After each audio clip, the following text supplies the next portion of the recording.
Hi, welcome back guys. This is your sensei, back with another fanfiction. This is the second part of What If Revived Naruto Got Harem. Now before starting, please give this video a like and subscribe to the channel if you want more videos like this. Now let's get into the fanfic. A wise man once said, better to build bridges than to burn them. Bonds. In hindsight, their return trip was surprisingly peaceful, considering all Naruto and Co. had gone through. After the chaos ensued the town square, it was quietly decided that it would best serve the interests of both parties if Konoha signed the treaty and departed, post-haste. The tactical retreat to avoid further casualties, the Suna Council had called it. The cascade had been less subtle. Hiro's corpse was still cooling, the ink still drying on the dotted line, and already Sasori had been chosen as the man's gift successor. Now that he'd gotten what he wanted, he was all too eager to see the back of them. 2 Kunoichi would be given to the Leaf as per the terms of the treaty, and in return the larger village would honor its ties with Sand for all time. Kind words were spoken and promises given, but they left Naruto feeling soiled inside nonetheless. And how could they not? Orochimaru of all people had been the one to talk him into formally accepting the terms, since the Kasuga refused to honor their peace in any other suit. He was loath to admit it, but the slippery snake had a point. Sometimes you had to put aside what you wanted for the sake of the greater good.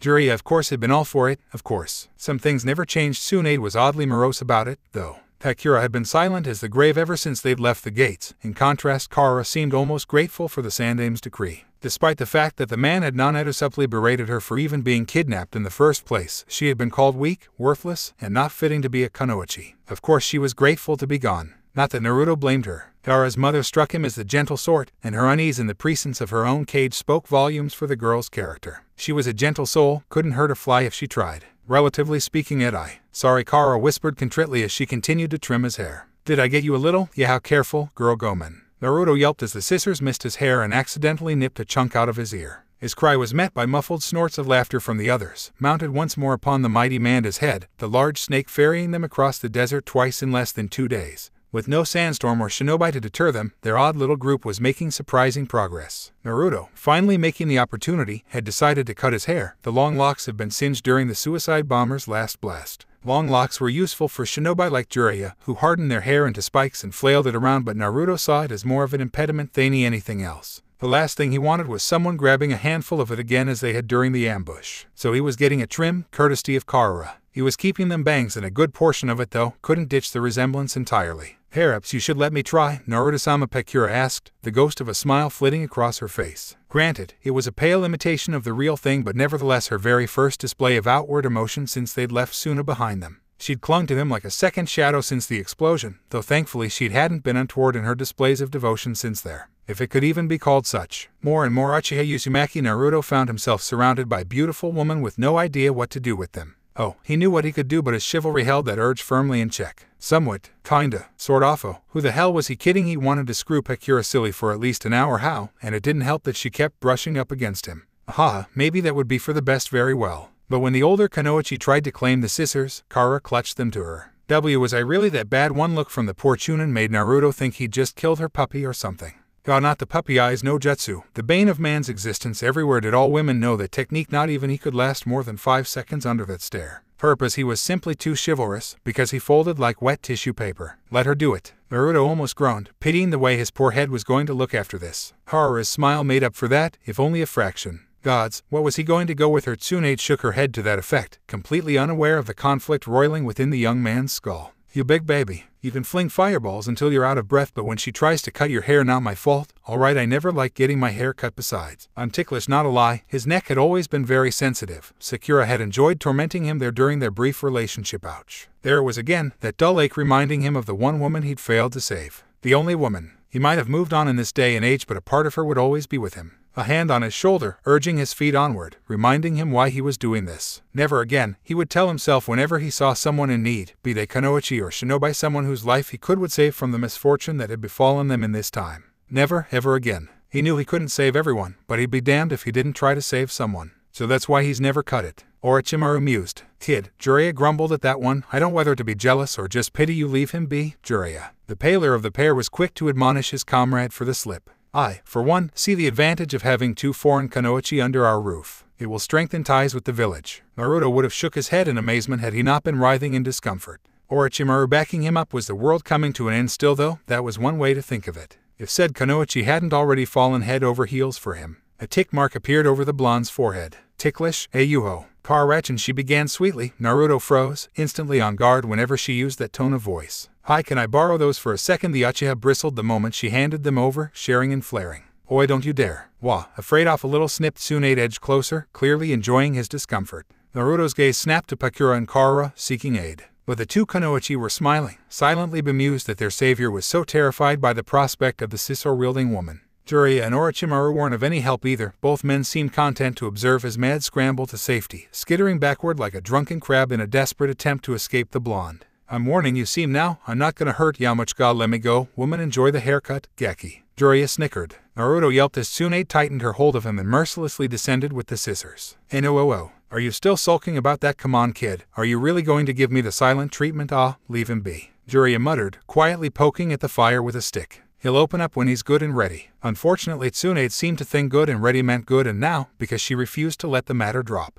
If there was one thing she loathed above all else, it was being ignored. And the Uchiha was doing just that, stubbornly resisting all attempts to coax him out of his self-inflicted depression. Not that he could be blamed, of course, after the horrendous haircut she'd given him. Come on, damn it, talk to me, let me be. Naruto's voice resounded in kind, spoken as though from a great distance. You hacked a huge chunk out of it, crazy woman. What was that? You did mess up his hair pretty badly, Orochimaru pointed out drolly. But, I'm never giving you scissors again. Kara shook her head in mock disbelief. To think someone could be so poor at cutting hair, that's not. Should have let me do it, added Pakura. Poor Tsunade, she recoiled as though she'd been stung. Why are you ganging up on me? Naruto folded both arms across his and refused to answer the laughter that followed that statement. And even if he had deigned to speak, he probably wouldn't have been able to make himself heard over the howling winds anyways. A storm had swept up out nowhere from the wastes, battering them with great gales and even greater gouts of sands. With night fast approaching and temperatures plummeting, their little group had been forced to seek shelter, and at first it would have been slow going indeed if they hadn't found this cave. Pakura had been the one to point it out, the Jonin's skill the sole reason they weren't out in the cold at this very moment.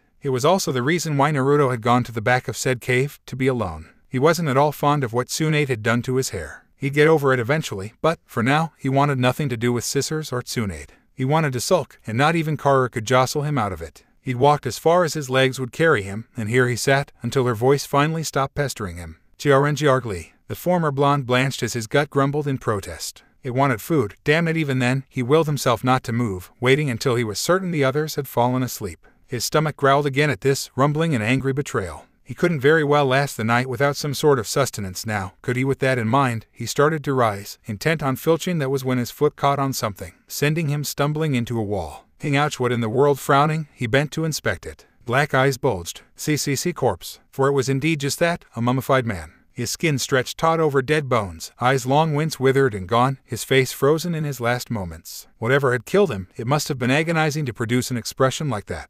But what was this? Just leave the herby and get some food. His darker half grumbled. I'm starving here, man. But Naruto was intrigued. The dead man bore a hiatus of Kumagakure, his emaciated body suggesting he'd been here a good long while. A few decades, at least, if this withered husk was any indication. More or less of a precaution, he chose to frisk the man, see if he had any supplies on him. One had to be practical during war, after all. He'd been expecting kunai, shuriken, year-old supplies gone bad. What he got was a large, onyx-colored roll of parchment bound to the man's back. Naruto studied the scroll for a long moment, quietly marveling at what he had found. It was indeed a large scroll, almost as large as the toad summoning scroll Jiraiya had once shown him. That, or some kind of scroll meant to store items. Surely this couldn't be such a thing, could it? No, this looked more like aha. Breaking the seal that bound it, his suspicions were confirmed. A summoning contract. But not just any mere contract. This was contract by which he could summon a beast as legendary as it was mythical. Dragons. He felt his fingers tremble at the thought, and fought the urge to put it back. He wasn't aware such a pact had existed, and indeed if it had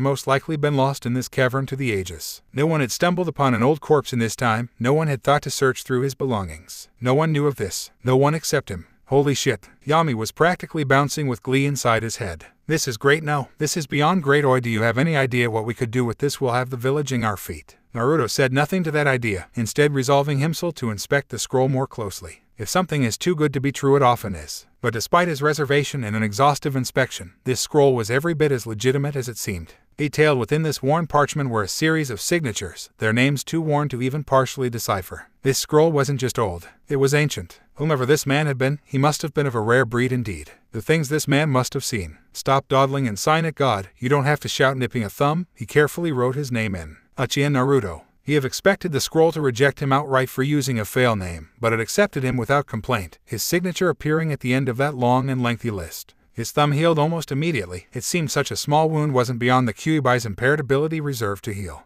Despite his own curiosity, however, trying to summon such a beast in this enclosed space was nothing short of foolish. He waited until later to attempt such a feat. Closing it, he opened a storage scroll and sealed it away. Wouldn't do to have his friends learn of his new discovery before he'd master it now, would it? Whomever this man was, whomever he had been, he clearly didn't have a use for it anymore. That didn't make him feel any less of a gravrobber, although Kumo and Iwa might be enemies of Konoha in this war, but they'd also been their allies in the last. And here he was, picking a corpse apart. So much for nobility. What have you got there? Jesus, Matha! Naruto nearly started out of his skin as Pakura's voice snaked into his ear. She seemed materialized from the gloom like a ghost. One moment she wasn't there and the next she was, cradling a swirling sphere of pale fire in the palm of her hand. Despite himself, the Uchiha actually gulped. Damn thing was downright eerie. Her pale skin seemed to shimmer in the dim light, her hazel eyes dancing with the crimson color of her flames. The silence seemed to stretch unto eternity between the two of them, an awkward tension broken only by the sound of their breathing. Finally, someone broke it. Scorch release. The Kunoichi explained at his questioning glare, ruefully indicating the crimson orb with a jerk of the head. Just call me a glorified human flashlight. She fell silent after that one, pointedly eyeing the spot beside him in an unspoken inquiry. Can I sit? Her gaze seemed to ask. Reluctantly, Naruto slid back, acquiescing to her quiet question. She settled in neatly beside him, her shoulder brushing his. For a heartbeat they remained like that, nuzzling in silence. The others are sound asleep, Naruto asked at last. Why aren't you? Pakura snorted. It was a very unladly-like sound. Your friend, Jiraiya. She arched a delicate eyebrow, teasingly. He snores. Loudly. Oh. Naruto remembered that from his training days with the Rosen it was enough to make him snicker. Glad to see you finally came out of your shell. Indeed, her last two remarks had surprised him. She was being a great deal more informal with him. He liked that. Didn't want people treating him like royalty because of his name. More than anything, he wanted to be treated as a regular shinobi, albeit an extraordinarily powerful one. One who now has the legendary dragon contract. Yami popped into existence on his shoulder. Oh, the havoc we will wreak with that. Naruto quietly quashed the little devil and then returned his attention to Pakura. So why the sudden change of heart? I've done some thinking. She shrugged. When my Keisuke told me I was to go with you, I thought of it as a curse at first. You calling me ugly, sweetheart? He quirked an eyebrow. No. Pakura shot to her feet as though she'd been burned. 1,000 pardons, Naruto. Dono, relax, I was just joking. He took her wrist and tugged her back down. Lighten up. You're making fun of me, she accused, but she used the orb in her hand to light the torch nonetheless. It burned softly at their feet, providing a touch of warmth and light as her scorching fireball faded. Maybe, but you need to loosen up a little bit. And how do you suggest I do that? She challenged. Well, you might want to let your hair down once in a while and be sociable. You know you and Tsunade are getting along swimmingly, but you haven't said so much as 2 words to Jiraiya or Orochimaru. One is a pervert, the other frightens me. She returned in a tone that hinted there would be no arguing on that, and any attempt to do so on his part would be proved futile. Can you move closer a bit? I'm cold. Naruto complied nevertheless, leaning into her until he could feel her even through his jacket. This close he could smell her, the faint scent of a desert lilac, rare and beautiful, yet so understandably fragile. Without thinking, a hand rose and reached out to touch her hair, fingers stroking through the Jadon locks, lingering at their sunset-colored tips. What? Pakura flushed. Is there something on my face? No. Do you like girls with long hair? The question caught him off guard. Long hair? Naruto thought on that one a moment, mentally fingering through the girls he knew who possessed such luscious locks. Hinata, Karin, He wasn't really opposed to long or short, in any case. Eventually, he shrugged. I don't dislike them. Pakura said nothing, for the longest time, twirling a strand through her fingers. Suddenly, her gaze slid to his. Would you like it if I grew mine out? I like you for who you are. Naruto frowned, not seeing the point to such a question. Even if you are a bit stiff, he grunted as she shoved an elbow into his stomach. That hurt, Titebeo, so you can feel pain after all. A demure smile pulled at her lips. And here I was beginning to think you were invulnerable unless scissors are involved. She chuckled softly. Naruto uttered a series of oaths so foul it made her cheeks burn before eliminating in a single sentence. Shinobi don't give good haircuts. Next time, ask me to cut it. Pakura suggested. I'm no expert, but my aunt taught me a few things. Naruto bristled, thinking immediately of Tsunade's hack job, but nodded nonetheless. It wasn't as though Pakura could screw it up beyond what had already been done. I'll do that, then. At her miserable expression, he swiftly switched gears. So you have family back home, an aunt and an uncle actually? Yes. The Kunoichi warmed to the change of topic immediately, her eyes brightening with a spark of life. They're civilians, though. She's been a stylist all her life, and he, an accountant. I know it sounds silly, but they probably think me a hero for giving myself to Konoha as I have. Damn Keisuke, Naruto muttered beneath his breath, treating his own shinobi like pawns on a chessboard. I should have killed him. I told you not to say such things. She fixed him with an intense stare. Besides, I would rather be in here, she did gulp, betrothed to you and have my freedom than remain a tool in Suna. You've been wonderful to me so far. Yes, I suppose that's true. Do you have any family, though in your village? A sorrow knot twisted at Naruto's gut. No direct family, anyway. So you were alone before that I hit someone. Though, her face fell. What's she like? She died a long time ago. Naruto, I'm sorry. Kakura, Onyx met Hazel, both turned aside, unsure of what to say. The air between them felt charged, as if they were both waiting for something to happen, though Naruto was sure it was just a product of his own overactive imagination. He tried to concentrate on small talk, but it felt as if something more than just words were passing between them. And when Kakura's hand suddenly lifted to cradle the juncture of his neck and shoulder, he jumped so badly their conversation came to a grinding halt, sparks skittering as he realized Kakura was touching him and looking at him with warmth and concern. You're injured, she murmured softly. Naruto blinked, reminded of the explosion of back in Sunagakure. A shard of debris had smacked him in the face. Filled with adrenaline, he'd thought nothing of it at the time, but the mere mention of it was enough to evoke a dull ache, one that began to fade as a familiar green glow engulfed Kakura's hand. You know how to heal. It was not a question. One learns many skills in Suna, came her even reply. I'm no medic, but I can ease the pain. Ease the pain. Was she talking about his injury, or the burden he'd been bearing ever since Hiro had died? The knowledge that Gaara and his siblings no longer existed was a painful burden to bear. He'd never once considered that his presence in the past might obliterate the future of his friends. He couldn't care less what had happened to Sasuke, or the fact that he'd essentially done the same by wiping his former ally from existence the moment he'd taken Mikoto. This was different. There was nothing to prevent him, and Kakura from do want me to ease it. He had the distinct impression she wasn't talking about the bruise anymore. Anyone with half a brain cell could see the dual meaning of those words. Their eyes met again. This time neither looked away. Please. Perhaps it was the stress. Maybe it was the unspoken tension between the two of them. It might have even been the physical movement of her hand, now cradling his face. Whatever the case, he suddenly found his lips on hers, his hand cupping her cheek and guiding her mouth to his. If his with Mikoto had sparked a flame, this one ignited a raging inferno. Kakura melted into the lock of those lips with a soft sigh, as though she'd been waiting for him all along.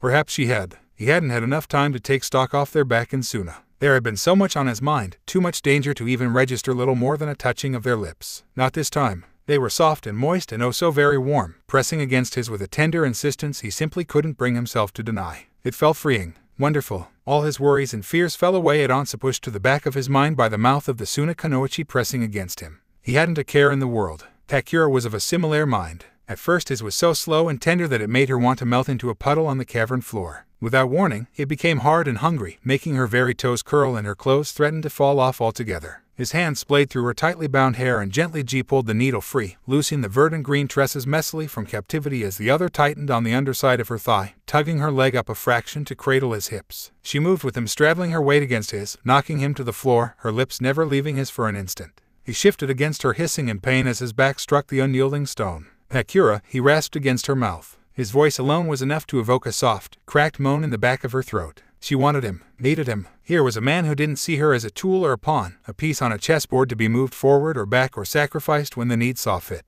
He saw her as Kunoichi, as a woman. She heard in the way he called her name, felt it as he stroked the back of her neck, saw it in those burning black orbs, tasted it as her tongue tangled with his. It was everywhere around them, saturating the air. Perhaps that was her line, warming the cold stone on their backs. There was no plea to stop as his hand traced her cheek, then her neck, no demand or anger there in those words. Unbidden, she felt a spool of warmth trickle between her legs. Oh God, he was making her wet. His hand continued on its direct path down to her sternum, where it met resistance from the zipper of her dark flak vest. He began to push it down, unintentionally sending tiny needles of desires prickling at her body in swift succession. Tiny gasps fled from her mouth. Don't stop, don't stop. Kakura was in utter bliss. Her s were tight and aching, demanding to be touched. Her skin felt as though the flames of her scorch release danced beneath it, virtually beyond her control, writhing and arching encouragement to the finger pushing her zipper down. She could barely control herself. It took every fiber of her being not to just tear the damn thing off and take him now. Every second he delayed was torment, every instant in which his lips were not upon hers, agony. Clearly this was less than normal. Naruto seemed to realize this the moment he'd pushed the zipper far enough to expose the valley between her s. He paused, considering. For an awful instant she feared he was going to back away. Kakura was left on the ground, panting from residual want and an unfulfilled aching.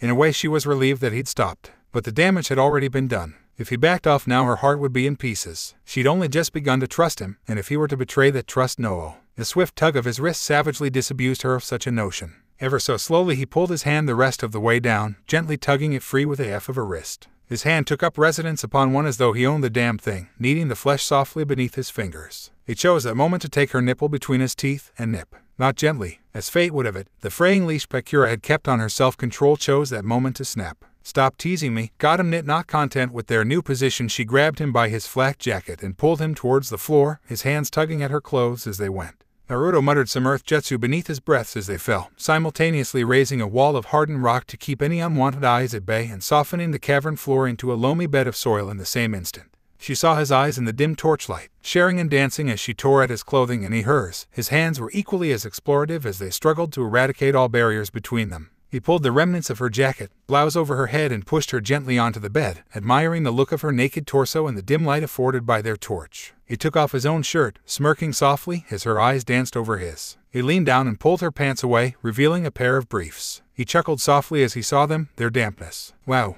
I thought you'd be wearing a thong." "Horrible," she whispered, not meaning a word of it. "Your Horia." Her words ended in a sharp gasp as he bent to remove them with his teeth, sharpened scissors defiantly plucking her last article of clothing and tossing aside. Pakura had just enough time to wonder at that mischievous glint in his eyes before he lowered his mouth past her waist, down to the thatch of dark curls just above her. Naruto, she realized too late what he was about to do, and she was powerless to prevent it. She'd never had that done to her before. The sudden lash of pleasure was utterly unbearable, and her body snapped rigid with tension, unable to decide whether to push closer or pull away. Helpless little mewls escaped her mouth, and her hands tugged at his hair so hard it was a wonder he didn't complain. Razor blades of pleasure tore at her heart and cut her to pieces before she could bother to protest. Pakura knew not how long his tongue stabbed and swirled at that sensitive bundle of nerves, only that when he finally ceased his ministrations, she could barely bring herself to move. "That's not fair," she gasped out, and those dark eyes surveyed her with thinly veiled bemusement. "You're still wearing clothes not fair. Well, why didn't you just say so?" Naruto did just that, tossing his belt and trousers aside.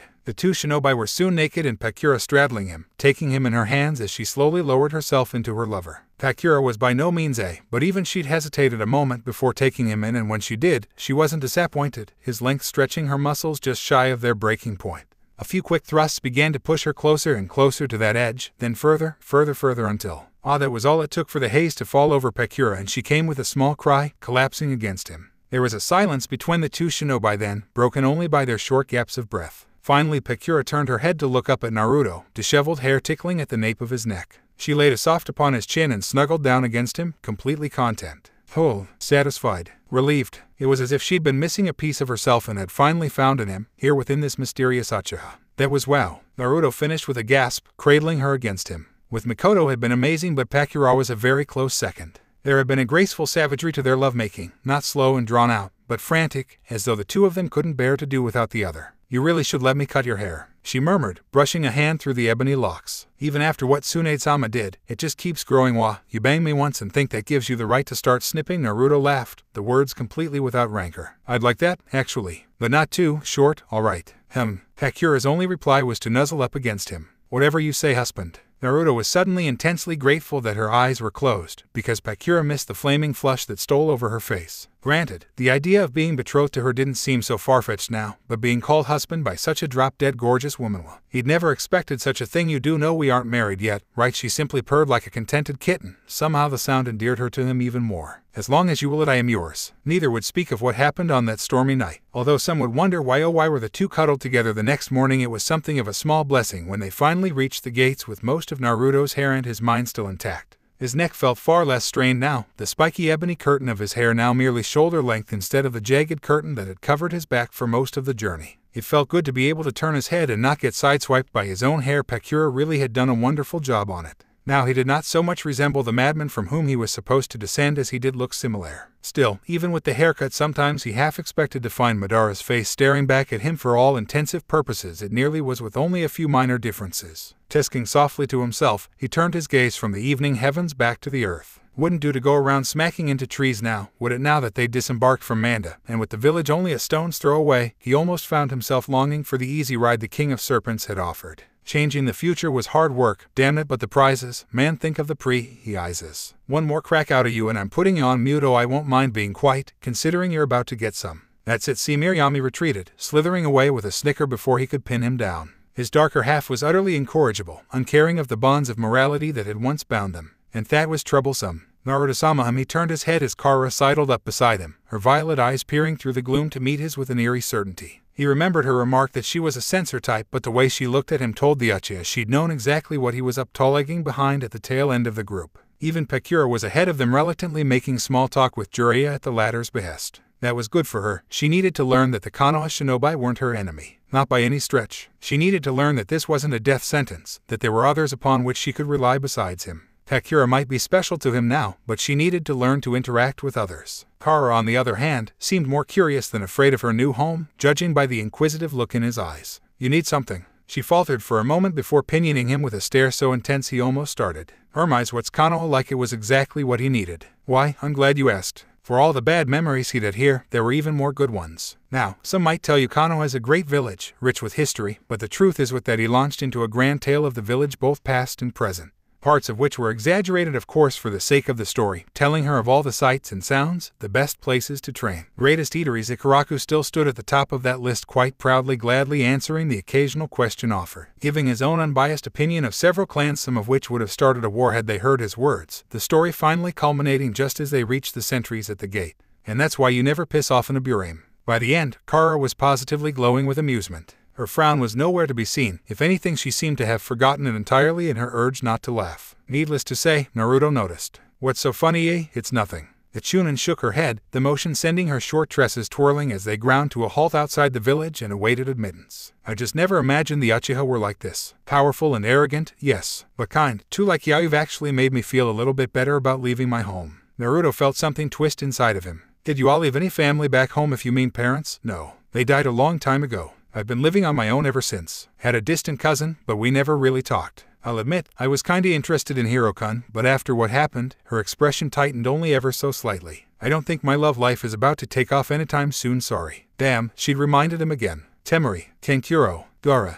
By letting Hiro die, he'd effectively killed the Samba siblings before they were born. Yet another trio to tack onto the ever-growing list of dead. Worse, he almost couldn't bring himself to care. What did that make him? A monster for changing things? Or a villain for simply shrugging off the lose of life? Would it be worth it in the end? Would he change their past only to sacrifice his own future at his very soul in the process? Not even the Shinigami himself knew the answer to that. "No, don't be," he turned, frowning as Kara spoke up again. "I'm glad you saved me and everything, it's just lies." She gestured to the gates. "It's all so sudden and unexpected. I feel like I'm going to wake up at any moment and find out that I've been dreaming." "Good or bad dream?" Good, I think." She looked at him for a long moment, then smiled. "Definitely good. For what it's worth, I didn't mean to take you out of your village like that. I'm actually glad you did." What her admittance rocked him to the core. She was grateful. Who was grateful to leave behind everything they'd ever known. "I had no friends in Suna. Frankly, it was a miracle I made Chunin. My only skill is a talent I was born with." She touched a hand to the small gourd she kept bound at her waist. "The ability to manipulate sand, for what it was worth. I'm not even sure if it's a line." She swirled her hand for emphasis, uncorking the tiny container and calling forth the grains. Naruto watched, awestruck as they swirled around her fingers, obeying all her whims and actions. "Your Kage is a kind man, right?" Kara's voice fell, reduced a little more than a dry whisper. "Perhaps he'll find some use for me once they let us in." Naruto felt something stir in him at the sight of that sand. Her words reminded him much of Gaara before he'd become Kage. It hurt. Without thinking, he rounded on her. "Don't talk like that." His own action's snappishness of his tone startled the both of them, his hand locking round her wrist in a vice, causing the sand to fall away from her fingers. "You are not a tool." His words got a backwards glance from Pakura and a small sigh from Tsunade. "You are a Kunoichi, and a splendid one at that. You are a person. You have meaning, purpose. Don't ever let anyone tell you otherwise." "See, that's what I mean." Despite the painful grasp, Kara made no effort to shake herself free. If anything, she seemed to value the contact. "You treat me like I have value. Worth. The others, your clan, are they like you?" One hand traced his, her small fingers drawing soft circles in his rough hand. "Because if they are, oh, no," he answered, mesmerized by the motion. "I'm a special case. So you're just my knight in shining armor." That got a shy smile out of her. "Thank you, Naruto-san. I appreciate the sentiment." "Well, you're welcome," Naruto answered, releasing her hand, suddenly unsure. What the hell was that? For a moment there, he had almost that's right. His head swung around as Kara piped up once more. "I wanted to give this to you." She dipped a hand into a pouch at her side and emerged with an alabaster-colored scroll, one she pushed into his waiting hands. Naruto accepted it, frowning. "A scroll, not just any scroll," she admonished. "What you have there is a summoning contract for scorpions." Suddenly the worn scroll looked like platinum in Naruto's hand. Wisely, he chose not to mention the contract he had found back in the cave. If he accepted this, "But why give this to me? Wouldn't you have more use for it?" "It was my mother's contract." Kara faltered briefly at his confusion. "She passed it on to me in her will. You don't get me wrong, I tried to summon them a few times, but they never did accept me. So I wanted you to have it." Her hands wrung nervously together above her stomach. "For everything you've done." In that instant, Naruto couldn't put his emotions into words, his mouth failed him utterly. It wasn't just the gift, rather, it was the fact that Kara seemed all too willing to part with it. It was clearly a painful reminder of her past, one she didn't want to be burdened with. So she'd given it to him. Humbled, he tucked it into his pouch. "Many thanks, lady. So if you're a knight, I guess that makes me a damsel in distress, then." She continued with a flushed face. "Too mean, you did save my life after all, and now this. You keep praising me, and yet I've done nothing but feel sorry for myself these last 2 days. But during those words I almost want you to praise me more," she finished in a tiny plaintive voice that made him want to sweep her into his arms and all those worries away until Naruto clamped one hand over his mouth and feigned a cough, while in reality he'd just barely stifled a sudden trickle from his nose. "Where had that come from, Naruto-sanara? It's nothing," he muttered, looking away. Hurt furred across Kara's visage for the span of 2 beats, but it may as well have been an eternity for all it seared into his brain. Mentally, he smacked himself silly for the slip. Gaara's mom, Gaara's mom. Gaara's mom, Gaara's mom. Sasuke's mother was one thing, considering he'd never liked the prick and found Makoto to be marvelously attractive. But this was Gaara's mother. There was nothing to stop him from taking advantage of these feelings she had for him. Worse, a small part of him wanted to. But he respected Gaara as a friend and a dear one at that, and this felt like a betrayal of his very existence. Yet on another level, would this bring the Suna siblings back into the world? Temari and Kankuro certainly. Perhaps even Garano. The temptation was great. Too great. It was enough to make him sigh, leaving him painfully aware that while Kara might have no idea what he was really like, Naruto did. She might think him a hero, a wise savior and such. But he wasn't. Not by any stretch. What kind of night let his demisal die this one had? It didn't matter if he walked differently, talked differently, had new face, a new body, even an entire new skill set. Despite all these new trappings at his core, he was still the same person. Still Uzumaki Naruto. Still a failure. I just looked different. A stray glance in a nearby puddle reminded him just how different this face really was. It still had the general shape of his visage, but that was it. No whiskers, pale skin. Dark eyes still, the hair only slightly shorter for Kara's valiant efforts to cut it, those dark bangs certainly belonging to Uchiha Madara. And now he had the Mangekyou Sharingan, which may or may not be eternal. Lovely. Thank God he still had his own voice, or he might have gone star crazy by now, and if he did. Naruto, Pakura was suddenly there, jerking him back to reality with a gentle tug on his sleeve. The gates Hugh were reining himself in, the Uchiha turned just in time to notice that they were in fact swinging open, the welcome landscape of Konohagakure stretching out beyond for miles in either direction. Evidently the sentries had seen fit to allow them passage back into the village, no questions asked. Sometimes it really was good to be known. It was even better to push forward to stride into those empty streets and remain unaccosted. A few short days ago felt so much longer no had been maliciously manhandled by ANBU when he'd come through here with Kushina. Now they snapped off sharp salutes to him. Evidently word of his success preceded them. Home sweet home, jury aside, spreading his arms as though to welcome a long-lost friend. Man, has it really only been 3 weeks? Feels like we just left. Orochimaru murmured, but he too seemed grateful to be home. I need a shower, Tsunade muttered, lifting an arm and sniffing. I've got sand in all the wrong places and Waki's gonna give me hell. Forget your kid, brother, let's have a drink. Naruto laughed at that, the familiar feeling of a mission well done momentarily driving away the darkness from his mind. For a moment he felt utterly at ease, completely relaxed in the presence of the soon-to-be Sannin alongside Pakura and Karura. There was a slight awkwardness between those two, but nothing that couldn't be ironed out. Now, all he had to do was keep himself under control until he could sort out the tangle knot he called his heart and decided what his next move would be. Then the Ambu closed in. Names an ox-faced Ambu, presumably their captain, immediately asked of Pakura and Karura.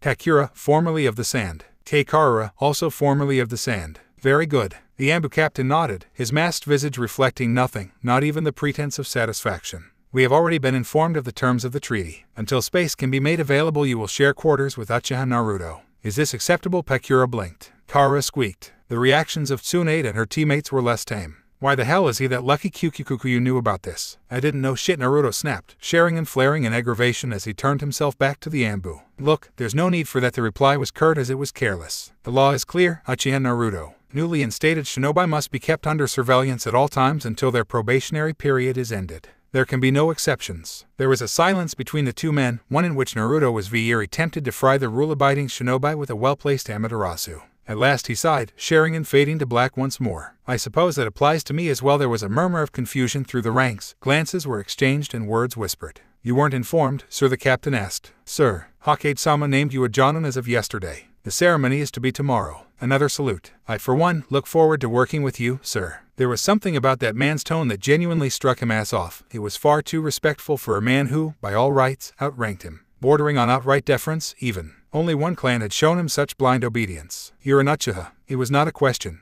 There was a moment of silence. Then, yes, sir. He didn't drop the salute. My son, Obaido, just started in the academy. I speak to him of you often, and I take it you weren't told. Naruto nearly choked on his own spit. He was speaking to Obaido's father, a man he had never met, the very same Uchiha who had fathered the most heinous villain in all of history. Willing himself not to react, he continued to maintain his facade of Uchihisk indifference. Something else the old man elected not to mention. He had assigned my squad to watch you at all times while you were within the village Harem, sir. On what grounds Naruto was surprised by that one, he didn't think Sarutobi cared that much for his well-being.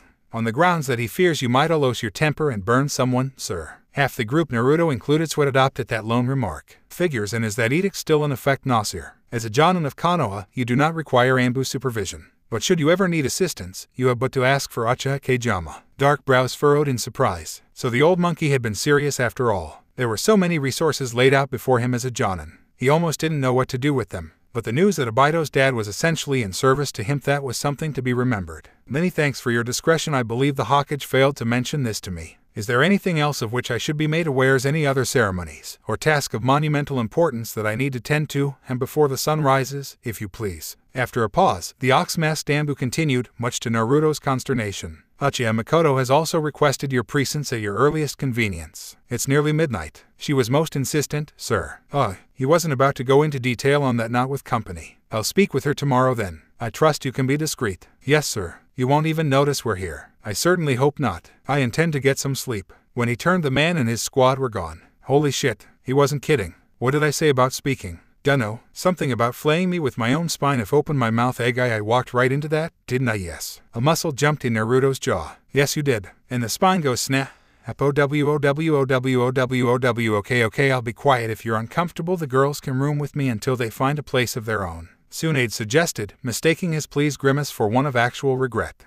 Now that I like the sound of wham. One dented head later, and Jiraiya was sorely regretting those words. I didn't mean it like that, you damn perv. I'll take him to the hospital. Orochimaru sighed, grabbing the now insensate shinobi by the scruff of his collar. Thankfully they're open all hours. Please do. Naruto blinked as he watched the pair depart, genuinely touched by Tsunade's earlier nonviolent gesture. It would be so easy to pawn the girls off on her for a few nights, wouldn't it? But no, he couldn't allow himself to be skittish just because Kara might or might not have feelings for him. He simply didn't have that liberty. Pakura, now that was another matter entirely. At least she knew to rein herself in. You sure about this? She asked, drawing him aside. Yeah. Naruto shrugged. What else could he do? It wasn't as though he could just turn Pakura and Kara away because he didn't feel like dealing with them. It's my fault that they're here in the first place. On a level, I feel responsible for them. A man needs to own up sometimes, you know. Well, shit. He almost jumped when she laughed at him. Keep that attitude up and I'll end up falling for you too. See you in the morning, kid. Naruto grunted as she slugged him the shoulder before departing with the others, muttering something about taking a long, cold shower. Try as he might, he couldn't bring himself to shove the last of those words away. Please tell me she was kidding, right? Righto, now you've got nothing. No point stating the obvious here, partner. What the writer wants happens. Don't go breaking the fourth wall on me. I'm in control of my own destiny here. Yet keep telling yourself that out.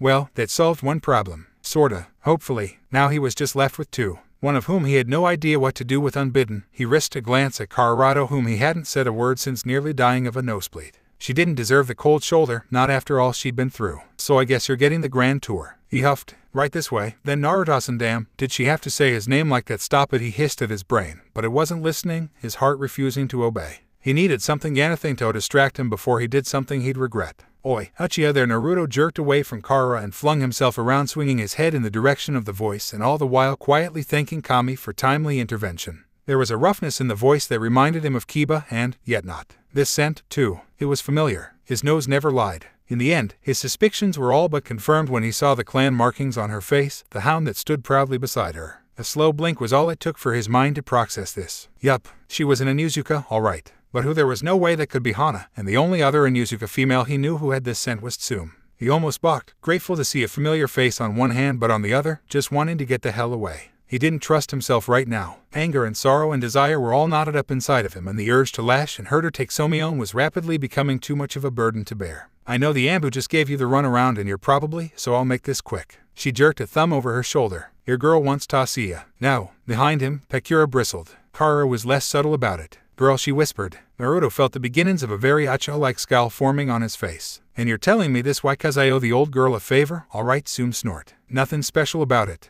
Naruto wasn't buying it. And I was kinda curious to see the man everyone's been calling the Black Death. She sniffed, eyeing him up and down. You don't look all that impressive, really. Beside her, Kiromaru barked an affirmative. Black Death, that was news to Naruto. He wasn't aware his actions in Suna had garnered him a moniker of that caliber. Was Iwa to blame for that one, or was this yet another scheme of the Kasuke? He would not put it past the man to exaggerate his efforts in Suna for his own gain. Still, the Black Death did have a nice ring to it. Konoha already had a white fang after all. Given a couple of years, it would have the Sannin, and a yellow flash soon thereafter. Not to mention the Y Hanaburo now that brought a smile to his face. Yeah, the Black Death didn't sound so bad after all. Well, you've seen me, he grunted. Now, shoo, I want to get some shut-eye. She moved to block him. Why don't you make Medif guy? The huskiness of her tone proved more than enough to set his already frayed nerves on edge. She was testing him. In that instant a small smile stole over his features. Aggression had always been a part of the Inuzuka lifestyle. In all likelihood Sume was just playing with him, trying to see whether he was as good as the rumors claimed or if it was all just exaggeration. If she kept pushing on his buttons like this, she'd learn there was no exaggeration to his skills whatsoever. But this Sume wasn't the one who had been tempered by experience. She saw a challenge. Woman, he growled, a bit of Uchiha slipping into his tone. I do not have the patience for this. If anything, that seemed to rile her even more. Then do something about it. Girls, Naruto's grin wasn't entirely forced this time. Why don't you pull up a seat? A blink of the eye was all it took to create a shadow clone. I'm about to show you how Konoha shinobi do battle.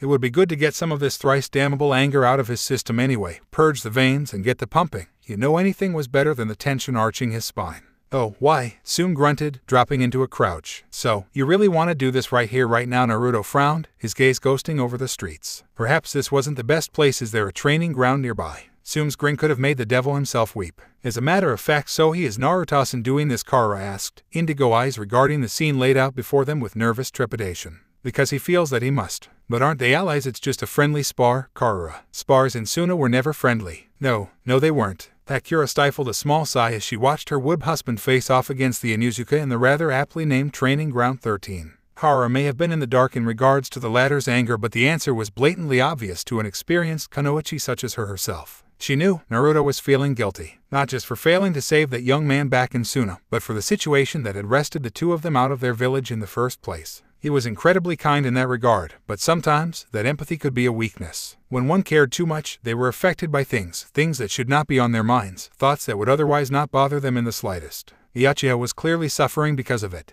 She'd have to talk to him about that, but for now, she contented herself to watch him vent his aggression the only way he knew how, by fighting. Yatsuga Naruto didn't even need the Sharingan. He'd seen the attack so many times from Kiba it was almost child's play to dodge. They always liked to lead from the front, preferring head-on attacks to the discreet tactics of the more stealthy shinobi. Sume didn't disappoint. Her and Kiramaru's first rotation drilled harmlessly past him and through the grounds, the original and the clone seeing through her frontal attack and simply sidestepping to that effect, each taking up a flanking position on either side of the field. It was Kiba's own refusal to change his tactics that had gotten him killed during the war. By the look of it, inherited that from his mon. Her attacks and those of her partner were wild yet unfocused, shearing only a straight line forward, easy to dodge and even easier to counter. That was a weakness. Honestly, it was amazing she'd lived long enough to have kids. He reprimanded, leaping to meet her in midspin, boots shooting out to catch her flank, the offending sandal rudely slamming her into the dirt. Your technique is powerful, but you lack freedom of movement. Thanks for the tip. To his surprise, Sume instantly adjusted, caroming off the earth and into a nearby tree to attack at another angle. Were it not for his superior speed, she might have actually grazed him.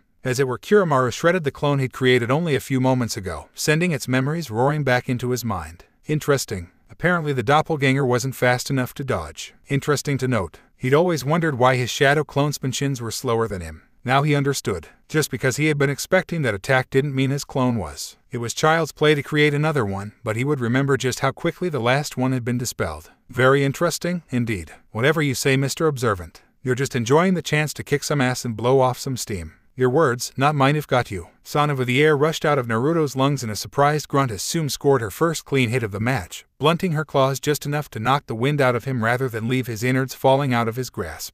He staggered back 2 steps, shocked, not that she'd actually been able to hit him, but that it actually hurt. So long had he become so accustomed to having Kurama blunt the pain from injuries, mend his wounds, that he'd almost forgotten what it felt like to be deprived of that resistance. And damn it hurt. Heh. Sume thumbed her nose. Looks like you're not so tough after all. So much you Arab. Her words ended in a strangled yelp as Naruto's hand grabbed a fistful of her hair and made her face intimate with the earth in a way no self-respecting kunoichi desired. She was up again almost instantly, writhing out of his grasp, but the way he was looking at her made her heart skip a beat. That wasn't the look of a man feeling sorry for himself. Those were the eyes of someone who was terribly angry, horribly furious, and about to kick ass. Her ass, to be precise. Oh, balls. Maybe I shouldn't have hit him so hard. Naruto was of a similar mind, sweeping her aside with ease when she tried another rotating fang, effortlessly redirecting her and her partner into a tree. Still no Sharingan. Only eyes of hardened charcoal regarded her, smoldering darkly in the moonlight. Something in those eyes made her heart skip a beat. They reminded her of an alpha, and a very small part of her quailed in submission. But Sume was nothing if not stubborn, and she refused to go down with a fight. She yielded to no one. Let's go. Kiramaru Gatsuga the Uchiha didn't bother to move as they tore toward him. He simply raised a hand and cracked his knuckles. Pain. One moment Sume hurtled forward. The next, her back greeted one of 3 logs that had been here for as long as she could remember. It didn't bother her. What bothered her was those logs were on the side of the yard. He launched her with a single punch. The Uchiha's other hand was occupied with Kiramaru, his offensive hand clutching the dog's throat in a firm grip, ignoring the hound's admirable attempt to snap at the wrist. His expression downright terrified her now, as if something awful had awoken inside of him, an evil so horrifying she couldn't help but flinch aside in fear for herself and her ally. Hero, take him. Snorting, he flung her partner at her, their bodies colliding painfully. Both shinobi and hound were up again in an instant, but the opponent they faced was not the same as then before, his devil-may-care attitude having returned with a vengeance thanks to their beating. He didn't care anymore about Karara, Pekura, or even this damned woman who was messing with him. No one hit him like that and questioned his manhood. There was no point in questioning his every action when all it earned him was pain. No more feeling sorry for himself. Mourning over what he could have done was like trying to stop the rain from falling. It simply didn't get him anywhere, did nothing but waste time and hurt himself in the end. Time to accept their consequences and come what may. For starters, Sume was going down, and she was going down the only way he knew how. Hard as Sume whistled past him again, he subtly reached down and tagged her on the back with a palm. Her a small seal spread no larger than the edge of his thumb spread from his fingers and etched itself into the back of her flak jacket as blurred by. Surely it wouldn't hurt to use the technique now, would it? He hadn't been able to use it back in Suna, both having not marked anything. In fear of someone seeing an Uchiha use it wouldn't do for him to be stealing his father's title now, would it? But here in the safety of the village, it was the perfect tool for smacking some sense into a stubborn Inuzuka. How ironic, he had that very woman to thank for knocking some sense into him. All right, that's enough for one night, he declared, twirling away. I don't feel like playing with you anymore. Why do you mean? Sume barked out, frowning as her clawed hand came within inches off his face. We're just getting started. No, we're just wrapping up. He feinted a strike at her stomach, palming a smoke bomb in the same instant and lobbing it at the older Inuzuka. Sume's palm rose to intercept it immediately, exactly what he'd planned, and in that instant both the original flung a kunai, the deadly dagger striking the cot bomb before she could think to dispose of it. Foom into the smoke he and his clone blurred forwards, faster than the naked eye could comprehend. Pekura thought she beheld a black flash in that instant, a fur of motion so rapid she almost didn't recognize it. Hiramaru's yelp was the only thing they heard within the plume of dust and debris, followed by a very female cry of pain. When the smoke finally cleared, both Karara and Pekura were baffled to find Sume pinned by Naruto, her canine partner likewise locked in a full Nelson by a clone. True to his word, the Uchiha had beaten the Inuzuka at her own game, trapping her in a very compromising position to her great dismay. Pekura hissed a quiet curse under her breath. Not only had Naruto knocked Sume to the ground, but he'd straddled her, trapping both arms above her head with his hands, his body leaning over her Surth Jutsu. She was a prisoner in his grasp, and every one of Sume herself knew that it was over. Give up. Naruto grunted as his prey began to struggle. You've lost. TCH. Sume snorted, defiant to the last, her hazel eyes boring furiously into his. You think I'm afraid of a little foreplay? I think you're afraid of more than that. His voice was rough in her ears when had his teeth been so damnably sharp, body pinning hers with its weight. Or perhaps it's just my imagination. A small gasp pushed itself through her teeth as he leaned forward and nipped her neck with his teeth, unintentionally biting down on the one soft spot between jaw and ear that almost every female Inuzuka possessed. Just like that, Sume turned to putty in his hands, her back arching with a soft mewl of pleasured surprise, a pleasant wave of warmth filling her face. The harder she fought, the faster she lost herself to it. Kara clamped a hand over her own face, all but steaming from embarrassment. Naruto-san Pekura was more shell-shocked than anything. Was Naruto really like this, or was this just an act? Give up. Naruto purred silkily, his words smooth as honey in Sume's ear. Or I make it painful. Yeah, bastard. Every word was a struggle to her now as she fought to resist the alpha towering over her. Like a lit nip would do me. And how about this then? Naruto twisted his leg in her, bringing a knee lower to rest against a particularly sensitive bundle of nerves. Sume whimpered. He'd do it too, without a second thought. Whomever he'd been before their battle, he wasn't that man now. He had accepted something, embraced a part of himself that he hadn't before. He was an alpha now, a leader born and bred, and she realized too late she'd been a fool to challenge him. Oh okay, I give smart move. He rolled off her, leaving her body brimming with unfulfilled want and wanton need. Part of her wanted to pounce him then and there, but somehow, she managed to rein herself in. Barely. Well shit, she grumbled. Guess the rumors weren't exaggerated after all. You kicked my ass. Told you I would. He could have been a great deal more polite about it, but now he was simply too tired to care. He just wanted to get back to his apartment and fall into bed. If memory served, he was going to have a long day tomorrow. Tommy, being a Jonin, was already proving to be more trouble than it was worth. And what the hell was it with all these females? It was almost enough to make a guy down. Boy, there it was again. He was losing himself. He needed to get out of here, find someplace safe, somewhere quiet before he screwed someone silly. What the hell? Sume coughed into the ground. What are you doing? Going to bed? Naruto gave a jaw-popping yawn as he rubbed the back of his neck. It's my win, just like I said it would be. If you want another spar, you can always try me tomorrow. No, don't do it, partner, she scares me. Good with that, he strutted away from the prone and Inuzuka, returning his attention to the girls. Alright ladies, I think we're going to call it a night before anything else screws with my sleep schedule, he said, and simply scooped Kara up in one arm and his Pakura in the other before hurling the three of them into the village with a single chakreen handspbound. Everyone's shout of surprise was oddly satisfying. Within seconds they were down the way around a corner and all but out of sight. And he did just that, leaving a very confused Tsume to blink at their retreating backs. The Inuzuka shivered. Damn it, he didn't even use his Sharingan. Is he that good? Kiromaru whined plaintively, pawing at his snout. Tsume at her lips. Now that's my kind of man, Kiromaru deadpanned. What, I don't have to go after him right now? I can wait. Her partner barked a negative. I'm very patient. Miles into the village, Naruto shivered as he unlocked the door. He had the succinct feeling he'd just opened the Pandora's box of the Inuzuka clan. Well, nothing he couldn't handle. It wasn't as though she could tie him down on him, right? Sarutobi would never allow that to happen, right? Okay, now in case you forgot, I said she scares me. Me, that's saying something. Hush, here we are, he said, fing on the lights and ushering them inside just as the rain began to fall outside, the clouds finally unleashing their summer bounty upon the village. Home sweet home. Unlocking the door, he swung it open and ushered the duo inside. A low rumble of thunder greeted their ears as he fed on the light. Hopefully that wasn't ominous at all. His home, if it could be called such, was relatively out of their way, housed on an open patch of land that had never been claimed for some odd reason.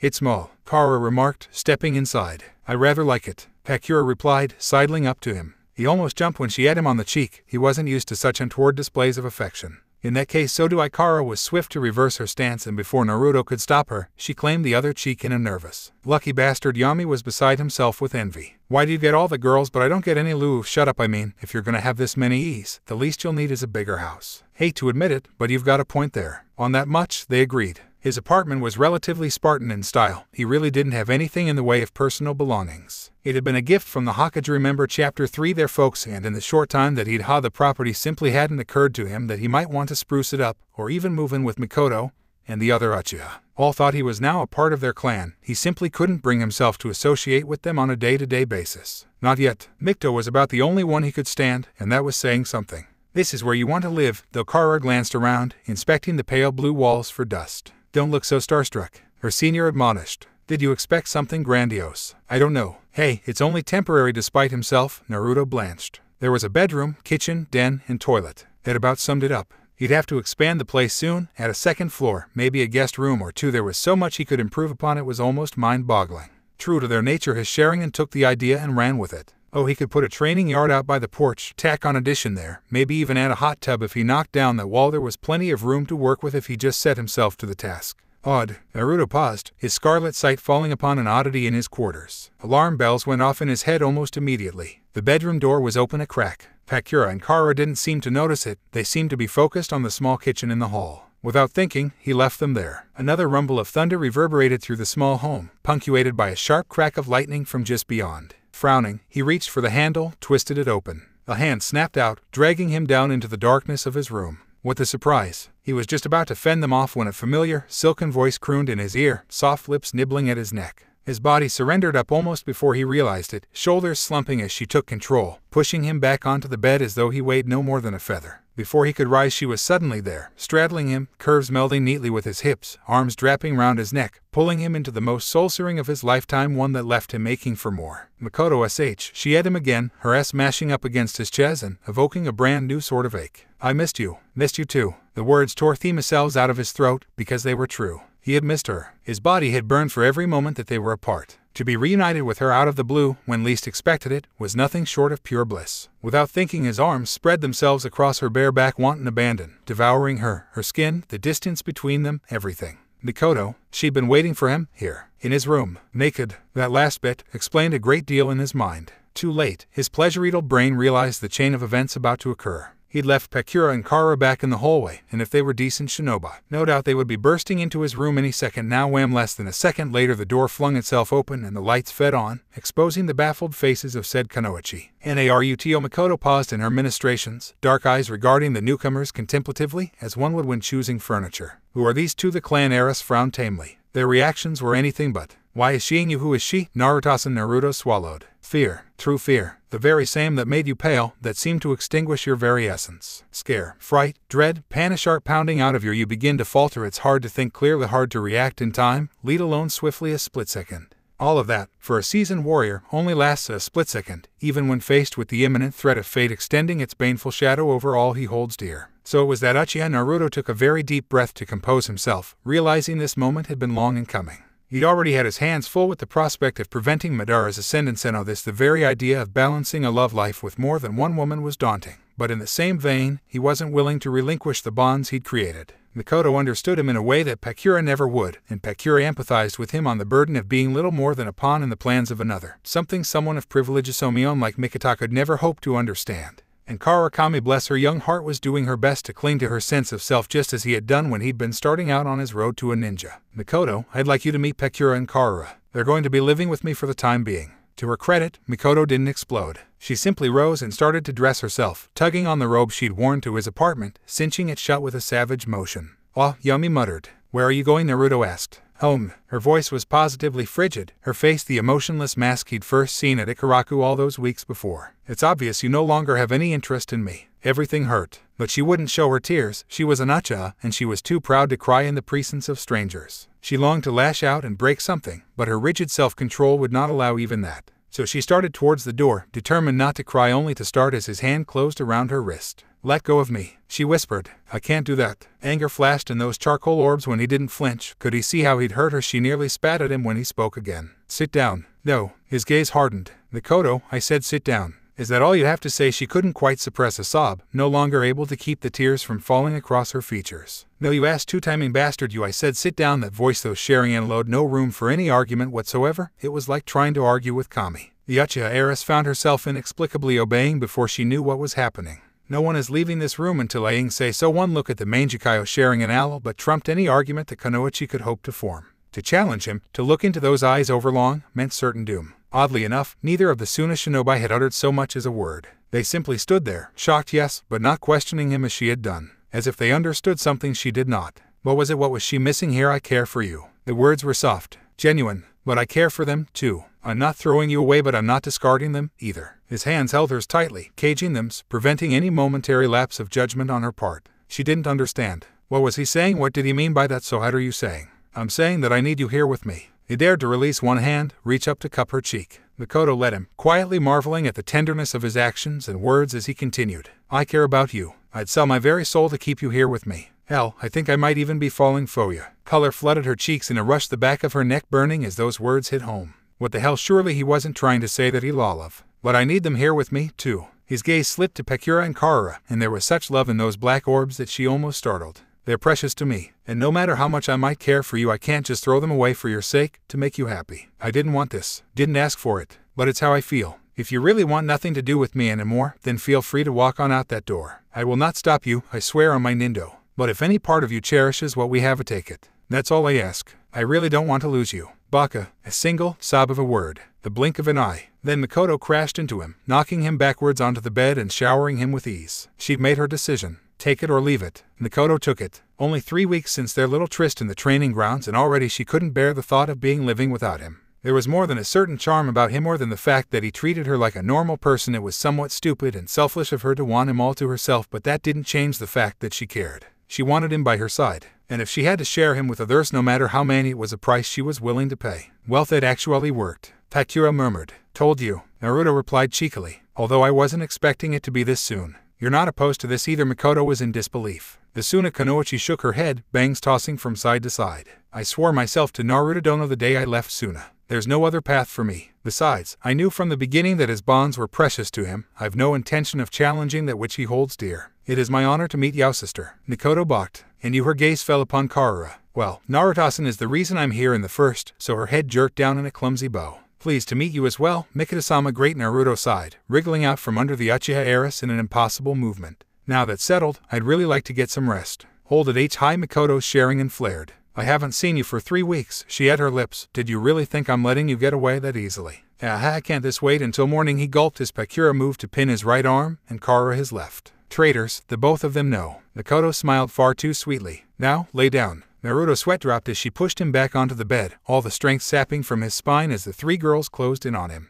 Boss, he wouldn't be getting any sleep tonight. Deep within the bowels of the hospital bed, a bandaged body twitched, stirred, awakening from the coma for the first time in nearly a month. He was alive, and possibly his body still drew breath. A lone eye blearily held onto the ceiling, staring at the white plaster with murderous intent as though he could somehow bore through the walls of his prison to find the man responsible for his wounds. His right arm may have been severed, his left eye all but destroyed by the blaze, but the eye that remained carried incredible power. Power that only he knew of, awakened by what he'd thought had been his death. The Mangekyo Sharingan. His pride had been shattered, his body broken, his woman stolen, but he still had his life. STLL had his eye, and he swore with every fiber in his being that he would make Madara's descendant pay. He did not know how, did not know when, only that he would. He would make him pay, see him suffer before he died. His very being was consumed with this desire. As his career had been taken from him, so too would he take everything out of his fellow man. Mac AMW Ho, an unfamiliar voice cooed. You survived after all. HNNRGH bandaged though he might be, the man strained, his lone eye balefully turning to regard he who dared to trespass upon his brooding.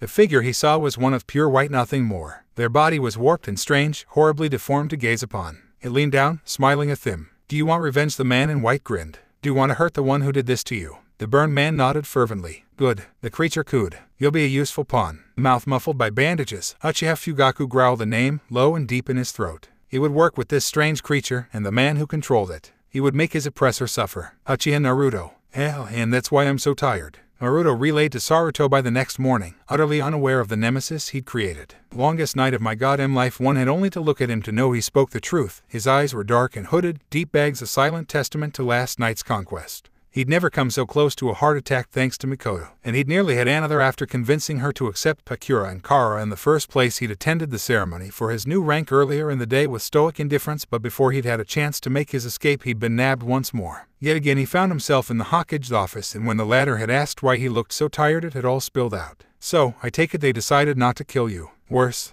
they decided to share. I don't see the problem there. Hiruzen replied, a knowing smile tugging at his lips. You make it sound as though you had a wonderful time last night. Wonderful, Naruto shrieked. Don't you get it? I spent all night screwing 3 girls. Silly. Oh, sure. It was great for the first hour or 3, but it didn't stop. There was no sleep involved, none at all. Do you have any idea how tired I am? No, of course you don't, because what you do doesn't involve missions or kunoichi or anything dangerous. Just piles and piles of paperwork, and I swear to God if you were watching me again last night, I'm gonna take that crystal ball of yours and shove it so far up your ass you'll be crapping crystal for the rest of your goddamn life. There was a silence, broken only by Naruto's labored breathing.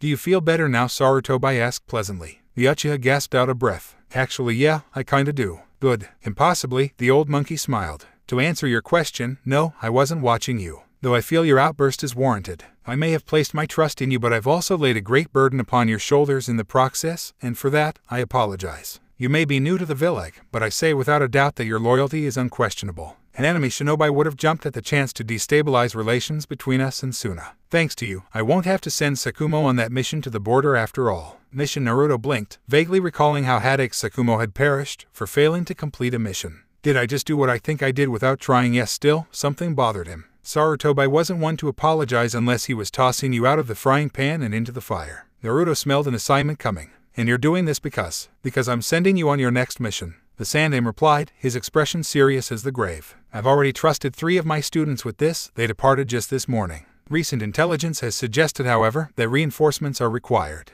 Naruto's heart skipped a beat. We're the land of rain. Called it. Shut up, aim. Naruto's excitement was well concealed, although his deadpan at the very thought of being flung into an active war zone was not. I just get back from Suna, get promoted, and the first thing you do is send me to aim. I wish it were otherwise, but you have proven yourself too capable. Hiruzen replied, steepling his fingers. Your actions in Suna garnered a great deal of attention after all. He made no mention of Pakura and Kara. It was an unspoken fact that Naruto had made a coup by securing the 2 kunoichi for Konoha, regardless of what some might think. I've also taken your idea of investigating Kiri into consideration, but aim is clearly the greater threat at present. If you'd like, I could earmark it for you upon your return. The idea of recruiting other clans to the village in this time of crisis is simply too good to pass up. Yes, he wanted to shout and skip, but he kept himself composed. So what's the mission? A rank is matter of fact. And Naruto pressed. Sarutobi continued. Hanzo's been making trouble along the border for too long now, and needs to be dealt with. Kill him if you can, drive him off if you can't. As I said before, I've already sent Juriekon and the others on ahead. If your team hurries, you should be able to catch up with them. Besides, he continued at the latter's groan, these 3 are quite capable, as I'm sure you'll see. They'll become Chunin in no time. Naruto's only response was to pinch the brow of his nose. Let me guess, I have no say in this whatsoever. It would have been terribly easy to outright defy the old man, but that only served his pride. And pride wouldn't get him anywhere, not in this time. There would be time to argue the issue later. So for now he quietly demurred and accepted his fate. This time. But if the old man kept sending him off on suicidal missions like this, he might have to take offense, or his own life would be forfeit none at all. Now see for yourself. As if on cue, a soft knock sounded on the door. Ah, there they are now. Come in. 2 youths entered, closing the door behind them. I would like you to meet your team. Naruto's brow furrowed as he beheld the 2 youths assembled before him by Sarutobi. He'd fought and railed against this from the moment he'd set foot back in Konoha, but in the end cooler heads had prevailed. So here he was in the old man's office, silently ruining his new rank as Jonin. He recognized the young Nawaki Senju almost immediate. Lithe face was a dead giveaway. So was the necklace, supposedly cursed according to Shizune. He'd have to find a way to make him part with it, or barring that, make certain that the lad didn't get himself killed. The other boy, he didn't know. He had silver hair like Kakashi, but there was no way it was his sensei. Kakashi was still a kid in the academy if he recalled correctly. It wasn't until Sarutobi identified him as Ibiki Morino that he actually got a rise out of Naruto. Oh, this was rich. The man had scared the crap out of him when he was a kid, but now the tables were turned. Speaking of tables, where was the third student? He counted a pair of boys, not the 3 whelps the Hokage had promised him. Sarutobi seemed to realize it as well. Where is Uzumaki Kushina? He asked. Naruto's head snapped around so quick it might have flown clear off his neck. Somewhere in the back of his mind, his darker half cackled. Naruto only had one word for them both. No, yes, Hiruzen answered immediately, ignoring the killing intent that flooded the room. She hasn't had a sensei since her last one died in action a year ago. As she seems quite attached to you, I deemed it fitting. She's too old a genin as a genin. The Sandaime remained unmoved by his plight. Besides, and here he did become him closer, you're one of the few shinobi who can control her should it attempt to breach the seal again. I trust you will treat this matter with the utmost discretion. Before Naruto could even hope to answer, a voice was heard from beyond the door. Those fools weren't arm wrestling, they were playing life death match Titabane. Hi, one of the Ambu answered. Go right on in. Instead of opening slowly, the door flung itself open with a resounding crash, emitting a blur of orange and black. Uzumaki Kushina, reporting for duty to Naruto, she skidded to a grinding halt, eyes wide at the sight of him. When did you get back from your mission, yo? Just last night. The Uchiha colored at the sight of the girl's enthusiasm. Beautiful as ever, her long lustrous red hair trailing after her loud entrance, Hishiate strapped proudly to her forehead. And was she wearing orange? It was almost enough to draw a smile to his face, the sight of his favorite color stirring up fond memories deep within his heart. Still, the scowl refused to depart from his face. Sarutobi's next words only made it deepen. Meet your new sensei, Kushina. Her grin was practically ear-splitting, and why adorable, he had to admit. SENSEI. Is there a problem? Naruto bit back a groan, resisting the urge to fawn over that adorable face. Kami preserve him, this was going to be hard. Talk about stating the obvious, oh my gosh no. Breath rushed out of him as she glommed him, her slender arms squeezing his ribs with enough force to nearly fracture bone. Such strength, what was it with redheads and that gasping for air? He loosely patted the Kunoichi on the back, quietly grimacing at the affection in her eyes. The girl who might one day give to a Naruto in the future was now looking at him like a lost little puppy. He was certain that had she a tail, it would be wagging. And he was going to take her, unprepared, into a war zone. Yeah, haven't I agree that this is a bad idea? That decided it. I'm afraid I can't do this, Naruto said suddenly, worming out of her hold. He did his best to ignore the flash of hurt that tore itself across Kushina's visage. You can't give me 3 untested teenagers and expect me to go off into the middle of a war zone. I need to know what they're capable of, at the very least. Barring an outright examination, I can't accept them as they are now. They'll just get themselves killed. If I'm to take on these kids, I need to see what they can do. I need to know that they can work as a team. And what do you propose, exactly? Sarutobi asked. In contrast, Naruto's grin, while positively beatific, sent shivers through his Suntobe students. Nawaki gulped. Ibiki remained stoically silent. In the end, only a certain redhead blanched at his words. How does a bell test strike you? The genin blinked, baffled. Interesting. Hiruzen chuckled, having fond memories of such an experience. Are you certain they'll survive? Possibly. So be it then, glad you saw it my way, Jiji. Kushina took one look at her sensei Tobe and promptly gulped. Had she known him, she would have realized Naruto was taking a page from a certain copycat's handbook. This test of which he spoke, it would be hell in its purest form, and stretch her newfound feelings for the man to their limit, and in time, work only to deepen them. But more than that, it would serve as a painful reminder of just how far she needed to come in order to reach her dream, and in surviving this, she would take one more step on the road to greatness. Of course, she knew none of these things, only that Naruto-sensei had something prepared for them. Naruto would never deliberately try to kill her. She knew that. But even then, she couldn't quite shake the terrible sensation of dread she felt when she saw that smile. I've got a bad feeling about this, Titabane. And there you have it. Naruto finally starts changing things en masse. No one sees him for what he really is, and more he's losing pieces of himself. He remembers what he once was, but more and more he's starting to see just how much a mess he's walked into. And now he has the Mangekyo uncertain of whether or not it will make him blind. Ain't that lovely? On the plus side, he's attracted Tsunade's attention and unknowingly started to ensnare her heart. We've started the A arc now here, folks, and Naruto's gone and started a harem. Hope you enjoyed it. The lemon with Pekura. So much has happened in this chapter, the consequences of which will be felt far and wide. Fugaku is gunning for Naruto. What sinister shit is he plotting?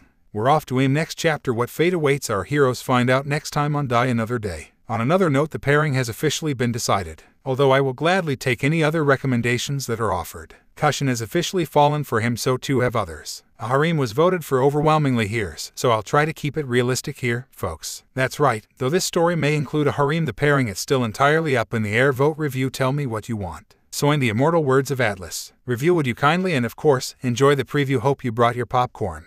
Get the hell away from them. Oh, Hanzo paused, his Kusarigama coming just short of pricking her throat. Uchiha Naruto, I presume you're late. I was expecting more of a challenge from your students. Oh shit, don't lose it, partner. That Aw Christ, there he goes. That did it. He thought he had snapped before when he'd nearly failed to stop Kushina's kidnapping. He'd thought himself insane with anger when witnessed Tsunade's death in Wind Country. But this thighs redefined anger. There was no red haze this time, no sensational of falling in the black, losing himself into the darkness. It was as simple as a finger switch. One moment he stood there, soaked in the of a small arm. Next his mind simply ceased to be. He took in the prone, broken forms of his students off Kushina. The Mangekyo flared to life in his eyes. There, standing in the rain, he lost himself. Naruto screamed. Susanoo roared into existence around him, black bone and cold chakra writhing its angry tendrils in either direction. Larger it grew, assuming human shape and form, then larger still, its many arms spreading outwards like an Asian Asura, 6 limbs, 6 swords slashing at the ground in a thrashing frenzy. So great was its fury that the leader of the rain was actually forced to leap backward, seeking shelter atop the head of his mighty salamander, lest he be torn apart by the many blades. One thought stood at the forefront of his mind as he gazed upon the hellish creature that had engulfed the Black Death.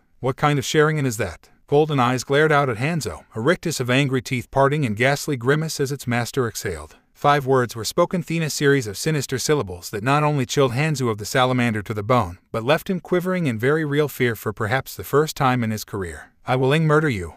I've got a bad feeling about this, Titebane. That thought was echoed only by the hammering of Kushina's own heart as Naruto led the 3 of them into the training grounds, the organ all but leaping into her throat with each step she took. What was this bell test of which he spoke? What did it have to do with teamwork? She'd dissected his words countless times, pulling them apart and tugging them back together to ascertain whatever hidden meaning they might entail, but to no avail. She just couldn't figure it out. Now, Kushina wasn't stupid. She might be a bit of a tomboy at times, but she prided herself on being the smartest in her class. She knew Naruto had dragged them out here for a reason, just as there had to be some explanation for the lone bell tied at his waist. What purpose did it serve? The last Uzumaki was almost certain she'd find out in the next few minutes. Naruto wasn't malevolent. Whatever he was plotting, it had to be for their own good. She trusted him implicitly. After all he'd gone through to keep her safe, there was no way he'd harm Harite. All right, then. Even so, her heart skipped a beat as he bade each take a seat and then did so himself. She'd never be able to tell behind the impassive facade he wore, but Naruto was actually enjoying this. His eyes crinkled ever so slightly as he placed a hand on his chin and leaned it forward, contemplating them as though they were mere pieces of meat, not potential genin for whom he was responsible. He deliberately eyes them over. Seeing them squirm reminded him so much of himself when he was younger. Kakashi-sensei had honestly scared him a little when they'd first met. Ah, the bell test, Yami drawled, popping up on his shoulder in a faint plume of smoke. Damn, it's just so nostalgic. You know, when you only brought one bell, you're really gonna make the kids sweat? Huh, partner, indeed. Naruto had no intention of going easy on these 3. Shinobi who broke the rules were S. Shinobi who abandoned their friends were worse than S. If they were the former, willing to break any rule and work together, he'd accept them with open arms. If they abandoned one another and each strove to claim the bell for his or herself, then he wouldn't take them as his students. Ah, now he could really see what Kakashi had been thinking with this little test. No wonder he'd never taught Enanon before. Introductions. Time to see if these SMI students like him or not. Ah, the trio blinked, baffled by this weird word. Dark eyes surveyed them. I said, introductions. Introduce yourselves. Make it snappy now. You, with the silver hair. His gaze slid to Ibiki. You're first. Likes, dislikes, that sort of thing. My name is Ibiki Morino. The boy replied, his voice surprisingly soft for the man who would one day become the bane off the Leaf's worst enemies. But there was a cold fire in his eyes, one that warned against taking this yacht lightly. I love Konoha. I hate her enemies. My dream is to join the torture and interrogation unit and weed out all threats against the village, like my father before me. Quite the little sadist, ain't he? At least now we know where he gets it from. Some things never change, I suppose. Hi, that's a noble goal. You'll go far with an attitude like that. The faintest of smiles touched the youth's face. "Thank you, sensei. We'll see about that." Next, Naruto willed himself to remain dispassionate as his gaze turned to Nuwaki. "What's your story?" Kid he knew very little about the boy beyond the fact that he'd died young. Tsunade had spoken about him once when he'd asked it if the pain in her hazel eyes had prevented him from prying too deeply. Now was his chance to learn more about her elusive sibling and quite possibly save his life down the road. "I'm Senju Nuwaki," he enthused brightly, adjusting his headband with a hand. "I like my sister, I hate vegetables, and my dream is to become Hokage, just like my grandfather, Hashirama anywhere else," and Naruto would have praised the boy for his dream. But this was war, and in war, fools often fell first. Naivete would only get the boy killed faster. He didn't like it, but sometimes you had to bring out the whip. He could hope that it would sink into the boy someday, assuming he lived that long. "Anyway, time for the rod. You're going to be Hokage," the Uchiha immediately scoffed, effortlessly dipping back into that arrogant persona he wore so well in the presence of his adversaries. "And pray tell, what makes you think you can reach that level by riding on the coattails of your grandfather? There are dozens of shinobi more qualified to lead than you, and they've earned their strength. I'll bet my ridiculous pension that you don't have a single jutsu to your name outside those taught in the academy." "I do so," Nuwaki shrieked, bolting to his feet. "As a matter of fact, just yesterday Nuwaki," Ibiki murmured, the quiet steel in his words causing the other boy to flinch. A shinobi does not give away his secrets unnecessarily. "What the hell, man? Ibiki is right," Naruto grunted, a rare frown wiping away his trademark grin. "As a shinobi, we must maintain calm and dead-etched when facing an enemy. Allowing someone to rile you only ensures your own demise. I'll expect better from you in the future. But you're not my enemy. That's not the point. Geez, I can't believe my sister likes you." Naruto nearly choked on his own spit. "Tsunade, I'm going to pretend I didn't hear that." Refusing to react in even the slightest manner, he turned his attention to the last but certainly not least and sole female of his squad. "And now we come to you, Kushina." Despite the misconceptions formed by the two boys, Kushina squeaked when Naruto's gaze fell upon her. For once in her young life, her feelings were more of a crutch than an actual strength. She simply couldn't bear the thought of look at him and being cut down like Nuwaki had. Despite his promise to be stern, Naruto couldn't help but take pity on her. "Take your time," he soothed. "It's just a simple question."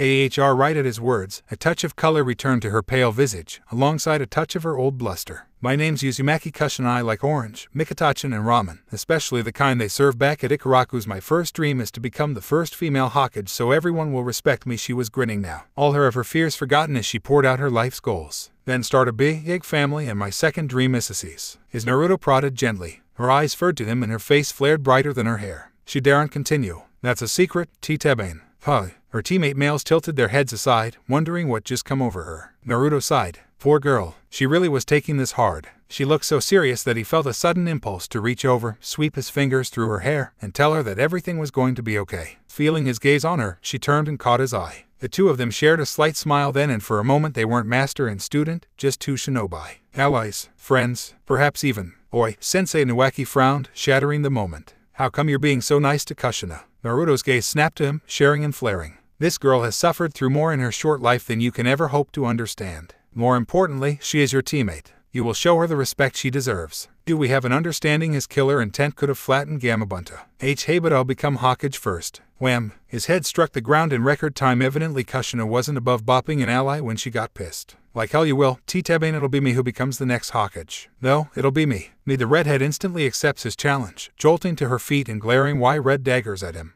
With the Kyuubi inside her, he wasn't far off. "Me, you stupid habanero," Nuwaki spat back. "I'll be the one to lead the village." "Me, M.E.E. Kushina's subsequent shout nearly deafened the entire village, putting a swift end to that argument and left everyone's ears ringing. "Idiots," Ibiki muttered. Hi kiddies, let's settle down." Naruto cajoled, pushing them back into their seats. "Neither of you will become Hokage if you don't pass this test." They got their attention. "What?" Naruto's eyes curled into a smile, the act eerily similar to one of Kakashi's infamous eye grins. "Damn, but it felt good to be the sensei this time around. Here's your first mission." He began jovially, hoisting up the trinket he'd procured for just this very occasion. "You three have exactly 6 hours to get this bell from me. Whoever does, becomes my student. Those who fail will be stripped of their hitiate and sent back to the academy forthwith." Part of him longed to laugh when he saw their ashen faces, but he held himself together. What kind of test is that?" Nuwaki demanded, aghast. "I'm a very busy man," Naruto replied, lying as effortlessly as one would draw breath. "I only have time to train one of you." But third said. "I don't care what that old monkey said.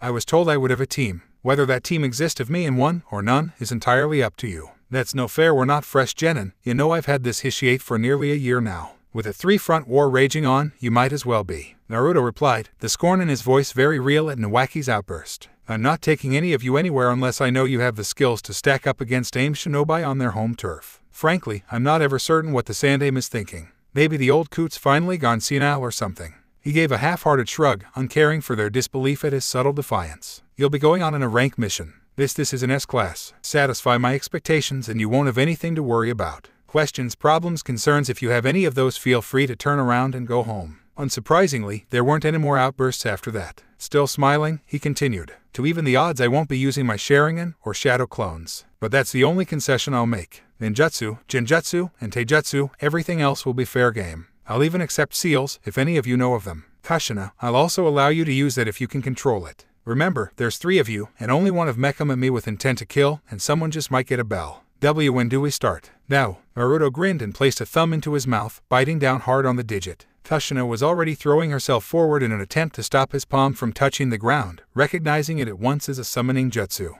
She thought she caught a flash of approval in her sensei's eyes, then he was all but gone in a plume of smoke. Her kunai struck something sharp and unyielding, a split second before she found her arm locked in an inescapable vice. For all her strength, she found herself powerless, unable to move her trapped limb even an inch. Where hat is this? A large, red scorpion unfolded itself before the baffled Kunoichi, its crimson carapace glinting dully in the afternoon light. Her arm lay trapped in one of its pincers. Any other Kunoichi would have quailed at the sight of that bug being so close to them, but not Kushina. Though the creature was easily twice her size and thrice as heavy, she didn't falter. Not even a little bit. That is until it spoke. You called, Naruto-sama. A distinctly feminine voice issued from its mouthparts. Sorry, Benikage-jun. Naruto apologized, but would you mind playing with her for a bit? Not at all. The insect hissed, drawing the girl closer. You promised me some amusement last night, but I didn't think it would be so soon. Oi, Kushina yelped, not liking the look in those eyes, not one bit. Let me go, Titebane, I said. Suryu no Jutsu. A mighty deluge of draconic water battered Benikaze from the side, and suddenly Kushina's arm was wrenched free, allowing her to whirl away. She caught sight of Ibiki out of the corner of her eye, the silver-haired lad heaving a deep breath as he felt the side effects of chakra drain.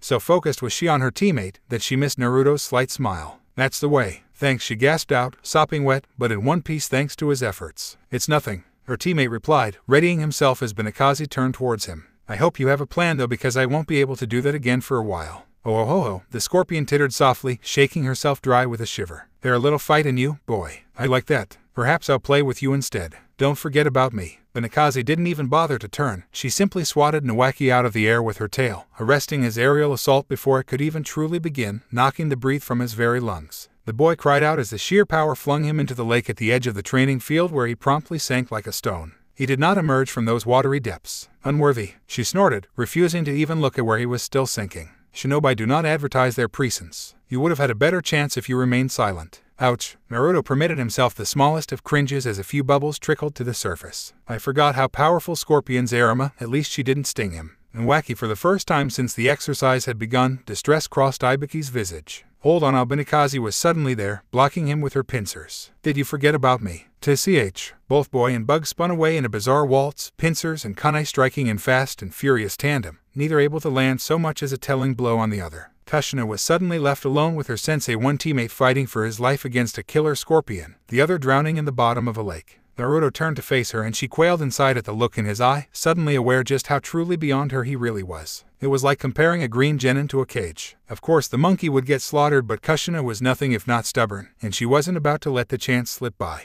I will get that bell from you, she swore, steeling herself. Foolish girl. A Kyubai's voice berated her from beyond the seal. You clearly don't understand the purpose of this exercise. Shut up. She refused to listen to the fox. Too often had it tried to trick her in the past. It would stay right where it was, in the seal. I invite you to try. Naruto beckoned, crooking his fingers at her. Come. She did, lunging at him with all her might. Stronger than her though he surely was, she had a few surprises in store for him. The month they'd been apart had not been wasted. She'd more than a few tricks up her sleeve now, tricks she planned to utilize to devastating effect. You asked for it, Titebane. Come on now. A frontal assault he deep-handed as she hurtled toward him, intent on clobbering the daylights out that smug smile. You know that won't work. Imagine his surprise when her speed suddenly tripled. Her beautiful Bodikami stopped thinking like that, vanishing in a sudden swirl of dust. Naruto blinked in bemusement. True to his word, he hadn't activated either of his eyes, so what came next was completely unexpected. The first punch came at Naruto sideways, spinning his upper body around with the force of the impact and driving him back a half step before he fully recovered his equilibrium. Somewhere under his feet, the earth seemed to shiver and quake, threatening to give way. He spat out a tooth and wiped away it regrew almost instantly, the benefits of Kyubai's chakra, but that did nothing to check his own amusement at being clobbered by the redhead. Oh, he blinked, thumbing a thin line of red away from his face. I wasn't expecting that. This might be interesting after all. He didn't even bother to turn as Kushina whispered into existence behind him, didn't flinch as she barreled through his guard once more to strike him solidly in the back of the head. Poof! Kushina swore virulently as the Uchiha popped into a log, vanishing in an effortless replacement. He hadn't even used the seal's scarce had she thought this than a large hand closed around her wrists and bend them around her back in an effortless motions. Strong notes of a familiar body pressed up behind her, causing her face to flare. She flared chakra to her limbs once more, in an effort to throw him off and nothing. Even with her newfound strength, she found she couldn't bring herself to budge him. Not even an inch. What the heck? Forcing? The Uchiha murmured from where he held her, bemused by her jutsu. You channel chakra into your bones to speed your strikes and strengthen your blows. Not bad. Similar to Tsunade's technique but less refined. Still, impressive. The Uzumaki clan has knowledge in such things after all, seals and whatnot.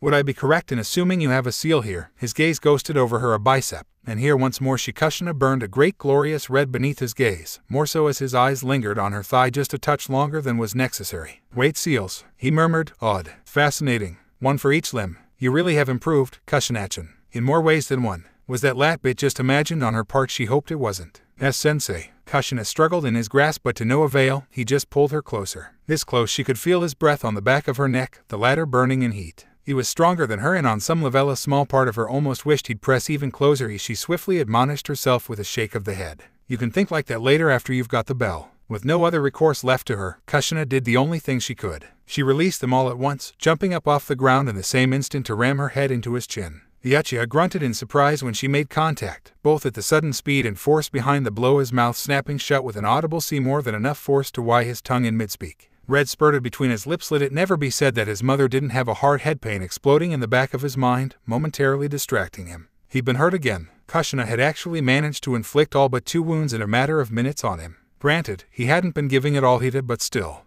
Abruptly he released Kushina. She stumbled away from him almost as an afterthought. The bell, her fingers had just brushed it when she realized Naruto was making no effort to stop her. Immediately, she suspected a trap of some sort, but no, he was just standing there, one hand clamped firmly over his mouth. She blinked up at him, her hand still closing around the bell almost of its own will until she saw the. At once, she put 2 and 2 together, lunging up with a gasp when she realized what she'd done. Her hand, refusing to relinquish its hold around the bell, yanked it off the string without a second thought. Sensei, oddly enough, her first thought was not of passing, but for him. Are you alright? You're bleeding. Naruto gawped at her in mute disbelief. She stared down at the bell, realizing what she'd done. Wow, ridiculous, he gasped out with his damaged tongue, staring at her in disbelief. Who the hell does that in combat? He touched a chakra-infused hand to his Y-mouth, rapidly regenerating the wound she'd given his poor tongue. Letting your guard down like that? If I'd been an enemy, you would be dead. But you're not my enemy. Kushina Ibiki whirled away from Benikaze and spat, expelling a geyser of water with enough force to hurl his opponent back into the forest and cancel the summoning. Whatever you do, don't let go of that bell. I've figured out the purpose of this test he wants us to work to. Too late. Naruto's heel snapped outwards and sent the kunoichi flying. Kushina barely managed to block in time, the 16-year-old nimbly folding her arms over her stomach not a moment before the Uchiha's sandal shoved her off and into her comrade. You were warned that I wouldn't make any more concessions, Naruto pointed out, placing a thumb between his teeth once more. But since you seem so eager, I'll show you something special. Behold. The miracle of shadow clones. He may have gotten no sleep last night thanks to his girls, but those 12 hours hadn't been wasted by the clones, either. The doppelgangers he'd created beforehand had been hard at work with the 2 summon contracts they'd been gifted, and their results did not disappoint. Smiling serenely, Naruto placed his still wide hand to the ground for a second and final time. No simple scorpion came forth this time. It was something larger, angrier, and far more lethal. Kuchiyosu no Jutsu. The roar of a dragon shook Konoha to her very bones. The Kodo at an ear as that terrible howl reverberated through the village. Anyone else would have been stricken their very bones with fear, but not the Uchiha heiress, being one of the few privy to his newly acquired summons. The others currently sprawled out in bed beside her. Kami, what a night that had been. Honestly, when he does something, he really does go overboard. Kushina had rarely felt fear before. It was almost ironic she had one of the most powerful Biju alive sealed into her stomach, and yet she'd hardly ever experienced true terror. She'd felt a very small fear before when she'd been kidnapped, but that had all but vanished when Naruto-sensei came to save her. Since then she worked hard to become stronger, and in the progress she'd made during the last months she thought there was nothing she could not face. That is until now. Until this very moment in which Naruto laid a hand upon the ground and called forth hell. Terror. Her knees knocked together as a massive tail split the earth in twine, his black, pointed tip swaying with malice and menace. Her soul quivered as the bone-shattering snarl of a legendary creature rent the air apart like tissue paper, its cruel claws tearing great gouges out of the earth. Bahama Naruto barked, arms folded, standing tall and proud upon the beast's head. He may not be the king of dragons, but he'll do for this demonstration. Well shit, Ibiki muttered beside her. That's not fair at all. The creature that rose out of that smoke was nothing short of massive, its gelded wings wider than the trees, bleak scales blotting out the sun itself. Large didn't even begin to define it. The summons towered over her, over the field, black eyes surveying the entire grounds with but a glance. A puff of smoke spurted between its nostrils as it exhaled, teeth the size of small buildings gnashing together in slight annoyance at being summoned so suddenly and out of the blue.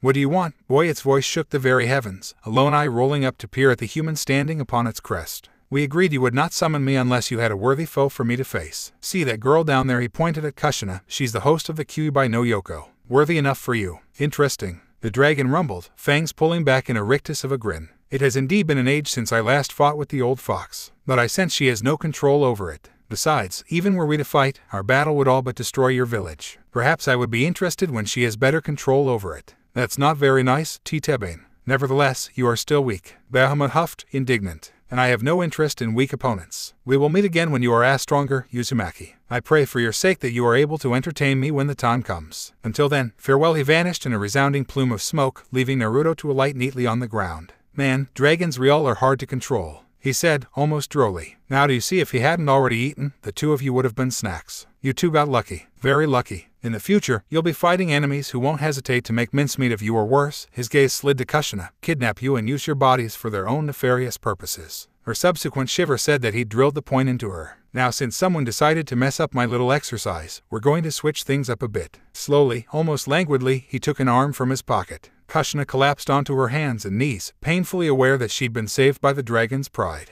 Had Naruto actually sick said beast on them, they wouldn't have stood a chance. But now what was he up to inside the head of his? Was he going to summon something else? She started, suddenly realizing that despite all odds, she hadn't let go of the bell since she'd claimed it. None of this made sense, unless he was trying to mislead them. But I thought you said only one of us could pass. She held up the trinket that was the bell, and for a split second, a fur of approval crossed the blonde's visage. He took a single step backward, bringing himself nigh up against one of the many trees leading into the forest. Her eyes snapped to him immediately. Clever girl. She picked right up on that. So you're finally going to fight us? Ibiki challenged, his confidence finally on the rise. In a sense, Naruto drew a line in the earth with his foot. Your new mission is to make me move over this line. Into the forest works, too. Ah, that'll be easy. Kushina slid forward into a taijutsu stance, confident she could surprise him yet again. After all, she'd already made him move once. Don't think I'll make the same mistake twice. Naruto. Hey, she swore, drawing a kunai of her own. No fair, aren't you going to at least try and fight seriously? She immediately regretted those words as the Manjikayo Sharingan flared.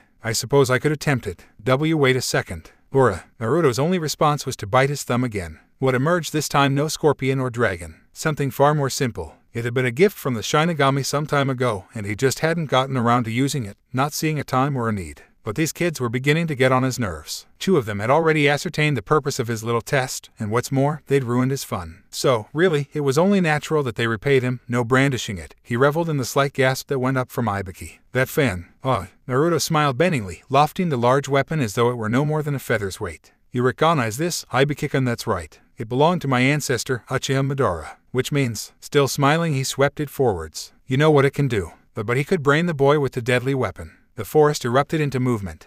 Miwaki had spent a good 5 minutes pondering his next move at the bottom of the lake, tucked away in a bubble of air. It wasn't all that draining to maintain, especially when one considered he needed only cover his head and replenish the oxygen every few seconds. He knew fair well his teammates were fighting and losing up above, and despite all his eagerness, he was loath to join them. So, here he had sat, trying to figure out just how he was going to beat Sensei and get that thrice-damned bell. Admittedly, those options were limited. Naruto had hit dangerously close to the mark when he'd claimed the boy had no jutsu to call his own. Close, but not quite. He did have one technique that he'd been saving for a special occasion. It wasn't all that fast, but it was powerful and draining. A single use could leave him almost entirely exhausted, but if it worked, Sensei wouldn't be in any position to fend him off. Not to mention he was one of only 2 shinobi who had the potential to do it. Darn it, he'd really wanted to surprise everyone. Too steeling himself, he extended his senses, reaching out to every tree in the grounds. He felt their life force like a warm ray of sunshine, even here at the bottom of the lake. Still further he stretched his senses, even going so far as to pop a soldier pill and cease breathing within his tiny bubble of air. He had to concentrate. He would need every fiber of his focus if this were to work. The slightest break in concentration could prove disastrous. Brow steepling in concentration, he clasped his fingers together. Mokuten, Mokuten. Naruto whirled as the trees of the field came alive before his very eyes, roots rapidly erupting beneath his feet, snarling around his right arm before he'd even a chance to react. Would release what the hell, he felt the roots tugging down on his arm with incredible strength, and it actually required some of his own to resist. The timing couldn't have been worse. No sooner was he bound than Kushina and Ibiki chose that moment to gang up on him, not individually as one might expect but in tandem. Nawaki, you marvelous bastard. Aren't I awesome? Naruto didn't see the boy emerge from the tree line, didn't even realize the genin had stepped straight off a tree itself. He was too busy trying not to laugh out of the irony of it all. Kushina looked like she was about to bounce out of sheer glee. Wait a sec, what was that emerging from her back? Oi! The latter completely baffled him with the emergence of her chakra chains, something he had never seen or known to have existed. Those deadly barbs were as fleet as they were agile, holding his free hand fast, her golden tethers binding the limb back before he could act, and that was before Ibiki summoned forth those wires from God knew where, effectively binding him in place against the three with a violent tug. Naruto almost smiled at the audacity of such an attack. He'd been pinned once before in his youth with this very move. He had a feeling he knew what was coming next. Yami was less tact when faced with the sudden reversal. Cheeky little. For a very long moment, Naruto simply smiled within his powerful prison of chains and wood and wires. He'd known all along that Tsunade and Nawaki were the grandchildren of the first Hokage. Hell, everyone knew that, but never had he dared to dream the boy to awaken as in the midst of a battle, or had he achieved this power even before then. Regardless, it was a milestone. Not nearly enough to hold him for more than a few seconds, but still, for a genin to unlock his line. And despite his expectations, the Kichi's kids had managed to bind him. God, it was almost enough to make him proud. Gorika no Jutsu. Those thoughts fell apart as Ibiki opened his mouth and exhaled, expelling a familiar dragon of flame. Naruto blanched. It was much larger than the one Sasuke had spat at him. Oi, isn't that a little excessive holding back or not? That could really hurt him. His armed arm bristled, muscles bulging as he used his full strength to tear it free. He flung it up before his face. BAKRAM. The ensuing explosion was nothing short of spectacular, blinding his genin to the chaos they'd inadvertently wrought. When the smoke finally cleared, they could see the Uchiha was utterly unharmed, having tore himself free from Nawaki's bonds and raised the war fan before his face to shield himself from the blow weight. How was that possible? Madara's or not, the fan was made of paper and metal. There was just no way it could have withstood Ibiki's inferno. That wasn't bad. Naruto grunted, levering himself up once more. But even with your teamwork, you still couldn't make me move. Now it's my turn. Naruto closed his eyes and dug deep within himself, opening all his chakra points and releasing them as one. The result was as violent as it was immediate, a simple flex of muscles, and his unnatural bonds quite brilliantly shattered, spraying energy in either direction. Battered by its abrupt release, the kids never saw him raise his warfan until it was too late. Uchiha reflection. Scarce had he spoke than the wicked weapon flared a fiery red and, true to its name, released the absorbed firestorm, hurling the contained inferno back to greet them, the three teens, within all its fury. Kushina had just enough time to gasp before the explosion hit. Before Naruto realized he had inadvertently returned the technique with its full power, still lacking true control over the Phanthera, by flinging a very dangerous and extremely powerful jutsu at his students without thinking. Shit. He started forward into the smoke with an angry hiss, peering with his Sharingan, idly fearing the worst as it began to clear. Hey, a rough voice greeted him. That hurt, Titebane. The Uchiha froze. Kurama's slitted irises stared back at him from within Kushina's visage, her lips pulled in a wide feral grin. A single hand had been flung forwards to guard against the returning attack, and it had done so quite spectacularly in her own right, shielding her teammates on either side. Naruto braced himself for an attack, but he needn't have bothered. Even as he looked on, Kushina actually laughed, her no-crimson orbs dancing brightly. She pointed at the line. Sure enough, his foot had crossed it, his sandaled toes well over the barrier he'd created. Yulos, sensei. There was a silence as those words sank in. A crackle of thunder split the air. Well, shit, he murmured, scratching the back of his head. They'd gotten him, fair and square. You guys, pass. That lone word met with a flurry of movement from his team. Kushina screamed at the top of her lungs. Nawaki was left mutter unintelligible words. Ibiki blew a smoke ring and passed out. We're just like that. The Uchiha painted a soft smile across his face. You already know the answer. Teamwork. Kushina's voice was surprisingly hoarse when she finally found it. You wanted us to work together, Titebane. Give the lovely lady a prize. Really, he shouldn't have been surprised by what came next. I want ramen. So it was that Naruto found his hard-earned payment from his first mission spiraling into the bottomless pit that was Kushina's stomach. Ibiki and Nawaki had each enjoyed a single bowl and he himself a few more, but the redhead was well past her sixth and still going well. At least he didn't have to wonder where he'd gotten his fixation from. Still, how could one 16-year-old girl eat that much in the time it had taken him to try and think even that much? She'd already moved on to her eighth, make that her ninth.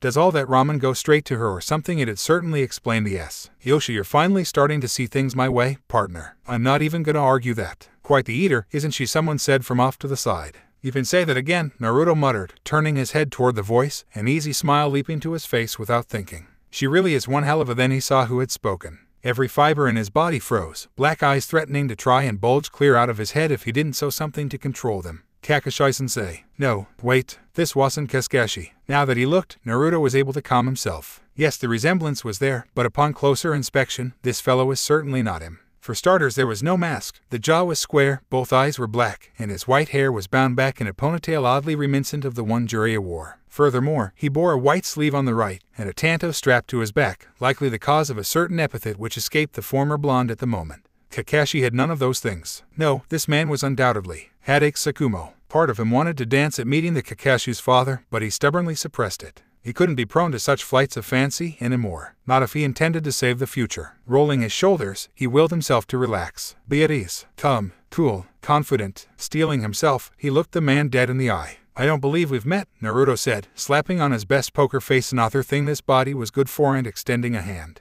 I'm Uchiha Naruto. Pleased to make your acquaintance. Sakumo didn't shake. I've heard of you, was all he would say. Frowning, Naruto lowered his hand. Fine, he was going to be like that, then. So, what brings you here? I just thought I'd stop to congratulate Kushina on her new team, Sakumo said with a smile, as a feeling of death hovered in the air between the two of them. That and I wanted to meet the man who saved me the hassle of going down to the border. A little birdie told me he'd been promoted and would be leading a team into Ambicure later this evening. Surprise me little girl, just so happens to be on it. Naruto did not flinch at the slight, but inwardly he quailed. The other man was treating him like he was asking Sakumo for Kushina's hand, or something. Gathering his courage, Naruto willed himself to look the older man square in the eye, refusing to flinch. She has nothing to fear from me. Then he paused, considering the man's words about the rain. I won't let any harm come to her, either. A few seats down, Kushina pricked up, ears twitching. Yes, so I've been told. She seems quite fond of you. Sakumo's smile didn't slacken in the slightest, but there was just a note of tension in his voice. Obviously he didn't trust him. Just so you know, she's the closest thing I have to a daughter, not discounting my son. Now, I've seen how you've made your way around this village. You've got the eye of almost every kunoichi on you. Probably even betted a few. So from one man to another, I'm going to give you the benefit of the doubt and warn you before you go and do anything stupid like that with Kushina. Naruto felt himself frown, not liking where this was going. Not at all. I'm afraid I don't follow you. Then allow me to spell it out for you. When next he spoke, his eyes were like glacial ice cold, callous, promising a world of pain. You break her heart, and I break you. Naruto blanched at the man. You heard me, Uchiha. Once again that aura of dread appeared around him, the very air thick with malicious intent as the area around the whitehead seemed to darken as if there was a small solar eclipse happening just around Sakumo and nowhere else. Then it happened. Even Naruto could not suppress a small shudder when it appeared, a Hanya mask, the kind used in Japanese no theater to represent a jealous demon or serpent. It crawled out from behind the man's deceptively slight frame, a mask of hatred that seemed to pierce your very soul. The fact that he had a pleasant smile on his face just made the look that much more creepy. You would do well to take good care of her. Understood. Yikes, this man made Orochimaru look tame. I'll remember that. Good. The whitehead smiled, and just like that, the aura of menace was gone. See that you do, and we won't have any problems. He slapped a hefty Ryu note down onto the countertop. Here, that ought to pay for whatever she eats. It'd be such a shame if you weren't able to make your rent this month. Sakumo. The man never got to finish that sentence as a furious Kushina thrust herself between them, her eyes ablaze, every strand of her lustrous hair standing on end. This tight the eye not being directed him, Naruto cringed off to the side out of pure awe. She'd really earned the title of Y Habanero. Sakumo, on the other hand, didn't bat so much an eyelash when faced with the woman's wrath. He stood tall and stern beneath the crashing waves of her anger, an immutable rock for her fury to break upon. I told you not to threaten him, she admonished, berating the larger man with a finger. You're going to scare him off. Someone has to keep an eye on your chastity. The man replied, utterly unfazed. You're only 16, Kushina. That's too young to restart your clan. A tick mark formed on the Uzumaki's forehead. I mean that's not of your business, Ttebane. Would you be willing to share him, then? Why, what the fire in the redhead's eyes sputtered and died as though he'd dropped a bucket of water on her head. For a heartbeat, just a heartbeat, Naruto felt her gaze swivel to him, those violet orbs brimming with more questions than he was willing to answer. Ibiki and Nawaki were making a point not to look at him, doing their best to stay out of it as Kushina pinned him with her gaze. In hindsight, although the sinister silence seemed to stretch unto eternity, it lasted all of an instant. Why the hell would I care about that? Naruto facepalmed so hard he fractured the counter. Sakumo blinked, thunderstruck. At last, both men seemed to recover their composure. Well, it's your decision. Sakumo smiled, but it didn't quite reach his eyes, not as he turned his gaze upon Naruto. But remember what I said, Uchiha. The ex-blonde watched Kakashi's father depart with relief, quietly shivering at his passage. Scary. So, Makoto got to you first, didn't she? It was not a question. She knew. Someone she'd managed to figure it out just from Sakumo's simple hint. He'd underestimated her. I was wondering why she was so cheery, what with Fugaku being in a coma, but damn, that's sneaky, I'll have to get her back for that. Among others. The words slipped out before he could think to stop them. Yet he felt nothing but relief. Sakumo had been right in that regard. He needed to be honest with her. The last thing he wanted to do was take her heart and shatter it into 1,000 pieces. Oh, others. He sighed, regretting it already. Yeah, it's kind of a long story. Tell me. Oi, it's my life we're talking about here. He fixed her with his best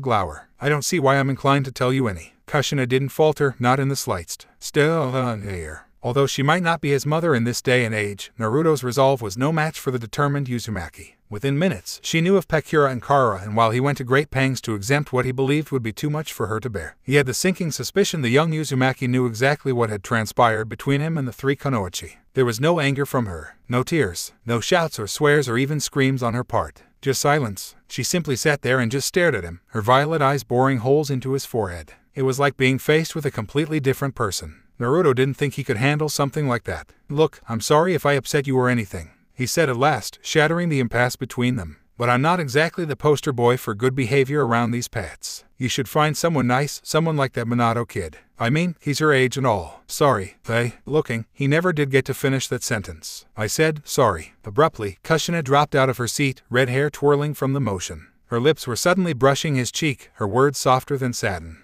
But you're not getting rid of me that easy, sensei. A shiver of surprise shot down his spine. If I've got competition, then I'll just have to try harder. Naruto jerked back, baffled. Where the hell had that come from? What? Kushina flushed, her earlier boldness vanishing with a stray autumn breeze. Twam not saying it again, Databane besides. Her face crinkled in a confused frown. Why would I be interested in Minato? He's been acting weird, lately. Pretty sure he has a crush on you. Really, she blinked, baffled by his words. I've hardly spoken so much as 2 words to him, and even when I do, he's always shooing me away so he can train or something.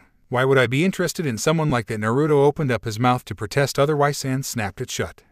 It made sense now. Because Minato hadn't been the one to save Kushina, she'd never noticed him. Oh no, her radar was fixated firmly upon him, the Uchiha who'd not only rescued and mentored her, but was now her teacher. Minato was little more than a speck in her heart now. Skuwu or the father is officially out of the way now, moving for the kill. Kushina, Al look, can we not talk about this now, she pleaded, flushing under his penetrating gaze. I mean what I said, but, she suddenly squirmed, hands writhing like snakes in her lap. It's embarrassing. Titebane, I mean you're my sensei now, and you probably think I'm all weird for liking you when you've got everyone interested in you. You're right. Naruto was suddenly aware that half the restaurant seemed to be staring at the two of them. Let's just enjoy our ramen. Oh, thank Kami. She promptly returned to stuffing her face with ramen before he could press her for details. Naruto, relieved for the change of subject, focused on his own meal. This was it then. He was doomed. He'd laid out each and every cards for her, given her every chance to fold, to turn back, and she hadn't. She was still here, being troublesome, making things difficult. Did he mention troublesome? Ibiki and Nuwaki were wise enough to keep their mouths shut, stay silent, and enjoy their free meal. Good thing, too. Naruto was in the mood to inflict 1,000 years of pain on someone, even his students. Well, that'd be a first. A hoarse voice chuckled at him.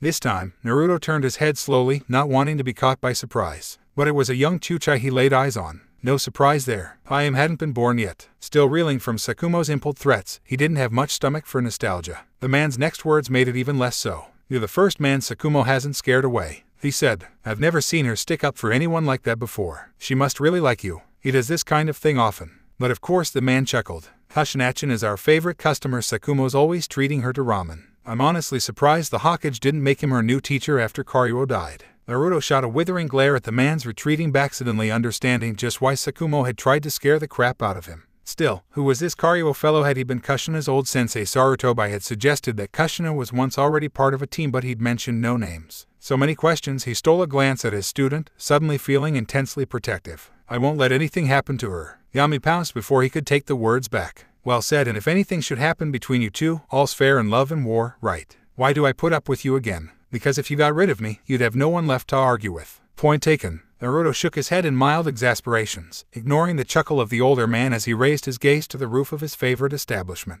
It really was nostalgic, treating his students to ramen like this. Even if one of them was his mother, a fact he seemed to find himself forgetting more and more often as of late. It was becoming something of a problem. His mom, though she might someday be, it was becoming increasingly difficult to reconcile this young woman with a woman he barely even knew. As much as it might gall him to admit, I was attracted to her. He was a young man after all, and she a young woman. It certainly did not help that his heart was already tangled up with 3 women. He cared about them, And now he was starting to care about her. Why, that was the only thing he could ask himself. Why now and why her? It was not Kushina's fault, and he didn't blame the girl, well, not completely. Had Kushina never arrived, he would have never started feeling this way. But it wasn't like she had intended for this to happen. It wasn't like Kushina even knew what was really happening.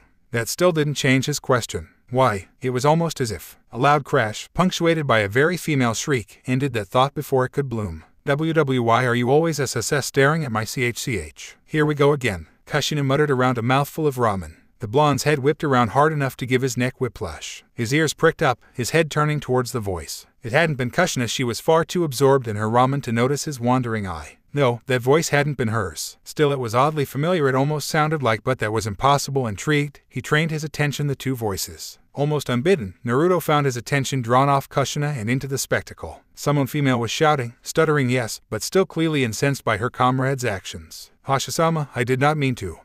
Then S stopped staring, Hayashi. I was merely using my Byakugan to ensure that you weren't under any duress. You were staring. Smack. A resounding gasp put an end to those words in the same instant that Naruto dislodged himself from his stool, sandaled feet touching the ground in the same instant that his body came careening through the blinds to put an end to the conflict. He barely heard Kushina's muffled cry of sensei, don't at his back, but too late his body was already in motion, his fingers wrapping firmly around the young man's wrist before he could so much as bat an eyelash, wrenching his arm up and out of harm's way. I think you should leave the lady alone, friend, he rumbled, Manjikayo flaring for emphasis. Don't you? Subsequent silence was deafening. Yeah, pretty sure you just made the kid piss his pants. All right, he admitted to himself, maybe we should have used more tact. What's this, we business, partner? Imagine his surprise when he found himself face to face with a young Hyuga Hayashi. Impossible not to recognize that damned face bickering with a young woman who could have been Hinata's biological twin, were it but for two things: the short bob of her ebony not dark blue hair and a pale, crescent-shaped scar taking up residence on her right cheek. The injury looked fairly recent to his eyes. It had the look of a wound that had only recently been tended to, possibly yesterday even.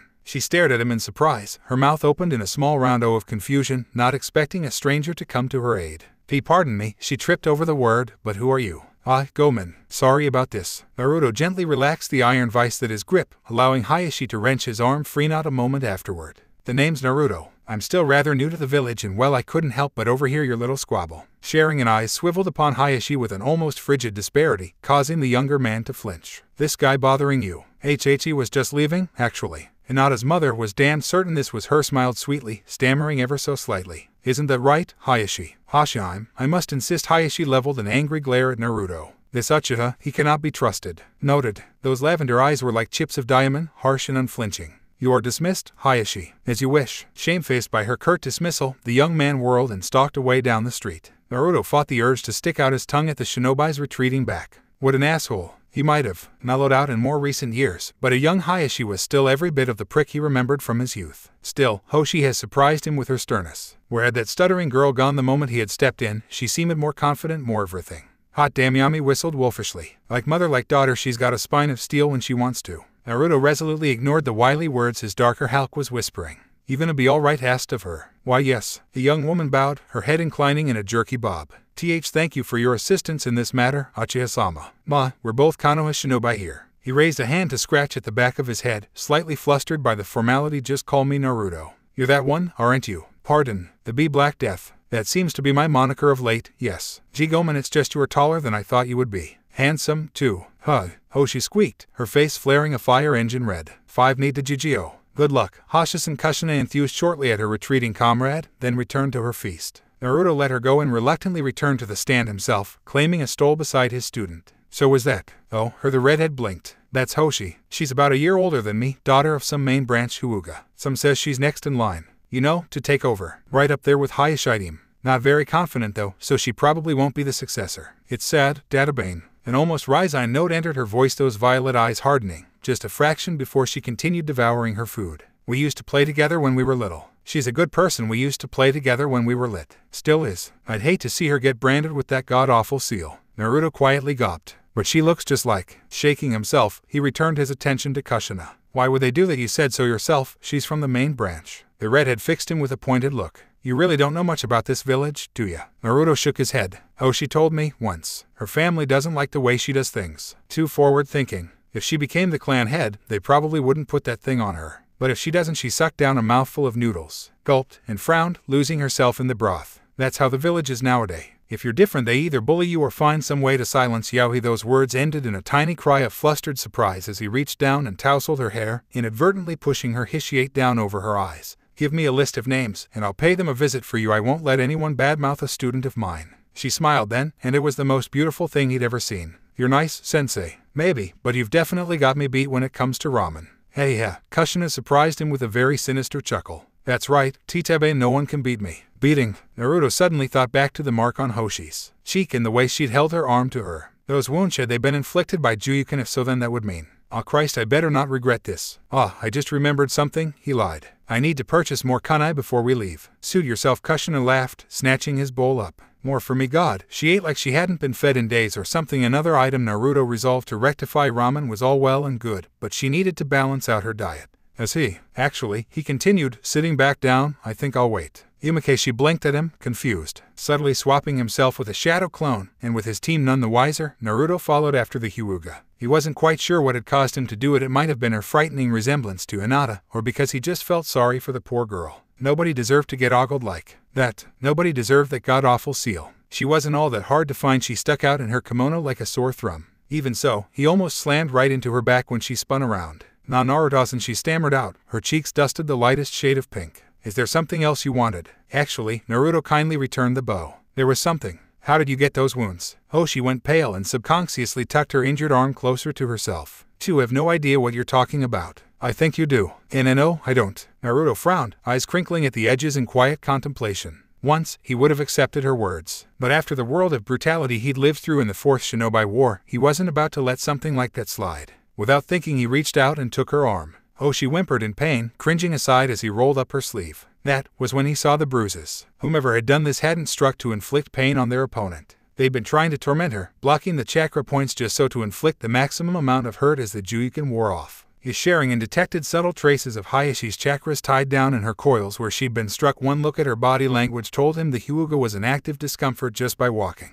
This thighs was vicious. Did he do this to you? His voice was hard to find in that instant, and she colored, her pale cheeks flushing a rosy red. No, Naruto thought to himself. No more denials. I don't like liars, Hashi-san. The poor Hyuga wilted beneath his gaze. Hayashi was just expressing concern over my injuries. Her tone told him she very much doubted that was the case. Naruto had seen the look in his eye. He'd been ogling her, fawning over her like a piece of meat. If he had been the one to inflict these wounds and then the Gaul ask about them, he would do what Yami challenged him. What are you going to do to a member of the Hyuga clan? Beat him, kill him without suffering repercussions? Even I'm not that foolish. Shut up. Holy shit, you're actually pissed about this, aren't you? I don't believe it. I mean, you always did have a soft spot for the Hyuga, but damn no. I'm about to get a whole lot angrier if you don't cork it. Naruto couldn't help himself. He was reminded of a certain Hyuga during the Chunin preliminaries, the beating she had suffered at the hands of her cousin. The only difference here was that argument was between two members of the main household, and it smacked of brutality. He didn't like it, not one bit. Tisking softly, he began to open her tenketsu with his own chakra in a slow series of pokes, ignoring her quiet cries of surprise as he effortlessly reversed the damage that had been done her. As she yelped when a particularly painful point reopened, her cry drawing attention from passerby. Finishing up with her tenketsu, he healed the fractures in her arms, as well mending them with medicinal chakra in such swift succession that Tsunade herself would have been hard-pressed to match him. He deliberately left a trace of his own energy to linger there in a warning. Something like that would be readily seen by anyone possessing the Byakugan.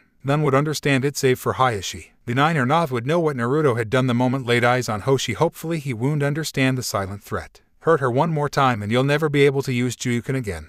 How did you do that? Hoshi blinked, eyeing the now flawless skin of her limb. The bruises were gone as though they'd never been. You learn a lot of things when you're on your own, he replied, a low growl snaking between his teeth as Hayashi's brutality furred through his mind. Still, thighs is unacceptable. He's part of your clan family. Shouldn't do this to each other. I've half a mind to. No, don't. I appreciate all you've done for me. Hoshi gushed, performing another perfunctory bow. Really, I do. We barely know each other. She risked another glance at her arm, and you didn't have to do that, but you did, for which I thank you. Besides, at Naruto's ire, she hastily continued. You're being groomed to be the Uchiha's heir, aren't you? There it was again, that damnable rumor that he was going to take over the Uchiha clan, now more fact than fiction. And for once, he couldn't bring himself to deny it. Don't want you to sully your reputation on my behalf. But if I can take up just another moment of your time. Without thinking, his hand closed around hers. Looking back, he wasn't sure what spurred the action. Perhaps it was pity. Perhaps he knew what it was like to be bullied and have no one care. Whatever the case, he did not fail to notice her fierce flush the moment his rugged hands met her soft palms. I've all the time in the world. She was silent for a very long time after then. When she finally spoke, her voice was the most naked whisper. What do you think I should do? Taking a deep breath, the Uzumaki in disguise calmed himself. He needed to be rational here. No matter how much he wished to push past her and storm into the Hyuga compound, then kick Hayashi's ass from one end of Konoha to the other. Rational, right. Well, the way I see it, it's your heart. You have to make the decision for yourself. Naruto frowned, thumbing his chin, drawing upon the lazy yet effective wisdom of an old friend. Besides, guys like that tend to swing one way or another. Either he's bothering you because he really likes you and he's sorry for what he did, which I seriously doubt, or he's just a pervert that you need to smack down before he gets the wrong idea. And if he's hurting you out of pure spite, you can't ignore that. I see. She nodded, faltering on the last word. Are you like that as well? Uchihakan. It took him all of 3 seconds to realize the kun in there, then, and that she'd spoken of the former tense, not the latter. Otakami Naruto jolted. Humio, no, he swiftly flung up his hands, old memories of Sakura and Tsunade rushing to the fore. I try to look at the eyes first, get to know someone first, maybe take him out on a date or two before I even think of staring. I've been clobbered hated many times when I was little to gawp at someone's, now it's rude, She stared at him for a long moment after that, contemplating. The smile, when it came, brightened her visage so much like her namesake. Father was wrong about you. He was. Naruto had his head aside, confused at the less than honorable mention. He'd never met Hinata's grandfather in his lifetime. There was virtually nothing for him to fall back on, let alone draw into this little conversation. He'd accidentally sent Khan, who was Hoshi's father. What was he like? Technically being her father made him both Hinata's and Hanabi's grandfather, yet knowing that did absolutely nothing to aid him in their situation. In the end, he settled for a shrug. Well, I suppose I should be flattered. Hi, she nodded. He said you were just like the others. But you're not. You're kinder than your clansmen. Yeah, I'm Mr. Congeniality. They got a slight smile again. I have enjoyed this talk, she said at last, stealing a glance over her shoulder to the Hyuga compound, looking a sore sight better than she'd been when they'd first met. Perhaps we could do it again. Sometimes she hid her healed arm behind her back shyly, a silent reminder of the kindness he had done her. He was reminded so much of Hinata in that instant back, for she'd taken that knife and was shaking himself of that dreadful image. The Uchiha once more painted a soft smile on his face to address the possible heiress. Sure, we'll make a date of it when I get back from my mission. He'd meant it as a joke, but the way her eyes lit up. Why yes, she stuttered out. I would like that very much. You're off to Rain, aren't you then? Here, at his hesitant nod, she reached around her neck and unbound the necklace she'd been wearing. At least, he'd thought of it as a necklace. It wasn't until she removed it that he recognized the yin-yang symbol reminiscent of the Hyuga clan, bound in a small leather token as a tiwir. A charm. Naruto blinked as she pushed it into his hands. Not an instant later, its leather cord pooling neatly into palm. F for good luck. Another bow, another smile that made his heart skip a beat. Take care, Naruto-kun. Naruto felt his throat run dry as he watched her retreat into the safety of the Hyuga compound. Did I just encourage Hinata's mom? Oh, snap. Groaning, the Uchiha performed an about-face and started back the way he'd come, Yami leaving him to stew in his own bleak thoughts. Something was definitely at work here. What in the 9 circles of hell was going on? He seemed to be befriending, or outright betting the mothers of his generation, or having them crush on him, in Kushina's case. First her and Makoto, then Karura, Pakura. Now he'd just befriended Hinata's mom on top of it. Honestly, if it weren't for Pakura, he'd think there was some kind of pattern at work here. Maybe there was. He didn't know. Truly he cared for these girls, each of them, so why did he feel so damned guilty about the possibility of fathering most of his old friends? Maybe you should stop looking a gift horse in the mouth and just run with it, partner. Trust me, you'd be a lot happier that way. You might be right, he thought to himself, and I'm not even going to bother worrying about this shit anymore. What happens, happens. He was growing weary of burdening himself with the what-ifs of this time, a problem he didn't need when he already had the fate of a world riding on his shoulders. Now that's more like it. Welcome to the dark side, my son. Yeah, well, don't get used to me agreeing with you, jackass. He was just about to substitute himself with the clone he'd left back at Ikaraku when a hand closed upon his shoulder. Why the long face, man? Naruto's gaping mouth snapped shut with an audible C, a muscle jumping in his jaw. You know, I've had just about enough of being picked at today, Databeo.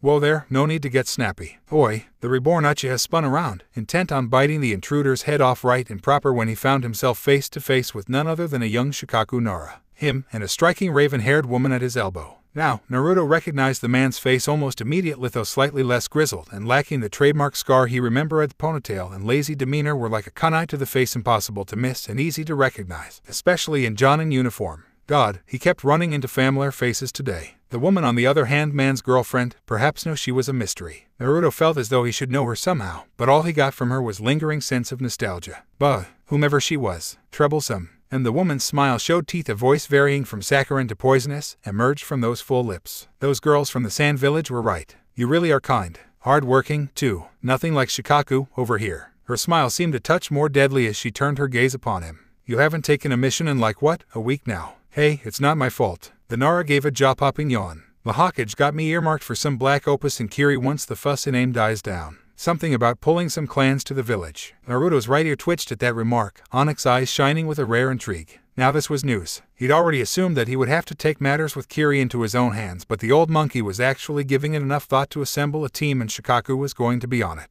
Wait, you're going to be on that mission, too? What, you actually know about that? Shikaku blinked, his perennial smile vanishing in an eye blink. Who told you? I was the one to suggest it. Kiri hasn't taken any action against us, yes, and with their Mizukage losing his mind, I thought now was as good a time as any to get some of their people to safety. Not to mention bring in a slew of powerful line wielders in case things go south later in the war. But he didn't tell Shikaku that. No one needed to know that Naruto was angling to get the Yuki and Kagura clans on their side. And possibly a certain Strawberry Blonde if she was around in this day, and Irabad bad Naruto he had enough problems as it was without worrying about Meiterumi wherever she was, he was certain she could take care of herself. Maybe, hopefully, well shit, the Nara frowned, dragging him back to reality. The Sandaime did mention that Anucha would be leading the task force. Congratulations, I guess. Naruto felt the back of his neck color at the man's unexpected praise. Gee thanks, HMMPH. Someone snorted in the back of his head. How very like the weak, to bow before the whims of the strong. Naruto froze, then relaxed. Very funny, asshole. Hey, that wasn't me, Yami piped up. What the? Look, I've got Shikaku right in front of me here, I don't have time for your antics. I swear, I didn't do it, it was someone else. Hey. What? You sure we're not sharing this body with something else? Great, that's the last thing I need. Shaking off his dread, he came to just in time to watch Shikaku getting berated by his Azafietyu-named woman. Is exactly what I'm talking about, she was saying. You need to take these things more seriously, that's why you need me on this. What the hell, he grouched. If Naruto wanted you on his mission he would have said so, troublesome woman. Well, I don't have any objections. See, why can't you be more reasonable like him? Ouch, Shikaku muttered, though he seemed to take the insult with a grain of salt. To Naruto, it looked like he had gotten so used to his girlfriend making comments like this that he had gotten to the point where he simply shrugged the heavy words off. Such harsh words, Yoshi, he whined. Do you really hate me that much, Yoshino? What was that, dear? Oi, what did I say this time? Shikaku's voice rose, his mask finally breaking as she took hold of his ear and yanked. Come on, Yoshino, that's not fair. Naruto, help me out here. And you think I have a strange relationship? Naruto mumbled as he watched the byplay between the two. It was quite apparent that they had a long history together. Even so, they seemed to bicker like an old married couple despite the fact that they were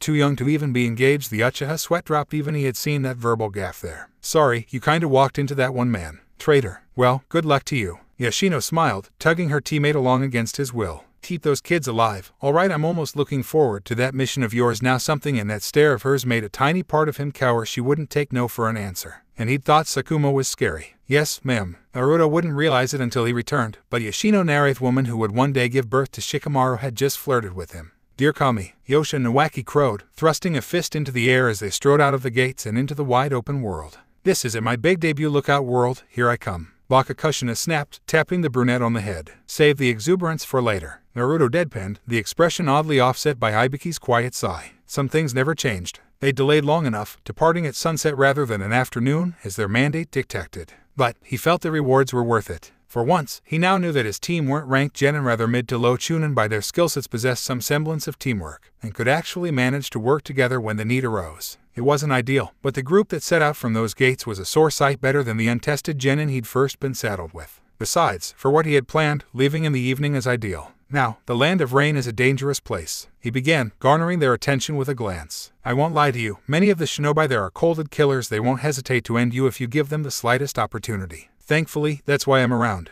If we're able to meet up with Jiraiya and his group, we should be able to manage against Hanzo. The three of you will provide provisional support as needed, but do not, and I repeat do not, engage Hanzo under any circumstance. He will waste you. Understand? Have you ever been there, sensei? No, I haven't, but if the third put you three under me, he must have some idea of what he's doing, hopefully. Wait, so we have to walk all the way there? Nawaki whined. Who said anything about walking? Naruto replied, nipping the edge of his thumb and bringing it down upon the road. Kuchios no Jutsu. The dragons that arose out of the flames were smaller than Bahamut, but only marginally so. THS first was a great green giant. Its scales glinted brightly upon its slim form in the setting sun. Golden eyes sovereign the four of them with eyed curiosity instead of the dispassionate hunger with which the Prince of Dragons had regarded them before. But unlike the great black behemoth, this particular dragon inclined its head the moment it laid eyes upon Naruto, snout touching a portion of the road with a muffled snort. When it spoke, Kushina was startled to realize that it wasn't in it at all, it was a she. The second, a white lizard, was slimmer in appearance, his glacial wings all but dripping with condensation, its body more skeletal in comparison to its larger cousin. You called, Naruto Dono. Yo, Naruto grinned, patting her once on the head. Mind giving us a ride, Shirokun, Midorichan? I would be honored to carry you in your clutch upon my back into battle. HRMPH, the second huffed.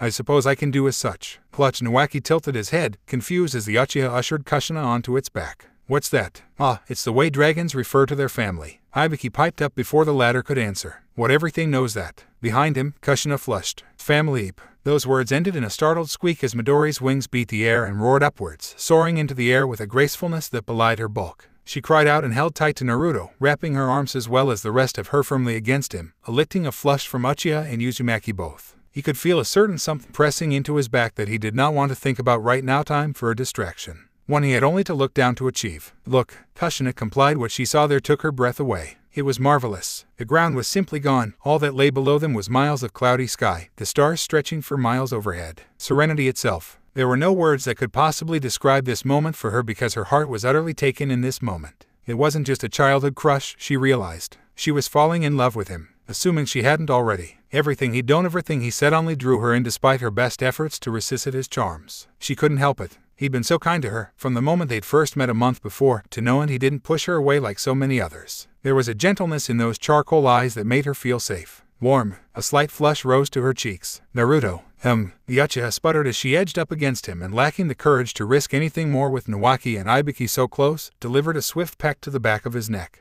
The effect was as immediate as it was quite pleasant. Naruto nearly jumped up into the air, his cheeks coloring in surprise as he twisted to face her. Kushina, he admonished lightly. Gotcha. The young Uzumaki darted forwards in a rare moment of boldness and wriggled into his lap. Naruto froze, his body turning to stone beneath her. Perhaps he knew what was about to happen. Perhaps not, because in the next instant, before he could even form a coherent thought, Kushina's mouth caged his in a chaste lip-locking. It was a fleeting, all things considered, little more than a brushing of the lips, but she'd done it. Or first, she knew it was incredibly stupid of her to even dare such a thing now that he was her sensei, but it wasn't fair. She'd liked him long before Sarutobi had assigned her to him. In hindsight, that made his reaction all the more sweet. Yeah, what the heck, Databeo? I'm not sorry, Databane. She stuck out her tongue with a giggle, worming around him and burying her head into his back when he tried to reach around and grab her. Eventually, he just gave up on it. You're not angry, are you? She asked at last, the words muffled into the fabric of his jacket. With me? No. His voice was oddly thick, rough even. I could never be angry with you. She could see that his nucleus were white, knotted together around Midori's scales. So how do you feel? About? What do you think? I'm not sure how to feel. Kushina balked, but then she caught the corner of his mouth curling upward.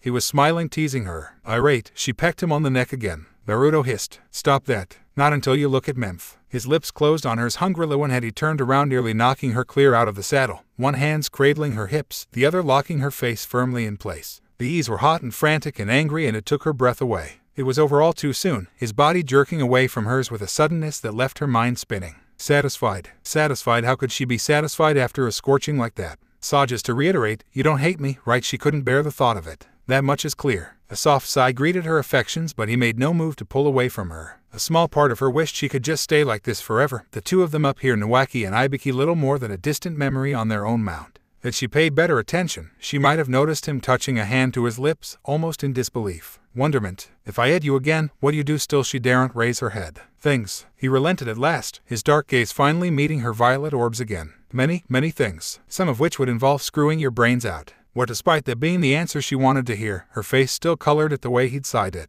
Sensei, you wanted honesty, didn't you? He fell silent after that, and it was clear that they would discuss it no more this evening. How long can she stay like this? She wondered aloud, changing the subject. While Naruto blinked, jerking his hand away from his mouth, shamefaced. A few hours, at least. Wow, that's awesome. Kushina wriggled free to the scales of their mount. You're the best. Midoriya and Naruto blanched, both at the suffix, knowing a dragon's pride in Kushina's nonchalant stroking of their airborne friend. Dragon scales could be quite sensitive. I wouldn't. Yes, that feels quite nice actually. Lower, if you please. Kushina grinned a megawatt smile, beaming as she did the summoned scales. She likes me indeed. A pleasured purr snaked out of Midori's closed mouth, her tail thrashing pleasantly, as pleasant as such a beast could hope to be, her wings stressing time with the girl's firm scratching.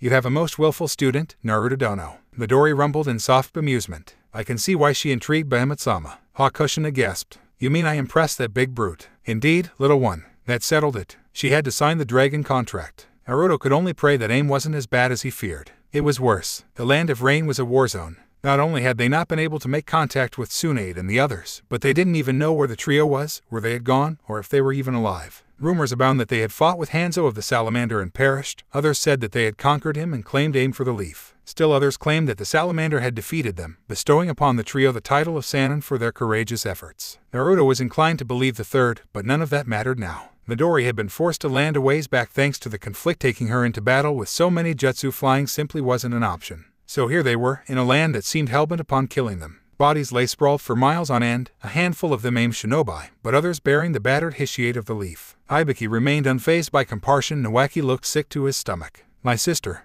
will be fine," Naruto soothed, patting the boy's back. "She's too stubborn to die in a place like this. I hope." Kushina gagged, quietly retching at the sight of so much death. "Easy now," he soothed her, glancing at the water's edge. "We're in enemy territory. But, look out." That was all he heard before the fire hit. "Sensei." Naruto's body had been blackened beyond recognition, not from the flames, but rather his technique. He'd hardened every inch of his body with the earth release in the nick of time, his form coated in a black veneer of hardened soil. Even as they looked on it crumbled, revealing unharmed flesh beneath. Datendamu. The same could not be said of the 100 of AIM-9 that rose from the waters to meet him. He couldn't be bothered to remember their faces. Their name was Legion, for they were many. Too many to count. "Greetings, Uchiha Naruto." One of them chuckled. "We have been chosen by Hanzo-sama to entertain you this evening." Purred another. "If you would kindly die for us." "Okay, cliché much, but..." Naruto took one look at their numbers and hissed. This was too many for a simple patrol. They'd been waiting for him. An ambush, then. But how had they known he was coming unless... "Run," he shouted, realizing what was about to happen. "You can't handle this many." "But..." "Run." Naruto daren't look to see if they obeyed his command or not. He was too busy fighting for his life. The first to step within range of his Sharingan found himself on the receiving end of a warfin to the face, and by then he'd no more time for thought.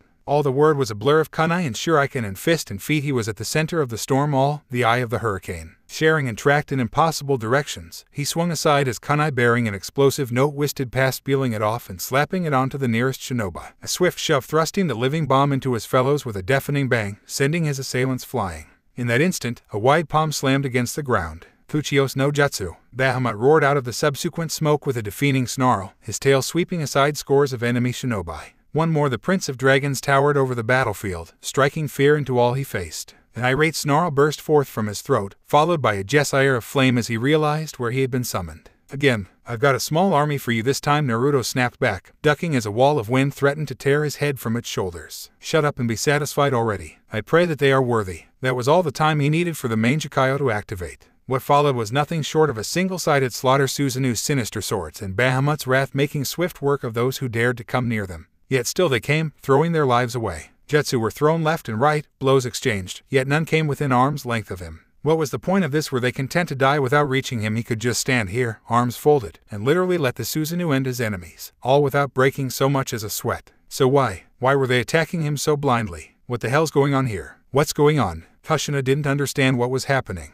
Was she dead? Was she dying? She didn't understand. One moment they were scrambling to get as far away from Naruto's battle as possible. The next something else happened. These shinobi were far beyond them, he'd said. "Get away," he'd said. So they had, retreating to an acceptable distance from the fray whilst their sensei made short work of the army arrayed against him. It shouldn't have happened. They'd been on their guard. They'd been prepared, ready for an possibility of an ambush or even an attack. Damn it, they'd been ready. Iwaki's scream was their only warning. Watch it. Before she knew what was happening, the ground was just gone. Earth rose all around them, swallowing them up before they could shout, spitting them out somewhere else. The sounds of Naruto's battle were but a distant thing, a backdrop to the horror unfolding before her very eyes. Something massive reared its head, a large snout poking out of the rainy soil. Then a body and a tail, its oily skin sliding through the muck like an eel. But this was no eel. This was salamander. Well.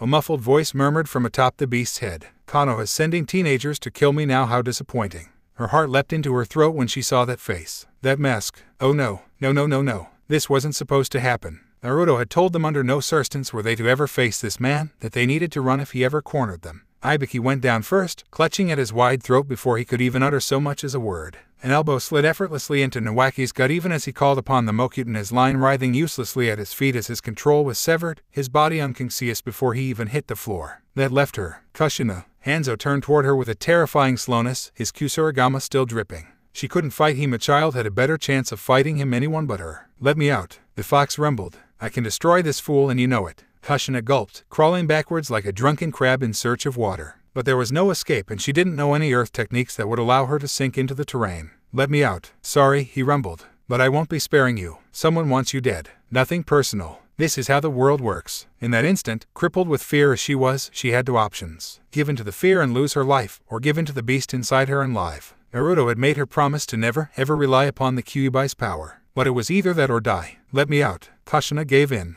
Godamnite. Crimson chakra flooded her veins as the Beiju cloak formed, three tails of pure hate sprouting from her back in an instant as she ceded restraint. Every fiber of her being stood on end, her canines gnashing together in silent agony as she struggled to keep the fourth tail from forming. Any further and she'd lose control completely. Even now, a small part of herself gloried in the release the beast that the world feared so. Power, what glorious power it was intoxicating this chakra, she didn't know why she'd ever been afraid. Stop. Stop. You stupid fox, she hissed at it, clawing at the ground with her nails. Stop messing with my head, I'm not giving in to you. And why not, the demon rumbled, bemused. Naruto was quite compliant when his life was in danger. Well, Naruto's not a Jinchuriki. Ah, but that's where you're wrong, little girl. He was mine once upon a time, before this mess unfolded. Kushina yowled. Lying, you're lying. Am I now? Why don't you ask him but first? Oh, Hanzo blinked, intrigued, utterly unaware of the conflict taking place within. So you are a Jinchuriki. Interesting. Are you going to lose yourself? I wonder if. His words proved the weight to sever their argument, ending now in a muffled grunt as Kushina's fist crunched against his jaw, her clenched knuckles barreling into his face with enough force to create a hairline crack in his rebreather. Despite all her anger, she felt a trickle of pride. Genin or not, she'd actually managed to hurt him. Shui, was she falling? What had happened to her chakra? Why was everything so dark? What was going on? I'll give you credit for hitting me, Hanzo's voice murmured overhead, his scythe once more filling her vision. But I know a thing or two about Beiju and suppressing their chakra. Pity, though. You made me lose my last one. Kushina. Sensei, get the hell away from her. The last thing she saw was a blur of black. Get the hell away from her. Oh, Hanzo paused, his Kusurigama coming just short of pricking Kushina's throat, stopped by a hand wrapped around his wrist. Uchiha Naruto, I presume you're late. I was expecting more of a challenge from your students. Naruto bristled as he beheld them lying there on the ground, their bodies beaten and broken. No. A quiet hiss of breath escaped his throat as the deadly edge drew. Not like this. They couldn't. Bethy just couldn't if they were dead. No. Are you going to stand there all day, or are you going to attack me? Hanzo challenged. They won't live much longer if they don't receive medical attention. Oh shit. Don't lose it, partner. Badump. Ah, Christ, there he goes. That did it. He thought he had snapped before when he'd nearly failed to stop Kushina's kidnapping. He'd thought himself insane with anger when witnessed Tsunade's death in Wind Country. But this thighs redefined anger. There was no red haze this time, no sensational of falling in the black, losing himself into the darkness. It was as simple as a finger switch. One moment he stood there, soaked in the of a small army of fools who dared to stall him, now slain. Next his mind simply ceased to be. He took in the prone, broken forms of his students off Kushinan. The Mangekyo flared to life in his eyes. There, standing in the rain. He lost himself. Naruto screamed. Susanoo roared into existence around him, black bone and cold chakra writhing its angry tendrils in either direction. Larger it grew, assuming human shape and form, then larger still, its many arms spreading outwards like an Asian Asura, 6 limbs, 6 swords slashing at the ground in a thrashing frenzy. So great was its fury that the leader of the rain was actually forced to leap backward, seeking shelter atop the head of his mighty salamander, lest he be torn apart by the many blades. One thought stood at the forefront of his mind as he gazed upon the hellish creature that had engulfed the Black Death.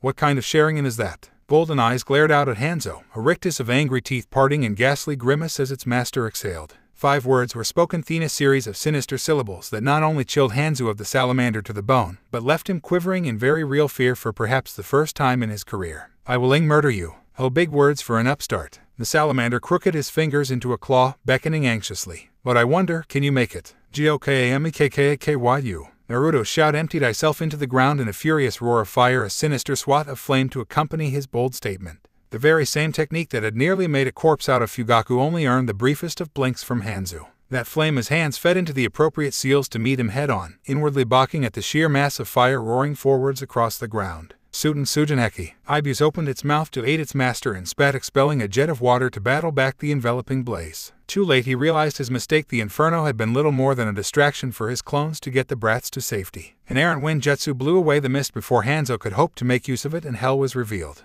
Those damn eyes conveyed but 2 words unto his frightened mind. Black Death. Hanzo reared back, fearing the worst as Naruto started forwards at him. That was when the Susanoo began to shrink. Instead of growing larger as was often its wont, the massive creature of black chakra and gun had the opposite effect, conforming itself to his every feature, forming a suit of ethereal armor over the already deadly Uchiha. But Uchiha or not, he was a mere man, and no man could hope to stand against Ibus's poison once exhaled. Of that much he was certain. No man, Uchiha or otherwise, could defeat him. None. Raiden Giant. Naruto opened his mouth and Ibus vanished in a torrent of light. It all happened so fast. One moment, Hanzo was standing astride his might mount. The next, Ibus was gone, disintegrating out from under him as the terrible radiance slammed into the mighty beast. The poor salamander hadn't even had a chance to dispel itself. It was well and truly dead before it knew what had happened. Hanzo was lucky enough to leap away with his skin intact, his shoulder cloak smoldering away from his back as he fed through the signs to counter. Futon Daidappa. His wind jutsu never found its target because Naruto and his blast were already long gone, the angry gale scouring yet another scar into the land of rain. The only warning Hanzo had was the crackle of the Uchiha's reemergence, a fur of black light Hiraishin snarling into existence behind him. Oh dear, what was that black flash just now? What? With a sudden whisper, Naruto appeared behind Hanzo, his power-swollen limbs engulfed in the black light of Amaterasu. He was extremely close to the leader of rain, a powerful leg bent back and ready to snap forward at his skull. Hanzo saw him and reached around with his Kusarigama, but he already knew he wasn't going to be fast enough. Any hope of him outmaneuvering the Black Death was non-existent the moment that man had decided to unleash his true might upon the world. Even so, Hanzo deserved some credit for trying. Daten. Naruto spun around quickly, slamming his heel into Hanzo's body. With a surprised grunt, the pale-skinned shinobi went flying down the battlefield, a trail of dark following his broken body through the falling rain and into the muddy ground of the plains. The snarl caught in his throat and he found that his legs refused to move, his body powerless as his limp form slammed against the asphalt once gravity took hold of him, his skin skidding across the earth as the momentum continued to drag him over the short terrain. At last fate took mercy on him. His feet were suddenly freed from the ground as his back skidded into the rain-soaked soil, a mode of control returning to his body. He'd used the earth spear technique to harden his body at the last instant. It was the only thing that had saved his life. Even then, the Uchiha's roundhouse kick had fractured at least 3 ribs. Breathing hurt. It took a monumental effort just to stand. But stand Hanzo did, pulling himself woodenly to his feet despite the pain screaming in his side. Here was the man who had named the Sannin only hours before a simple kick would not be enough to end him. Not bad, Uchiha, he murmured around his rebreather. You live up to your name. But you'll need more than cheap parlor tricks to beat me. The only responses he earned from the Uchiha was an inarticulate snarl of anger and loathing. Oh, apparently the man cared more for his students than he'd thought. He'd have to ask the man about it. After he killed the Black Death, of course. One couldn't rush such things, and he was being paid a handsome sum of money to ensure that Konoha's upstarting shinobi met an untimely end. It was nothing personal, of course. Ambikure needed the money to function. He'd spared those other 3 purely on a whim, curious to see how the man would react. Thus far, he was not disappointed. Are you going to stand there all day, or are you going to attack me? Naruto raised his hand, made a clenching motion with the first end. Well, a lot of things happened at once. The first realization Hanzo had that something was terribly, horribly wrong was when he was pulled an invisible force violently yanking him forward off the ground, hauling back into the fray against his will.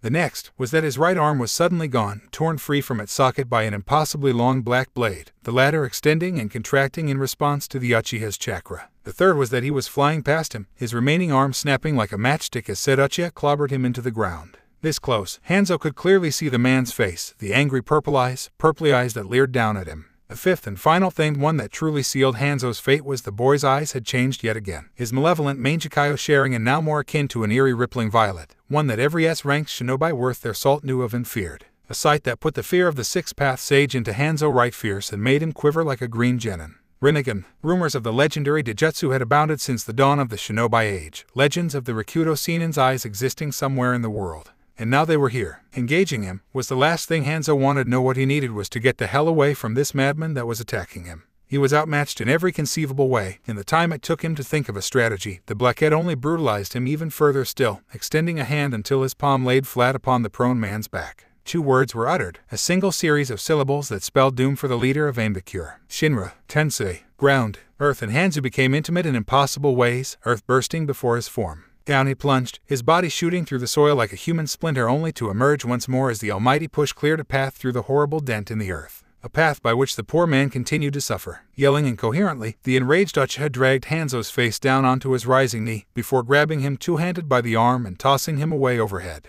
The man's mind was left whirling, as was his field of vision. All the world was a rain-soaked blur, one he could no longer make sense of. What is happening? Naruto was suddenly there to greet him again, his boot slamming down on the man's with enough force to put an atom bomb to shame. Not that the latter had been invented, yet but someday the world would look back and tremble when they saw the size of the crater that single stomp had created. His heel pressed down against Hanzo's, pinning him to the ground, denying him any chances of escape. No words were spoken, no finally taunts uttered. He simply held Hanzo down with one foot, the man's caving underfoot. A single unspoken command was given. Susanoo. Naruto towered over him, that ghoulish skeleton fur to life around him once more. It was larger now, larger than anything he had ever seen, its master ascending with, trapped within a lone jewel atop its head. And it was still growing, its ever-expanding foot all but grinding the terror into a pulp beneath its heel. And still the man did not die. Hanzo opened his mouth to plead for his life. Too late, he realized there would be no mercy. Higher the black Susanoo towered, then higher still, its former piercing the weeping clouds themselves. It was massive, larger than a mountain, greater even than a biju. It drew its blade in one fluid motion, and it was then that he knew his death had come. There would be no split-second intervention from a third part to save him, no moment of respite from his aggressor. Oddly enough, he didn't feel fear. It had been a good fight, all things considered. His employer would doubtlessly be furious to learn that Konoha's Black Death would only continue to grow from this encounter. It was a good fight. Closing his eyes, Hanzo of the Salamander consented himself to death's frigid embrace. His last thought was thus, Black Death. Then the black blade descended and he knew no more. Tired. He was saga-damned tired. Naruto had never been more exhausted in his life. Awakening the Rinnegan was one thing, but calling upon the perfect Susanoo, his body was taxed to its very limits. He barely had enough strength to create a trio of shadow clones to carry his students' slumbering forms to safety. Even less, to check over them, tend their injuries, make certain they would survive. Never again, he avowed. Never again would he allow them to face such danger alone. They would learn from this experience, would live to see another day, another sunrise. Hanzo would not. Almost as an afterthought, Naruto approached the man's corpse. Hanzo's body was barely recognizable thanks to the Susanoo's pulverizing power, but enough of him remained that his scrolls were relatively intact in any case. He plucked the salamander contract from the shinobi's broken body, stowing in on his personage. It never hurt to pick your enemies clean. Speaking of which, need proof of the man's death. Sword still in hand, he considering the man, appraising him. Then he slashed down, severing his head at the neck, decapitating him. Storing in, yaukled him. He didn't even deign to turn. He'd sensed them on the fringes of the battle, but he'd been too consumed by lust to notice. This close, it was impossible not to recognize their chakra. How little they had as untrained children, yet his heart still skipped a beat nevertheless as he drew nearer. It was them. He'd been so focused on finishing Hanzo with all of his power that he hadn't even paused to consider the possibility that his perfect Susanoo, massive as it was, could attract unwanted attention. Yeah, I killed him. He spoke, rising from his crouch. What of it? And nothing, a girl's voice stammered out, stuttering in her fear. It's just that thing was huge. It was, Naruto conceded, peering at the break he'd made in the clouds. This country needed something big to put an end to her tears. Indeed, for the first time in nearly a century, it was no longer raining. The sky was blue and clear overhead, the sun poking its head fearfully between the break almost for fear of being punished. Beautiful, Naruto chuckled. You say that like you mean it. Another voicey boy challenged his words. I do. So are those your students? Naruto's gaze drifted to Kushina, Ibiki, and Nawaki. Yes, he supplied quietly, still refusing to look at them. They'll be just fine.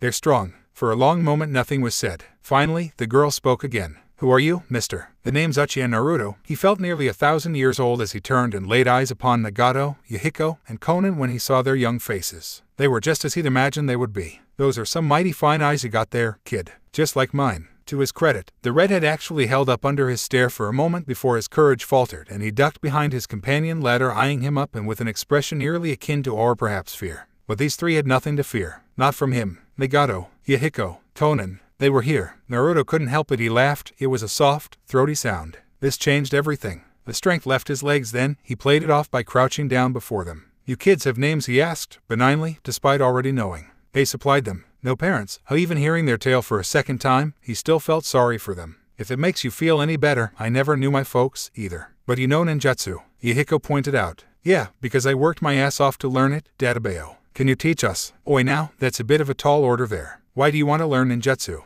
The boy immediately colored, but his bluster was swift to return. I wanted to make this land stop crying. That's already been done, Naruto pointed out. Then because I don't want to lose anyone else. Naruto grinned. Good answer, kid. There was a silence after that, the three orphans unsure of what to say to this strange man. The hungry, he dug a hand into pouch, retrieving the rations he'd been saving for this very occasion. I've got the suhoa. They were all but snatched out of his hands by Yahiko and Konan, with Nagato only slightly more reluctant to take his offered share of the food. Heh, I'll take that as a yes. Why are your eyes like Nagato's? Konan quested as she ate, peering at him. Smart girl, leave it to her to put two and two together. They're the same, but you're not an Uzumaki, are you? Nope, but she is. Naruto pointed toward Kushina's slumbering form. Maybe she's your long-lost cousin or something. Nagato jerked as though he'd been hit by a lightning bolt. This young woman was related to him by he flushed at the thought. Konan wasn't so easily satisfied. You didn't answer my question. Well, he and I are the same in a way. Naruto smiled softly. These eyes help me protect those precious to me. Isn't that right, Nagato? You have someone you want to protect, don't you? The boy nodded quietly, his eyes straying towards his friends once more. It really warmed the heart. So, are you going to teach us or not, persistent kid? This Yahiko.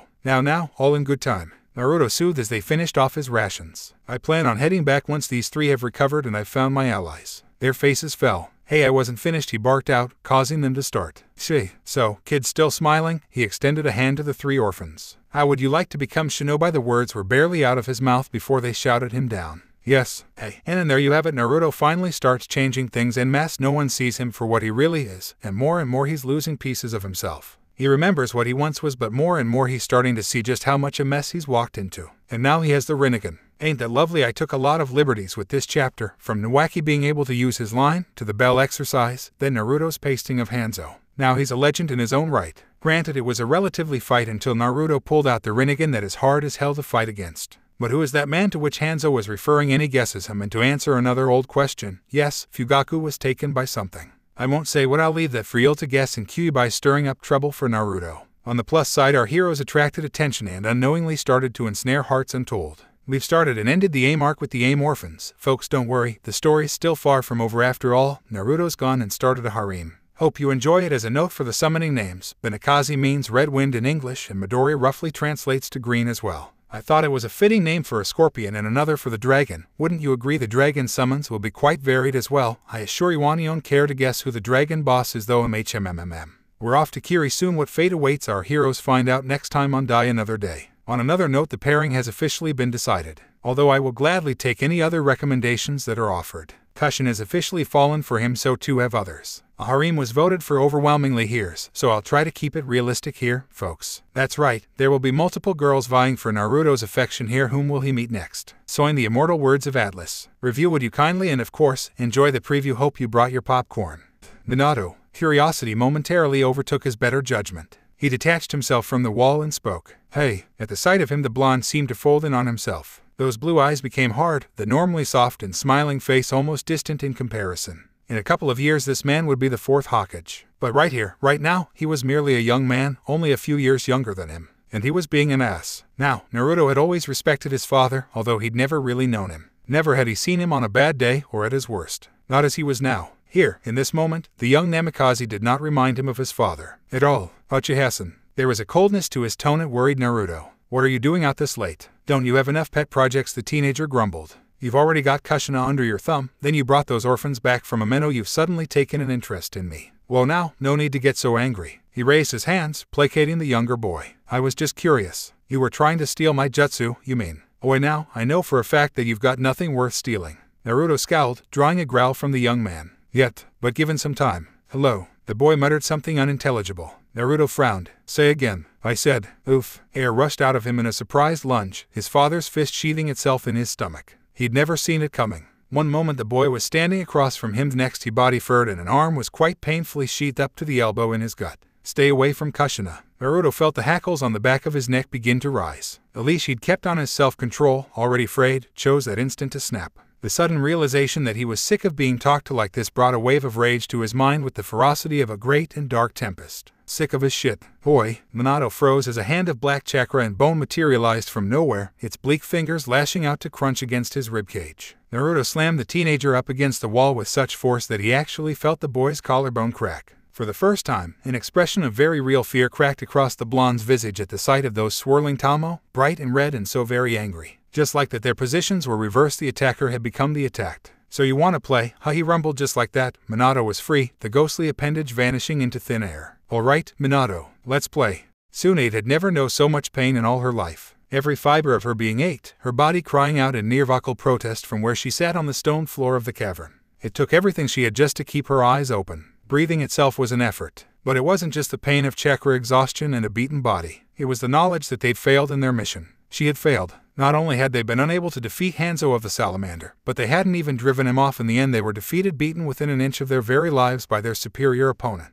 But instead of ending them as any enemy might, he had spared them, bestowing upon the trio the title of Sannin for their efforts against him. He'd let them go, saying the battle was likely to turn in Kano's favor. Got him it, he'd let them live. Beaten and broken as Jiraiya and Orochimaru were, she barely managed to drag the two of them away from the battle and into the shelter of this cave. Nursing their wounds had driven her well past the point of utter exhaustion. It was only soldier pills and her own will keeping her from joining her comrades on the blessedly cool floor of their sanctuary. Perhaps she had her to thank for that. Her teammates might have been a pair of corpses for all that they moved, the slow rise and fall of their S the only sign that they yet lived. Honestly, it was times such as these that she wished she could use her line. It would have made a massive difference against Hanzo, might have even turned the tide. But she couldn't. She had trained for years to wield it since childhood, read countless books on her grandfather's Kekkei Genkei or Kekkei Genkei Iksumi and every scroll she could get her hands on, but something always seemed to be blocking her somehow. At this rate, Nuaki would learn how to unlock it before her. The thought of her kid brother wielding Mokuden was almost enough to draw a smile from the battered blonde. He'd been a genin for nearly 2 years. Norimer had it was getting a new sensei to replace the one he'd lost and he wore. Perhaps she might meet the man when she returned to the village. But none of that would matter. That it would matter if she didn't survive. Tap. What was that sound?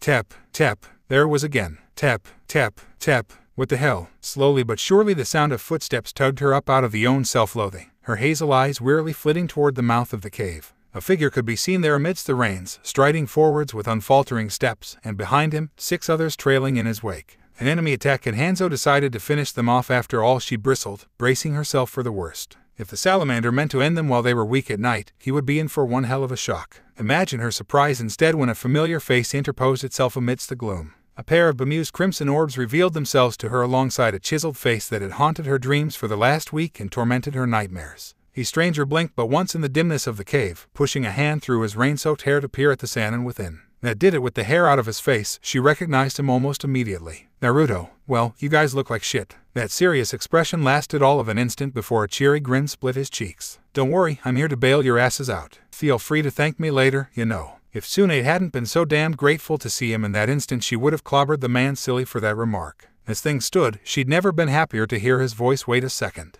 How did she know it was really him, and not some aim assassin hinged into him to make her drop her guard? Gasping at such a thought, the blondes frantically fumbled for a kunai with her good arm. Not another step. If you are who you say you are, prove it right now. Naruto sighed, his brow pinching in annoyance. You're really gonna make me go there? Tsunade's glower must have spoke volumes because he didn't step into the cave. Another sigh rang through her ears. Fine. In the land of wind, I told you never to risk yourself on my behalf. And alright. Tsunade felt her face flare a bright cherry red at the mention of that mission. Alright, you're the real deal and I told you never to speak of that to anyone. Jiraiya snickered from somewhere behind her. Guess they fought Hanzo, T-Tebane. One of the 6 muttered ruefully, her voice readily identifying her as female. They're downright paranoid, she yelped as Naruto's fist ruthlessly descended on her head. What the heck was that for, sensei? For not showing the proper appreciation. Naruto clucked disapprovingly. These 3 have been through hell and back, show them some respect. But, if you don't, no ramen for you. The poor girl whimpered like a kicked puppy. That's just mean. It's cruel and unusual punishment, Databane. Tsunade's eyes caught a flash of crimson in the storm. Just then there was only one Kunoichi she knew to have hair such a lustrous crimson color. Kushina. She wasn't truly able to discern the other shinobi with him in the dim lighting, but one glance at the children with him told her that the other 3 were doubtlessly orphans. The oldest looked to be no more than 12 years old.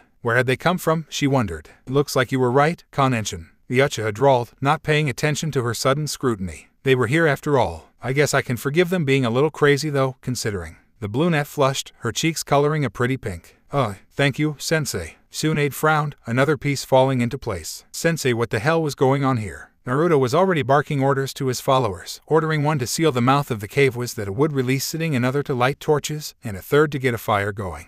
The orphans trailed after him in stoic silence, like little lost ducklings without their mother. Hukuku. It seems the cavalry has arrived. Orochimaru's voice was barely a whisper as he propped himself up against a wall. He arched an eyebrow at Yahiko and the others. You just can't seem to help but pick up strays now, can you? He mused, but there was no rancor in his words, a stark difference from their interactions only a month prior. Naruto had that effect on people. He seemed to bring out the good in people, even someone as twisted as her teammate. Ever since Naruto had started working with them, there had been a marked change in her once reclusive friend. He spent less and less time thinking of jutsu and more time being a sociable person in their precincts. It was strange. Good to see you too, Scales. Naruto clapped the man on the shoulder. Guess you got beat pretty bad, huh? Why am I not surprised? Jiraiya didn't even bother to raise his head from where he lay, perhaps because he simply hadn't the strength. Did Sarutobi send you? An unreadable emotion furred across Naruto's face, gone an instant later. He thought you needed some help. For once, he's right. Grunting, his beaten body trembling with the effort, the whitehead hoisted himself up into a sitting position. Even with your help, it'll take everything we have to bring down that old salamander. The Uchiha pursed his lips as though he'd just ate on a sour lemon. Yeah, about that. Tsunade frowned as Naruto reached behind himself and dipped a hand into one of the many storage scrolls he always carried on his person. What the hell was he up to? This was no time for games so. Oh, she gulped like a fish out of water ironic, given the rain as the Black Death retrieved a severed head from within the parchment. Hanzo's grimacing visage gazed back at them, his face frozen in the agony of his last moments. The cave suddenly seemed colder now that the grisly skull had entered into its confines. There was a silence. Finally, a single word stuttered past Tsunade's lips. How? Well, that's kind of a long story. It was awesome. The orange-haired boy chose that moment to shout, his features bright with pride. Sensei totally pasted him with that giant jutsu, and his eyes were just like Fuyuhiko yelped as Naruto firmly clamped a hand over his mouth, preventing him from saying things that should not be said. A boost in reputation was all well and good, but he didn't want anyone other than the AIM orphans to know that he posses the Rinnegan. It would raise too many questions he might not be able to answer. Kids these days. Glowering at the lad, he released him. Quite the chatterboxes. Let's just say I got the drop on that old salamander when he wasn't expecting, and leave it to that. It wasn't easy, but as you can see, I managed somehow. Took down a couple hundred of his goons, too. That still doesn't explain the kids. Jiraiya pointed out. What's the deal? You running a daycare or something? Yes, almost forgot. Just like that, the Uchiha shifted gears, a genuine smiling warming his features as he was reminded of the orphans draping an arm around the three youths. Legato, Yahiko, Conan, I'd like you to meet Erosnan. He lowered his voice conspirationally. He's a bit of a pervert, but he's a good guy, like me. And this is Tsunade. Don't let her pretty face fool you. Piss her off and she'd break every bone in your body just to heal you and do it all over again. Ignoring her growl, he turned to the last of the trio. That fellow over there is Orochimaru. He may be rude sometimes, but he means well, really. And now you've met the legendary Sannin of Konoha. Congratulations. I like yours better, Legato muttered, confronting everyone in the cavern. Oh, why? It's scary. Yahiko piped up, an understandably grim look in his young eyes. Intimidating. The Black Death. With a name like that, you sound like a plague to your enemies. Not someone to mess with, sensei. Conan chirruped happily. Naruto flushed, his pale face coloring at their praise. Well, when you put it that way. So sorry we can't each have our own epithet. Tsunade nearly got all up in a tizzy about that one. But you didn't answer the question. Why are they here? They're coming back with us. The Uchiha said it as though it were the most obvious thing in the world. I've decided to take them under my wing. What? Tsunade balked at the assertion. You can't just decide that on your own. Can I? Something in his voice sharpened then, a hint of warning suffusing itself into the warmy honey that was his voice as he tightened his hold on the children. I don't recall asking for a vote, but if it's come down to that ... all in favor of these brats becoming shinobi, raise your hand and shout. Yes, his own shot up immediately thereafter. Hi. Nagato was quick to second the man, stuttering only slightly as the Uchiha's free hand reached down to muss his hair. Yes, he was a Konoha shinobi. Yes, Konoha shinobi had killed his parents, and yes, such a thought still lingered deep within, although he'd quashed Hanzo as though he were no more than an ant in a maelstrom. By all rights he was a dangerous warrior, someone with whom 3 children shouldn't associate, much less accompany back to his home village. By all rights, these factors should have made Nagato fear Naruto. But there was a gentleness to the man's touch as those scarred fingers mussed his crimson locks, a kindness in those dark orbs that spoke of nothing but good intentions towards them. And those eyes, they were like his own, Rinnegan aside, eyes brimming with power and pain. One need only glance in those onyx orbs to know that Naruto had been powerless on Sith, that he had fought an SCD and clawed to become the man he was now. Surely a warrior of such caliber wouldn't bother to take interest in them unless he really cared. So, he raised his hand. Hi. For Conan, it wasn't even a question. She already knew in her young heart that she wanted to see the back of this land.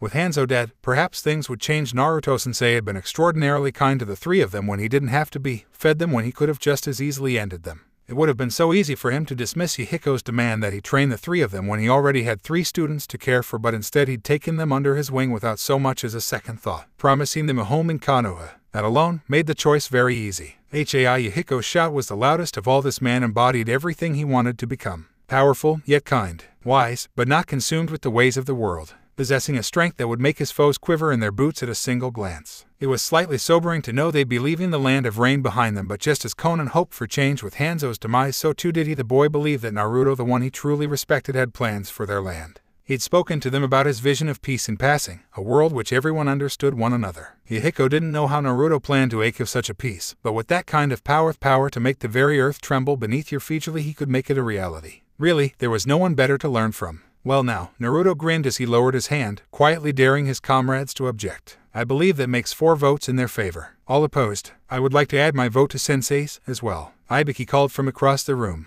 Konoha stands for light and justice. What does that make us, then, if we just leave them merely because it is an inconvenience? His granite gaze surveyed the 3 with surprising empathy. These children are not much younger than Kushina and we cannot leave them. They're coming. Here the voices of the Uchiha's remaining students were chiming almost before the future interrogator finished. And possibly, Naruto's grin grew. Noted. So that makes it, what, 7 against? The Sannin blanched. This man had just taken down a legendary shinobi and he wasn't even breaking a sweat. They were in no position to argue over something so minor as the number of students he wanted to train. A terse moment passed between them nonetheless, however, his challenge too direct to simply dismiss out of hand. Hi, that's enough, kid, his Kushina shouted from the other end of the cavern that had at some point unwillingly become their impromptu base of operation. Stop hogging him and help me with the fire. Eager to be of assistance, the trio scurried over to lend whatever meager assistance they could to the kunoichi. Naruto smiled slightly at the olive branch she just extended. Leave it to Kushina to make friends in the strangest of places. This boded well for the orphans. Well, shit, Jiraiya muttered, turning aside, the tension broken. Kids or not, they're gonna be singing our praises for offing Hanzo. You, especially. Don't remind me. The Uchiha blanched, cringing at the mention of the accolades they were bound to receive. As if he weren't famously enough. All right then, let me see your injuries. His eyes flared scarlet and black, searching for any lingering effects inflicted by the wily old salamander. He needed to be certain no one perished because of poison or worse, chakra exhaustion. Jiraiya got a clean bill of health almost immediately. He'd taken a bad fall, but with some rest and recuperation he'd be back in fighting shape by the end of the day. Had he a loose tongue, he would have called it the power of perversion. Orochimaru's injuries, however, were no laughing matter. Fractured ribs, swollen ankle, shattered tibia, dislocated shoulder. Those were the major ones. The minor injuries were the more numerous, wounds from Suna having been there long before he'd been mended. That, or he was already experimenting on himself in this day and age. He bore bruises running down the length of his neck, the ugly yellow and purple blotches more than a few days old. And from the way he moved, one didn't need the Sharingan to see that he'd torn more than a few tendons, muscles in his left arm. It was appalling. Who left themselves in such sorry shape? Apparently this guy. Yami growled sullenly, his darker half having been oddly silent as of late. Naruto should have rejoiced at that. Instead, he felt disquieted. Because he still remembered that voice back in Konoha. Who had spoken to him back then? It didn't feel like Kurama, at least, he thought it hadn't. Was there still some trace of the fox's personality in him, or was it something more sinister? Could it be that he wasn't alone in this body? Had the Shinigami made a mistake? Was the consciousness of that man really still somewhere in here? Don't you think it the last thing we need is that guy in our head, past, present, or future? Noted. The ex-blonde suppressed the thought with a shudder. Now let me work. This isn't going to pleasant, is it? Orochimaru looked even paler than usual as the green chakra shrouded his hands.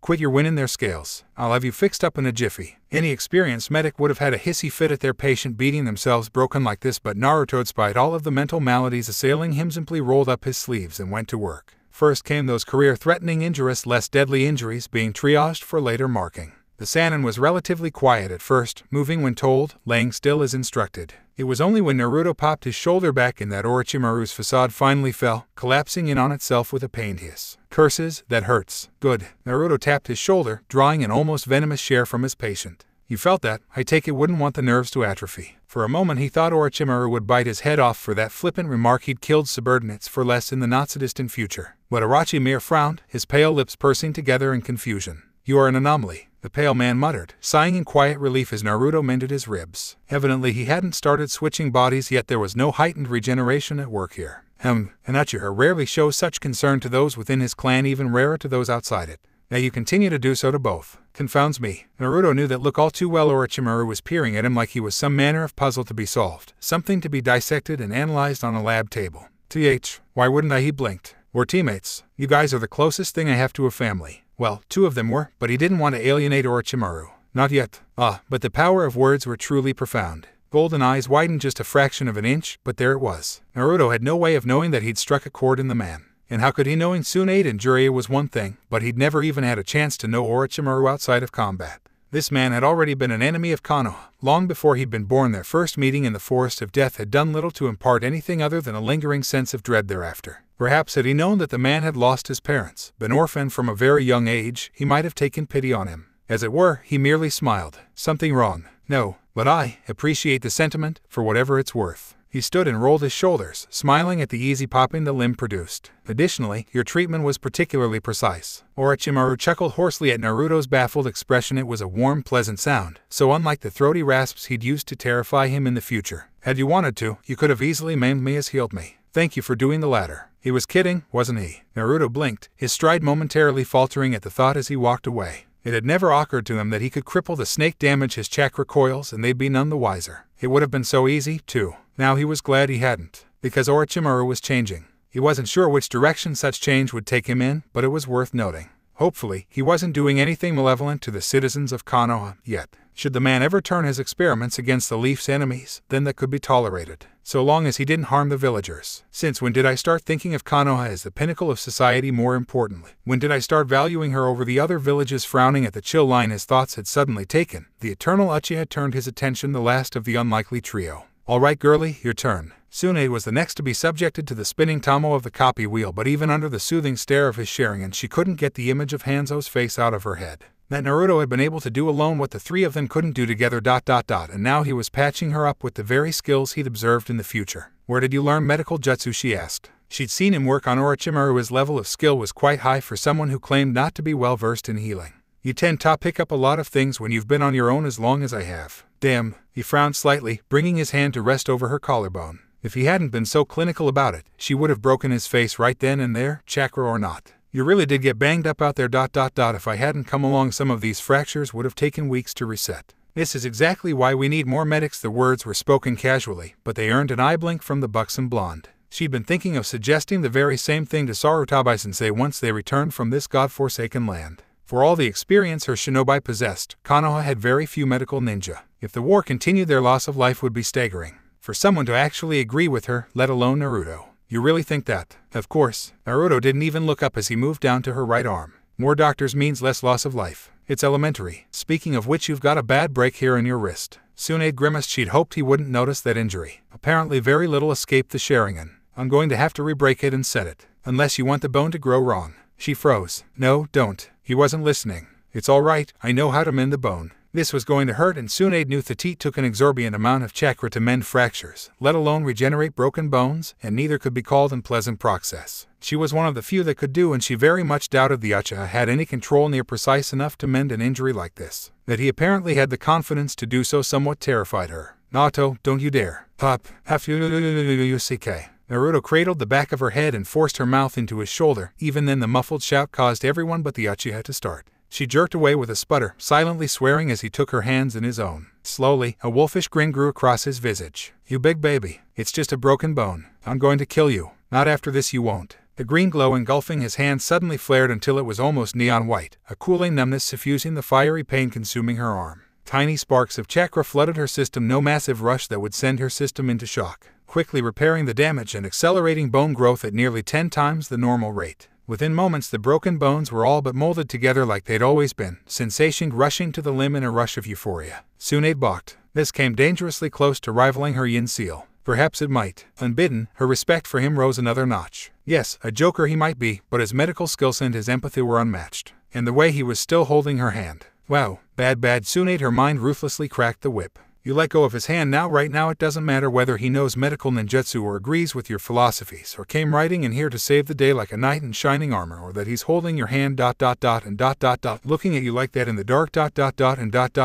oh dear Kami. In spite of all those protests, her hand refused to obey, stubbornly clinging on despite the fact that he'd since finished. You, she gulped, completely at a loss for words, are full of surprises. His hands were rough. She realized the calloused palms hardened and scarred from the many battles he'd taken parts in. What kind of life had he lived beyond the village's walls? She wondered how had he survived on his own. Suddenly she found herself curious to the point of insanity, desperate to unlock the secrets within his head. Perhaps then she would truly be able to vanish his voice from her head, the image of him that haunted her dreams. Thank you. His voice dropped a few notches. I try. So, still mad? Not really, no. Her voice hitched a bit on the last syllable. Kami, what the hell was happening to her? She felt like a flustered academy schoolgirl, her gaze cast out to Jiraiya and Orochimaru, but the former was out cold, and latter seemed intent to watch her squirm. Bastard Naruto students, even less helpful if such a thing were possible. Kushina could be seen chatting amicably with Konan by their fire, whilst Ibiki appeared to be giving Nagato and Yahiko a lesson on village politics of all things. No one was going to bail her out of this. Good. His grind him made her heart skip a beat. As cute as you are when you're mad, I'd much rather see you smile. Stop, her mind gibbered frantically. Stop speaking, you fool, are you trying to make me? Yup, sometimes raw talent trumps experience. He continued tactless, craning his head back towards the blocked-off entrance of their refuge. Ain't that right, Nawaki? Just like that, the moment was broken. Nawaki, Tsunade gasped, her senses still tightly strung from the healing chakra flooding into her arm. She almost didn't see the figure lingering at the edge of the torchlight, almost didn't hear his reply. Almost. Hey, sis. Weary as she was, the voice didn't truly dawn on Tsunade, not at first. Then she saw him. Nawaki, her baby brother, the only family she had left. Somewhere in her head 2 fuses connected, a switch tripped. Nawaki, only a few feet away, guarding the mouth of the cavern, now sealed by layer upon layer of interlocking wood. Nawaki's line. Her line awakened. Because ... he was here. With Naruto. Which meant Naruto was teaching her brother. When that thought hit the fan, so too did another. And he brought him here of all places. The sound of cracking knuckles filled the cavern, making both males cringe. Naruto the Uchiha made no effort at all to avoid Tsunade's punch, stoically soldiering through it like a man, hissing only slightly as she clobbered him into a wall in unconsciousness. Of course, he could have easily dodged the blow without even batting an eyelash. But he hadn't, and that made her wonder, despite the fact that he'd had it coming after revealing her brother to her, would release and all. Unfortunately, each had all but failed to take into account exactly what would happen when the Uchiha went down. The result was utter chaos. Sensei, please tell me you didn't just kill him. Oh, shit, Nawaki shouted. Nichin, why did you do that? I wasn't thinking. Alright, I'm sorry. More importantly, when the hell did you learn to do that? Nawaki blinked twofold, both realizing he'd accidentally called upon the Mokitan in his distress, and that his sister had never seen him use it before. Guys. What? Right here. Naruto waved from across the cave, perched upon a small outcropping he'd created. Turned out Tsunade had only struck a well-placed mud clone. So ... are you gonna try to hit me again, or are we going to call it a night? We've got a lot of ground to cover first thing tomorrow morning. Tsunade flung a stone at him from across the room, to which the Uchiha dodged with a mad cackle, drawing grins from everyone as he skittered away. He'd only just begun to prank. So many ideas. Oh, your worry is touching. The Uchiha edged his head aside with a laugh. You do care. Alarg served him right for bringing her younger brother into a war zone. Naruto laughed it off and turned in, rolling out a sleeping mat for himself, followed by one for each of his students. Ibiki forsook his so that Nagato and the others would have somewhere warm to sleep for the evening. Nawaki was swiftly consigned to sharing it with a now ecstatic Tsunade, a reward for having unlocked his line. But Naruto, he wouldn't be getting much sleep that night. Thump. Blue eyes glided open as a weight settled onto his sleeping bag, stirring him from the most wonderful dream. The door was sealed, Tobai had been butchered, and the world knew peace. Sakura was alive and well, better than ever, pregnant with his child. He was Hokage. All was right in the world. But it's just a dream. And someone was sitting on his. But Naruto wasn't a genin anymore. He didn't bolt upright and start waking like some stupid student. War had hardened him in more ways that one, a warrior, had emerged from the scathing conflict that had taken his life, changed all his perceptions. For starters, he kept a keen eye on him at all times nowadays, especially when he was sleeping. He couldn't count those attempts by Madara and Tobai to murder him while he'd slept. More than once he'd woken to find a white Zetsu looming over his bed, ready to end him. Without thinking, he lashed out, the business end of his knife pressing against soft flesh. Mangekyou sharing and flared, the inverted black red eyes leering angrily up at his adversary. Move and I slit you open. A tiny, feminine gasp greeted his words. Frowning, but unwilling to lower his guard, the Uchiha raised his head just a fraction of an inch. What he saw there made his burn in its veins, and not necessarily in a bad way, either. He could see that familiar shock of red hair. It didn't take 2 brain cells to realize the identity of his wood killer. Kushina, his words were barely a hiss as he lowered the weapon.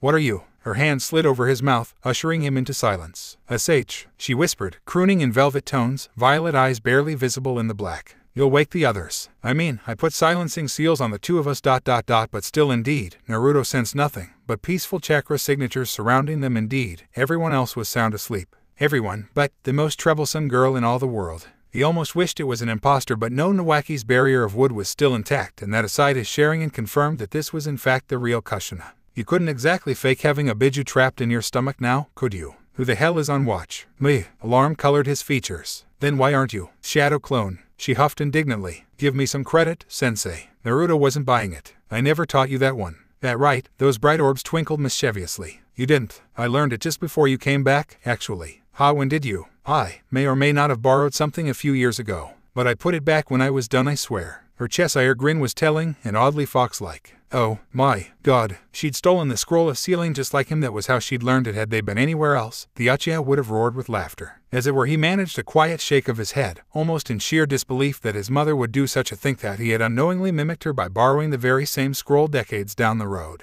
Well, that explained how she'd managed to worm her way out of watch duty, but it didn't tell him why Uzumaki Kushina was still sitting in his lap, staring at him as she was. Was there something you wanted? He asked at last. Her response was to edge forward. Too late, he realized what Kushina intended, what she was about to do. Soft lips brushed his in passing, and he was suddenly reminded of a searing on the back of a dragon. Instinct seized him in a chokehold, strangling his common sense. His hands locked around the back of her thighs and pulled her closer, uncaring of the quiet gasps that fled from her mouth and into his. Her next words certainly didn't help any. Sensei, I want you. Well, shit. The man visibly swayed. Why, a single soft syllable of utter confusion. I don't know, she said, flushing a bright pink. I just do. T-Tabane, ever since we met you've got me all torn up inside, and whenever I think of you I can feel butterflies in my stomach. I think of you in the morning when I get up, and you're there in my dreams when I go to sleep. Don't act like you don't care. 'Cause I know you do. I saw what you did to Hanzo. You butchered him because he tried to kill me, and I can't get you out of my head because of that. Damn it, take some responsibility for your actions, T-Tabane. Naruto stared at her for a long moment after that outburst, his eyes reflecting nothing. Finally he groaned. Shinigami ... Why do you curse me so? It seemed to be a rhetorical question than anything else, his hand coming up to pinch the bridge of his nose like a headache was on the way. Sometimes I'm sure you're doing it deliberately, and then she looks at me like that and you make me feel like I'm taking advantage of you. Quiet words, but true. I'd never let anyone take advantage of me, she whispered, her lips nibbling at his ear. I just ... want to be with you. There's nothing wrong with that. Naruto nearly scoffed. There were 1,000 things wrong with this scenario. A million reasons why they shouldn't do this. A very small part of him's part that was still Uzumaki Naruto at heart jibbered that this was his mother, that he'd be damned to hell before he did something like this. The other half, a fusion of cold logic and searing desire, ruthlessly suppressed the tiny voice in the back of his head. He hadn't seen her as his mother for some time. No, it was too difficult to recognize the mature beauty he'd seen with complicated girl making eyes at him. She could be stupid and selfish at times, yet at others so blindingly brilliant and overwhelmingly kind. She was like him in so many different ways, yet her own person in the same vein. Damn, but he couldn't think of one. This ended with her ID and her feelings intact. Luak, you think I care if this is my first time that did it? His mind was officially blown. He'd been fighting a losing battle all this time. Now those words knocked the final brick out of the wall of his resistance. No, and so, Naruto capitulated, if only slightly. But I care. His lips touched hers of his own volition for the very first time, their last but a tiny candle compared to this flame. This was no mere act of desire, no base need that made his mouth mold over her own. He'd chosen to his own mother, accept her feelings and come what may. There was no tangling of tongues nor groping of bodies in any measure, just a chaste, almost exploratory touch, his head tilting slightly against her, hand rising to gently cup her cheek as though she were made of the finest china, as if she would shatter at the lightest touch. I hope you're happy, he sighed, lips brushing hers in mid-speak. Troublesome woman. Very ... Hey, Kushina mewled in quiet distress as they pulled apart, hating that his eyes were still closed because she couldn't read them. What are you doing? I'm not taking your ID in some godforsaken cave. His breath was a throaty rumble against which she shivered, the back of her neck coloring as his words warmed her face. If we're going to do this, then we're going to be proper about it. I'm going to take you out, we're going to get to know each other better, and then we'll see where this takes us. Until then, he's off the table. Desire and sensation welled up deep inside of Uzumaki Kushina, and a spark of jealousy. Why was he being so damned careful with her? It took all she had not to knock him to the floor and jump his bones right then and there. But you and Mikoto were very, very, very reckless, Naruto replied, utterly unrepentant. I care about her, and the others ... just as I care about you, he swiftly amended at her wounded expression. But if I just go and knock up my student, word's gonna get out. I know you wouldn't care, but it's as you said, the village can be cruel. Without thinking again, with his eyes still closed, he reached a hand around to pull the redhead closer to him, as though he could somehow protect her from the chaos of the world. I don't want any of this blowback to hit you, unless you just wanted casual. God, no, her cheeks colored at the impure implication. She didn't want a one-night stand. That was the last thing she wanted. I don't want that. She nuzzled closer to him, quietly savoring the warmth of his body against her own, the rapid hammering of his heart, the only indication that he was just as dissuaded about this whole thing as she. He reached down around her back, idly stroking at her hair. Kushina purred like a contented kitten as he nipped her neck, his lips tracing a rough line across the pale groove between shoulder and sternum. Good girl.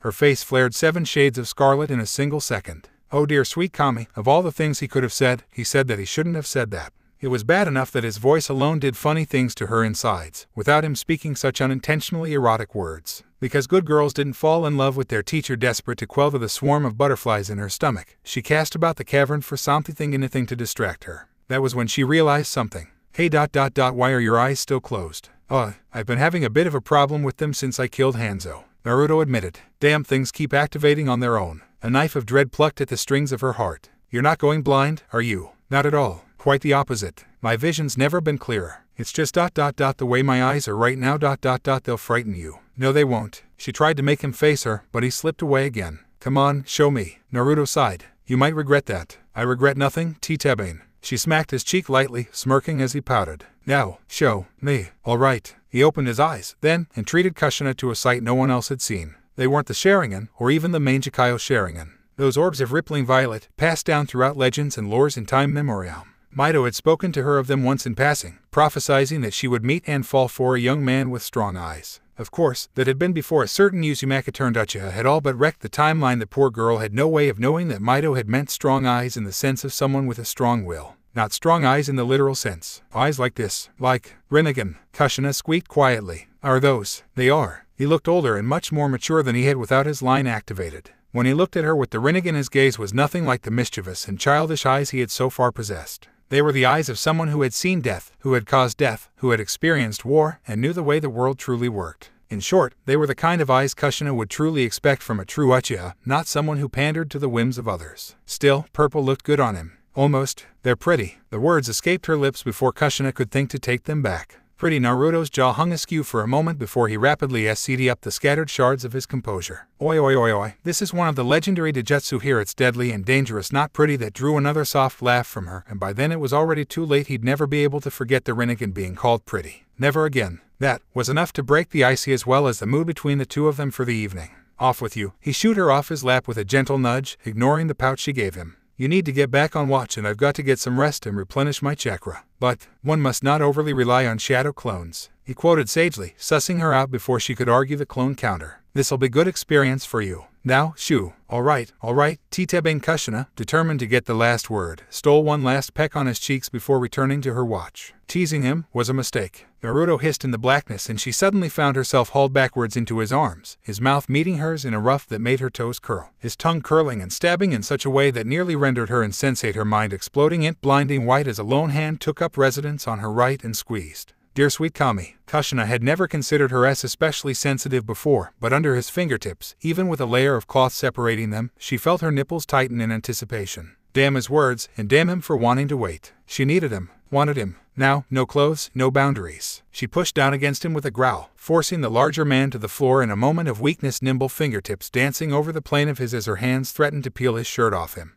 And just like that, it was over. Kushina gawped at him as he arrested her arms with his own and rose into a sitting position, breathless. What she gasped, the words slow in coming to her, mind still addled from the searing passion of his. Never tease a master, he whispered, dragging his teeth over her lips in a final, Rinnegan boring into her violet eyes. Back on watch. Now. He swatted her once on the rear, nearly eliciting a sharp yelp from the Kunoichi as she rose. Despite that, she colored. Sensei. HMM. Can I just call you Naruto from now on? His eyes grew dark at that, a nearly impossible feat, considering the Rinnegan was still active. Kushina shivered, and not in a bad way. The way he was looking at her, undressing her with those eyes, as though he were trapped in a physical struggle not to leap up and drag her back to the sleeping bag. She'd never been looked at like that before. Part of her liked it, knowing she could evoke such feelings in him. Part of her was terrified, realizing she had such power over him, having his heart in her hands like this. When he finally spoke, his words sent her heart leaping. You can call me whatever you want, Kushina-chan. Another shiver. Good night, then. She turned away with a slight flush, her words the barest of whispers. Naruto-kun. Why the hell do I feel so goddamn dirty? Naruto groaned blearily the next morning, rubbing at his sleep-gummed eyes and squinting against the light as it threatened to blind him. Wait, like this was the land of rain, there was no sunlight here. Ever frowning, he drew himself up out of the bag, bemused to find that Kushina had snuck back in with him some point after her watch had ended and approached the open mouth of the cavern with slow steps, wary of any sort of trap. His dreams had been decidedly darker since he'd turned down Kushina's initial plea to, as he had put it, screw her brains out last night. There had been so much fire and death, it was a miracle he hadn't woken up in a cold sweat in the middle of the night. Perhaps that was why he was on edge. Although a large part of him had decided to simply go with the flow and ride things out as it were, there was still that damn tiny voice in his head. The one that quailed at every bond he formed, every change he made to the timeline. One of these days he would have to quash that part of himself entirely. He could ill afford regret after all he'd already said and done. But not now. Not when there was the possibility. Oi, he probed inward, searching for the telltale taint that was his darker half. You there? God. What time is it? Came the groan. Early. Now shut up and tell me if I'm under a genjutsu or not. Why no, you're not under a damn illusion. Now let me sleep. You don't sleep. Do so if anything. He sounded even grouchier than usual. Now I bid you a Gondoff and good night, sir. Now wait just a damned minute. I said good night, sir. Reluctantly, the former blonde allowed Yami to slip away from him, retreating into the darkest recesses of his mind. Upon realizing that his other half hadn't been lying about not being under genjutsu, he allowed himself to take a good long look at the scene laid out before high. Now, Naruto always been an early riser even without this new body, but something in his Uchiha DNA naturally made him rise even earlier than normal. He wasn't happy about having yet another quirk to iron out, but at least it allowed him the chance to appreciate moments like this. Sunrise. Truly the land of rain couldn't rightfully be called thus after the events that had transpired yesterday. Not anymore. At any rate. Ever since the death of Hanzo, the steady downpour that constantly drowned their land had become intermittent. Now it seemed to have stopped entirely. Sunny skies greeted the man that emerged from the cave, warm rays of sunshine spilling down out of a partly cloudy sky to greet his returns unto the wide and wondrous world. For a moment, it was almost enough to make him forget they were in enemy territory, that there was still a war raging on. You just love defying expectations, don't you? I can hear them now. Uchiha Naruto, the man who made the heavens stop crying. The girls are gonna be swarming you when we get home. Naruto craned his head at the sound of the voice, unsurprised to find that Jiraiya had woken shortly after him. The Whitehead hadn't always been a light sleeper. Many had been the time when Naruto had been forced to whack the older man awake, but it seemed in his youth he retained the wherewithal to rise early. Not when they find out you're writing a perverted novel based on peeping, he retorted wearily. The older man flinched as though he'd been struck. You're a sadistic bastard, you know that. Sadistic didn't even begin to cover it. Naruto had done many things during the last years of the Fourth Shinobi War, many of which he wasn't entirely proud of. He'd sacrificed entire platoons to hold the Jubai at bay, to beat back the inevitable. He'd been nothing short of ruthless by the endgame, probably why he'd been fool enough to work with Orochimaru, with many of his troops dead or dying by the day he ceased to burden himself with such petty emotions as grief and guilt. Even delved into forbidden jutsu when it became apparent that the standard techniques wouldn't win the day. Perhaps it was the sight of Ino drowning in her own that first pushed him to that. Or maybe it was Shikamaru's decapitated head, Kiba's reanimated corpse. There were so many gruesome scenes trapped within the annals of his mind that he wasn't entirely sure what had first caused his mental collapse. Looking back, it had been the death of Hinata, not Sakura, that truly drove him past his breaking point. Oh, he had mourned when his beloved bubblegum beauty first perished, but when the last living Hyuga chose to kill herself rather than live with the pain, he'd simply snapped. With all his friends gone or worse, raised to fight against him, he'd finally sucked to despair and insanity. Mastering the Shikifujin and going out with a blaze of glory had been intended as a final you to the two men who had taken so much from him. Except here he was, in the past, in this damned body. Kid. Naruto blinked at Jiraiya's voice, shaking himself from those dreary thoughts with a worn sigh. I do try. How goes it, though? Thankfully, the man was swift to switch gears. Not as well as I'd like, he admitted, checking his notebook. It's so hard to find good inspiration during a war. Yeah, death tends to put a bit of a damper on things. Naruto's deadpan could have put the Hokage to shame. Fee, that earned him a scoff. That aside, how's it going on your end? I beg your pardon. Looking after those runts of yours, what else? His smile collapsed as abruptly as it had formed. Honestly, Naruto sighed, biting back an urge go bury his face in a hand. I have no idea what the Sarutobi was thinking. Sometimes, it feels like I can barely take care of myself, let alone 3 teenagers. Really, I spent half of the trip here worrying if I'd be able to protect them or not. He allowed his gaze to stray back to the mouth of the cave. And I nearly botched it. Hanzo was waiting for us. We were separated and he tried to take them out while I was distracted. If I had been a single second slower. But you weren't. But if I was, they would have been dead. A silent shiver racked his body. They've grown on me. You know, I've barely had them with me for more than a few days here, and already I can't bear the thought of anything happening to them. But what makes a good sensei, the least I did was make sure that they could at least work together. Then I dragged them out into a war zone. What kind of teacher does that make me? That's it, right there. Huh, the mark of good sensei. Jiraiya grinned toothily, reaching over to pat him on the shoulder. I worry about Minato all the time since he's made Chunin, but I trust that he's learned well enough to fend for himself when I'm not around, at any rate. You worry about your kids. That's fine. But you've got to trust them to handle themselves on their own. What I need is to train them some more and not make them face S-class shinobi. Naruto muttered. Well, my Minato's a bit of a prodigy, so you probably shouldn't, just to be safe. Arg. There it was again. The mention of his father. What would he be like now? Without Kushina, he'd barely said so much as 2 words to him since rescuing Kushina. Naruto didn't think his actions had maligned the future Hokage in any way, but he couldn't be certain. His actions had already created far too many ripples in the timeline for his liking. The absolute last thing he wanted to do was cheat poor Minato out of his future seat as leader of the village. After all, Naruto couldn't very well change the future while being tied down to a desk now, could he? For all the power that would afford him over their village, he wouldn't be able to achieve his goals if he was saddled with the hat and all the responsibilities that came with it. Oh, the why irony. The one thing he'd once wanted more than anything else, and now he daren't take the title. Still, it's nice, isn't it, he sighed, gazing out at the rising sun. We're so used to operating in the dark that we seldom get to see a sunrise like this. Now that's something we can agree on. That wasn't Jiraiya's voice. Both men jumped at the intrustion, the hackles on the backs of their necks instinctively as a hand clamped down on each of their shoulders. Hard hazel eyes peered down at the two of them with enough force to almost make the latter jump. Tsunade, relax, Baka. She sighed before either of them could get a word in. I'm not angry at you anymore, actually. And here her hand squeezed Naruto's shoulder with a surprising tenderness. I wanted to thank you. Thank me? Naruto had his head aside, smiling like the Kyuubi no Yako himself. Why, whatever, for he'd been waiting for this. There was no way in hell he was going to let Tsunade worm her way out of this one, not without a little squirming on her part. I don't recall doing anything worth of your gratitude. Neither do I. Jiraiya was swift to hop on the bandwagon. Oh, you too. A light flush dusted the blonde's cheeks. Fine, I'll be plain about it. Her head jerked down, struggling to contain her rising blush. Thank for keeping my brother safe, Naruto. Well, that was surprising and easy all in the same vein. Oh, Jiraiya's grin was positively diabolical. This is good stuff right here, Prime Research Marg. His words ended in a strangled grunt as Tsunade dented his head in with one of her all-powerful punches. Urusei, Kono Yeru. Was that really necessary? Naruto sweat dropped. I mean, he probably deserved it and all, but maybe you're right. Just like that, she capitulated, claiming the unoccupied space beside him. Alarm bells went off in Naruto's head. Tsunade, agreeing with him had the world come to an end was the Ikpolipsnai. Well, if you really feel that bad about hitting the all-perv. Not about that. Then, what about you? Naruto blinked.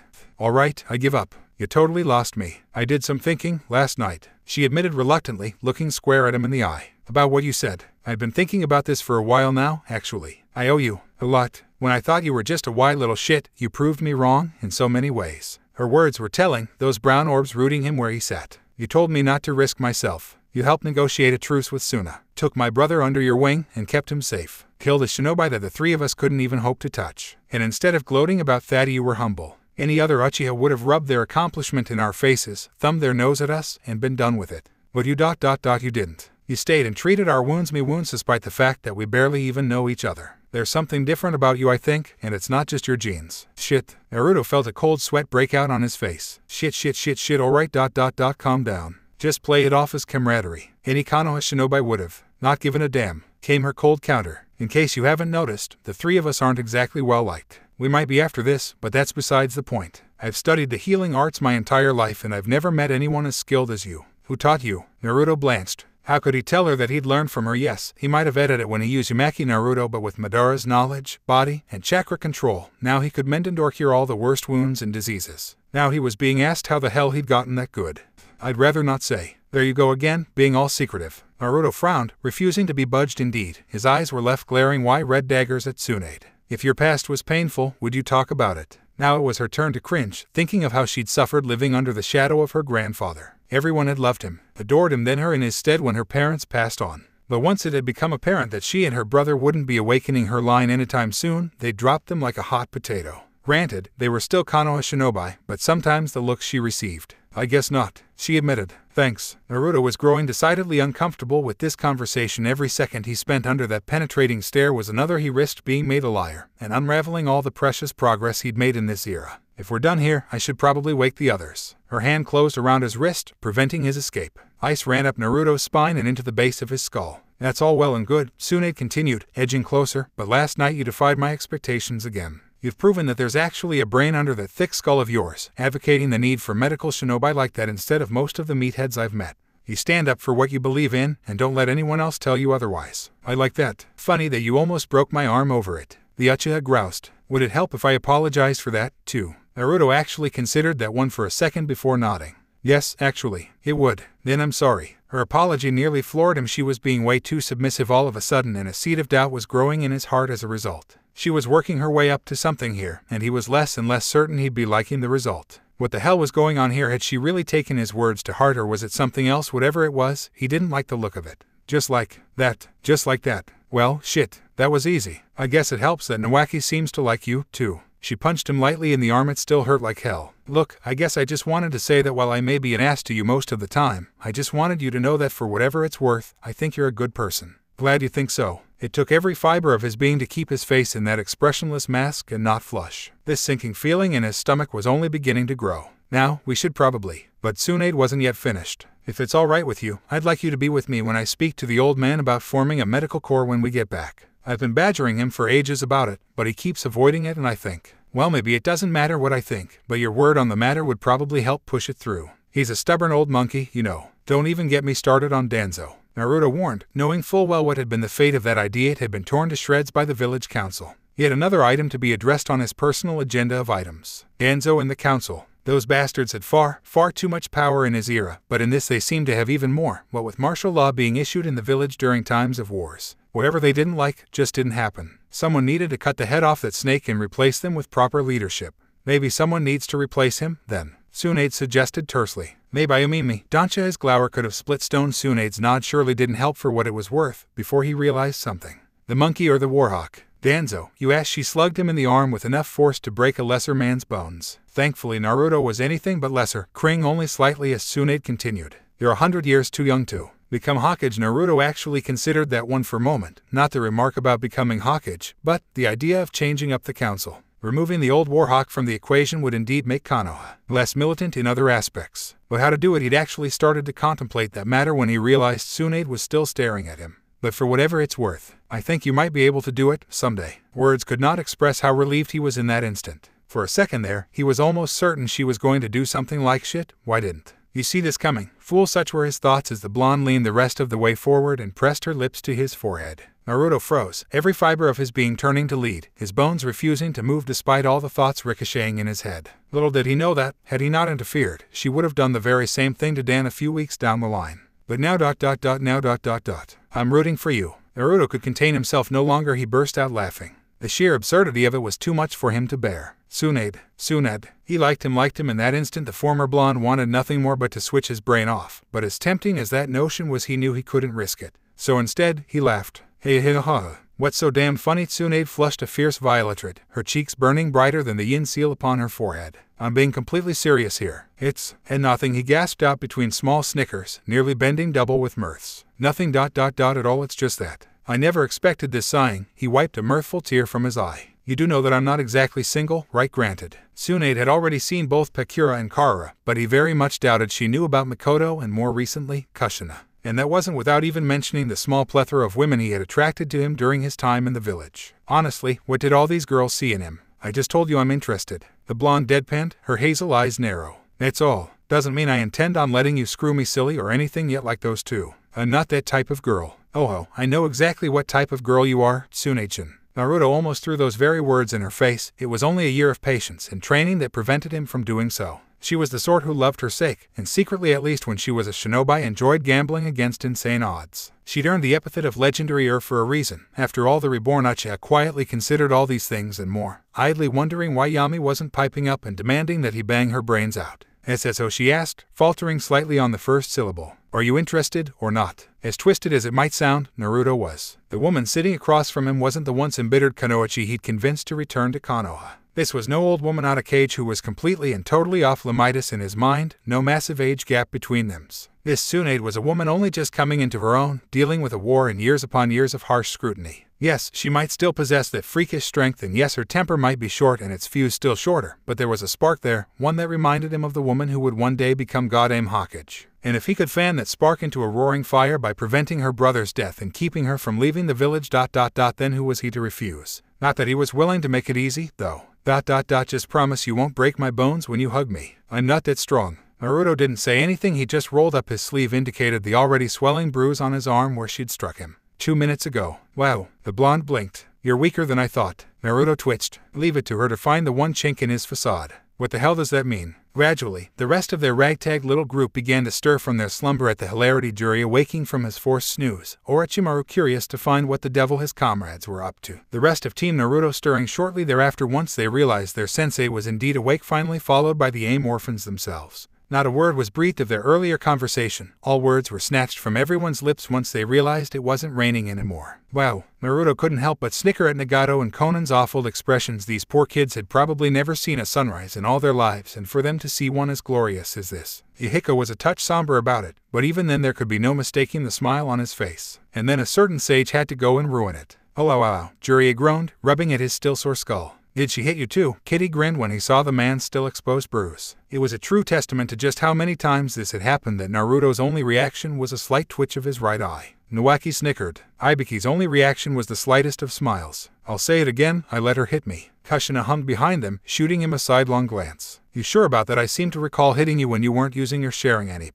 Her words ended in a strangled yelp as Naruto seized her from behind and began mercilessly tickling her sides. The poor girl squealed and tried to wriggle away from him, but to no avail. His grasp was an iron vice, and soon she was all but howling in uncontrollable laughter. As sensei, she gasped out between giggles, quit it, I'm ticklish. Naruto's only response was to cackle madly. Then they locked eyes and she was lost. Now, that Tsukiyomi could easily be used to drive one mad with grief and loss, but it also had other uses. A clan as proud as the Uchiha wouldn't dare dream of using such perverse methods. But in Uzumaki, one who'd spent years training under the greatest pervert the world had ever known, cakewalk. A trickle of slid out of Kushina's nose as her mind was subjected to the most pleasurable experience of her young life, a scene not meant for green eyes to see, nor green ears to hear. The amorphins quietly balked at the sight, Conan's cheeks coloring a light pink. "What did you do?" she asked, curious as to why the red hair seemed to be staring off into space with that glazed look in her eyes. "I have no idea what you're talking about." Naruto whistled innocently, his expression giving off none of the satisfaction he secretly felt. That's evil." Jiraiya shuddered, realizing what the former Uzumaki had just done.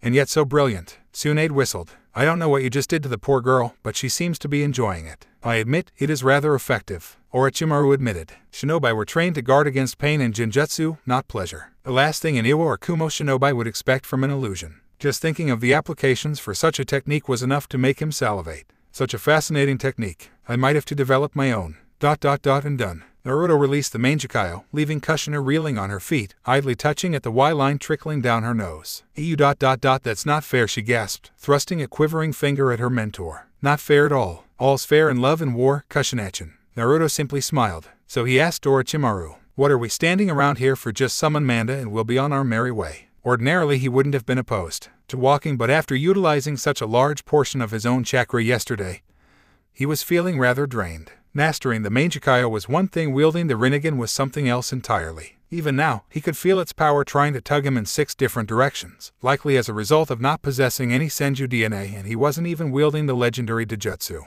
This would call for some much-needed training once they returned to the village. He needed to be able to call out this newfound potential at a moment's notice, not as it saw fit. Not to mention his relatively untested and unused Genjutsu and Taijutsu. He couldn't afford to overly rely on his Taijutsu prowess. He'd seen what the reliance upon the Sharingan and Rinnegan had done to shinobi. Like Sasuke and Nagato, it had made them way too reliant upon their eyes. Take them away and they became weak. He was determined to not have that happen to him. "I'm afraid not," Orochimaru replied, surprising him. "Manda said if I ever use him as transpiration again, he'd eat me." Funny thing is, I'm inclined to believe him. Ibiki frowned at the remark. "So are we going to walk, or?" Like hell, Nueki snapped. "Sensei, can't you just do that again?" Now it was Naruto's turn to frown. "Well, I suppose I could, but... what the hell?" Naruto grinned as he fed through a set of seals and bit his thumb. "Everyone, step back a bit." Jiraiya blinked. "Oh, you've signed a contract." The Uchiha's only response was to slam a hand onto the barren plains. "Kuchiyos no Jutsu. Why have you summoned me?" Well, Bahamut erupted out of the smoke with an earth-shattering roar, his wings threatening to blot out the sun itself and plunge the land back into black.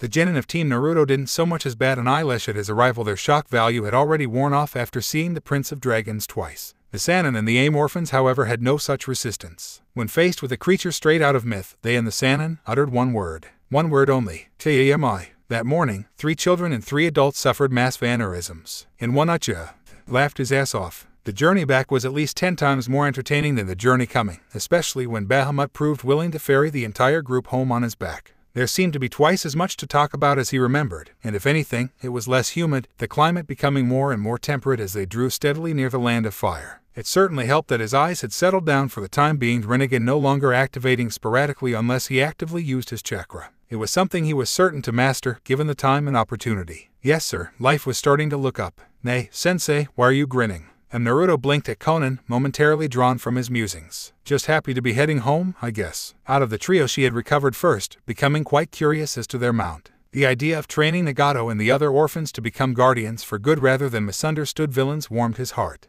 And if people hadn't noticed that he was a great deal more chipper than he'd been in the beginning, they'd probably notice the smile, a smile that seemed as infectious as it was amiable. Orochimaru was fascinated at the prospect of summoning dragons, and though the great beasts refused to allow him to sign their scroll, he was probing the great dragon prince for information on his seldom-seen kind. Perhaps there was a reason Kumigakure had long since held this contract, their village being high in the mountains as it was. They must have often communed with the beasts at the dawning of the shinobi era. Whatever the case, it was his now, and he didn't intend on letting them get their hands on it. "So what's Kanoa like?" Conan asked, pressing him. "Is it as big as Ngakure? Are there more shinobi like either this from Yahiko? Are there others that can summon dragons?" Nagato inquired quietly. Whoa, Naruto raised his hands in supplication. "Easy there, kid. Is to answer your questions, yes, it's huge. Yes, most of the shinobi there are quite nice, and no, I'm the only one who can summon Bahamut and his race." "Summon he keeps bragging about," Databane Kushina added primly from her place a few scales down, though the words were without rancor. "That's amazing. Are there more like Bahamut?" HRMPH the great lizard snorted, the sound shaking them through his scales. "I'm only doing this out of respect for you and your clutch. Whelp, try to make me ferry you again and see what happens." "Whatever you say, big guy," Naruto chortled.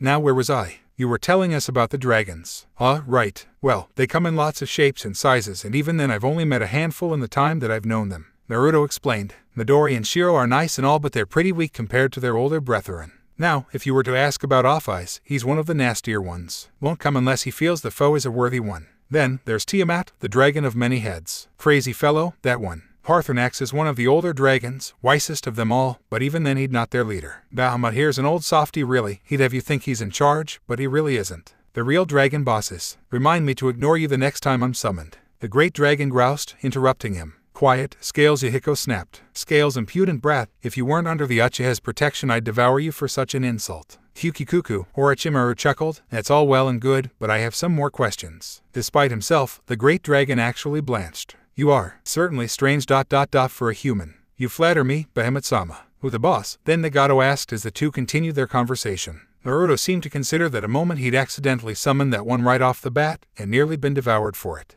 He had a very tenuous agreement with the legendary Lord of Dragons. He was only to be summoned when complete and utter destruction was called for. Anything less than ... well, the result would be very unpleasant. Konoha might have been destroyed that very evening if he hadn't managed to placate the creature with his vow to pass on his teaching to future generations. Dragons were proud creatures after all. They wanted to be feared by the world. To not take one of these majestic creatures seriously guaranteed a swift end for all but the most powerful of summoners. At last he laughed, choosing a vow of silence. Yufufufufu ... Sora Himitsu Desu. Hey, that's not fair. Relax, Yahiko, chances are you'll end up signing one of these contracts once I've trained you, anyway. That got their attention. Yeah, I've picked up a few in my travels. Naruto tapped a hand to the now unconcealed scroll strapped to his back. I've got 3, counting this one. Dragon, Scorpion, Salamander. Ibiki seemed interested in the idea of summoning the second, so he's already got dibs there. Kushina wants to sign the dragon contract and they only ever allow 2 at one time. Nawaki, well, he really doesn't seem interested in that sort of thing, so I guess you'll get to sign the Salamander tract, like Hanzo had. Heh. Kushina laughed merrily, the bell-like tune of her merriment carrying even over the wind. Sorry, tough luck, Chibis. Indeed. Ibiki made a solemn show of adjusting his headband. First come, first serve, as they say. Tsunade almost shook her head in disbelief as she watched the Uchiha suffer through his students and their bickering. Yet again he continued to amaze her. She marveled at his patience, the way he nonchalantly held all his anger and frustrations and when dealing with the younger generation. All the things she'd said to him back in the cave had been quite true in the short time that they'd known one another. He had both impressed and made a mark on her, attracted her. Now if only he didn't have that flippant attitude outside of battle.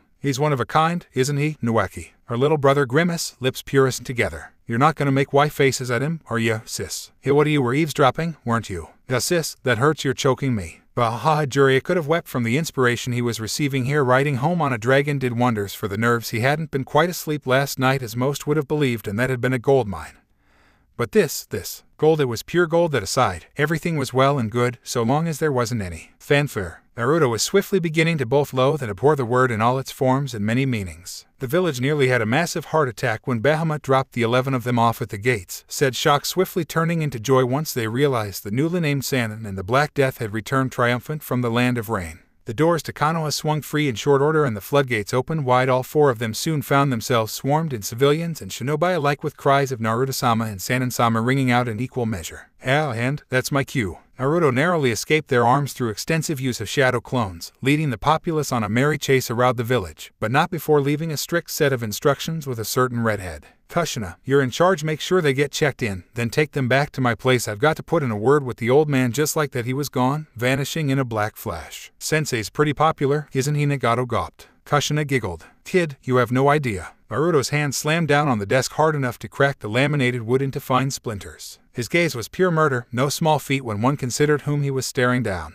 Lesser shinobi would have paled beneath a glare like that, gone weak in the knees and begged for mercy. I need a vacation, Databeo. Hers simply blinked, baffled by the Blacket's words. I beg your pardon. I said I need a break. Naruto leaned forward, his hand still planted firmly on the man's desk. A break? You've done nothing but send me on missions without so much as a day between. It's running me ragged, so I said it again. I need a vacation. Koharu and Amira daren't speak against him. There was a mad spark in the man's eye that promised pain, a lot of pain, if he didn't have a say in this matter. Most shinobi would have been dismissed for speaking to their cage, but finally Koharu frowned, her lips pinching together in a stern line. You cannot simply take a break because it inconveniences you, Naruto Dono. Indeed. Amira seemed of a similar mind, his eyes narrowing at the prospect of the Black Death essentially taking a vacation from the war. Your extended absence from this theater of war could prove catastrophic in the long run. We simply cannot afford to. Oh, I'm so sorry, Naruto replied snarkily, cutting the older man off with a slight snarl. I wasn't aware that forming a pact with Sunagakure and killing an S-class nin counted as menial labor. I'm half of the reason we're holding our own in this goddamn thing. Sharing and flashed in warning.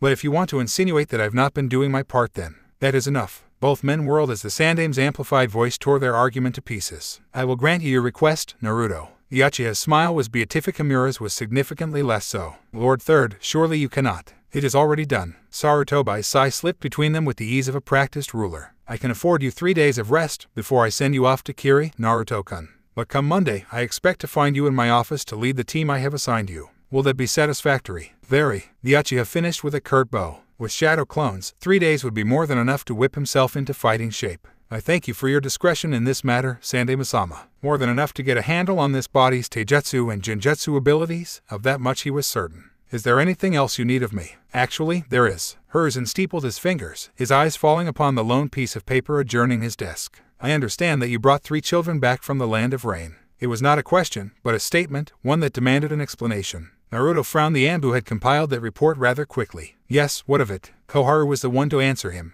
And what, exactly, made you think it wise to bring 3 interlopers in from an enemy nation? For all we know, they could be spies. Something stirred in the back of his mind. If I may, death, killer intent flooded the room in impossible measure, emanating from the Uchiha in icy waves as he made locked eyes with the councilwoman. The latter sunk to her knees as an unseen pressure dd itself over her shoulders. Even an infant could read the unspoken threat in those onyx orbs, the gravity of his gaze speaking volumes in a single glance. Speak another word and I'll kill you. Just staring into those eyes made Koharu want to gibber like a mad woman and beg for Naruto's forgiveness. But there would be no forgiveness. You insolent wench. When Naruto spoke, it felt as though another was speaking with him. In him, through him. I put my career on the line to bring these 3 home, and you would question me. You have no right to make assumptions. You, who would hide here behind the village's walls while others fight and die in your putrid name. Filth, get out of my sight. Despite the fear he felt, Amura managed to bluster a reply when his companion would not. Why, you have no right to assume. Impossibly, the deathly aura grew even stronger. And you have no right to question my judgment, little flame. Enough. Koharu. Amura Sarutobai snapped at his advisors. We will have a Yamanaka inspect their memories, as we did those of Naruto.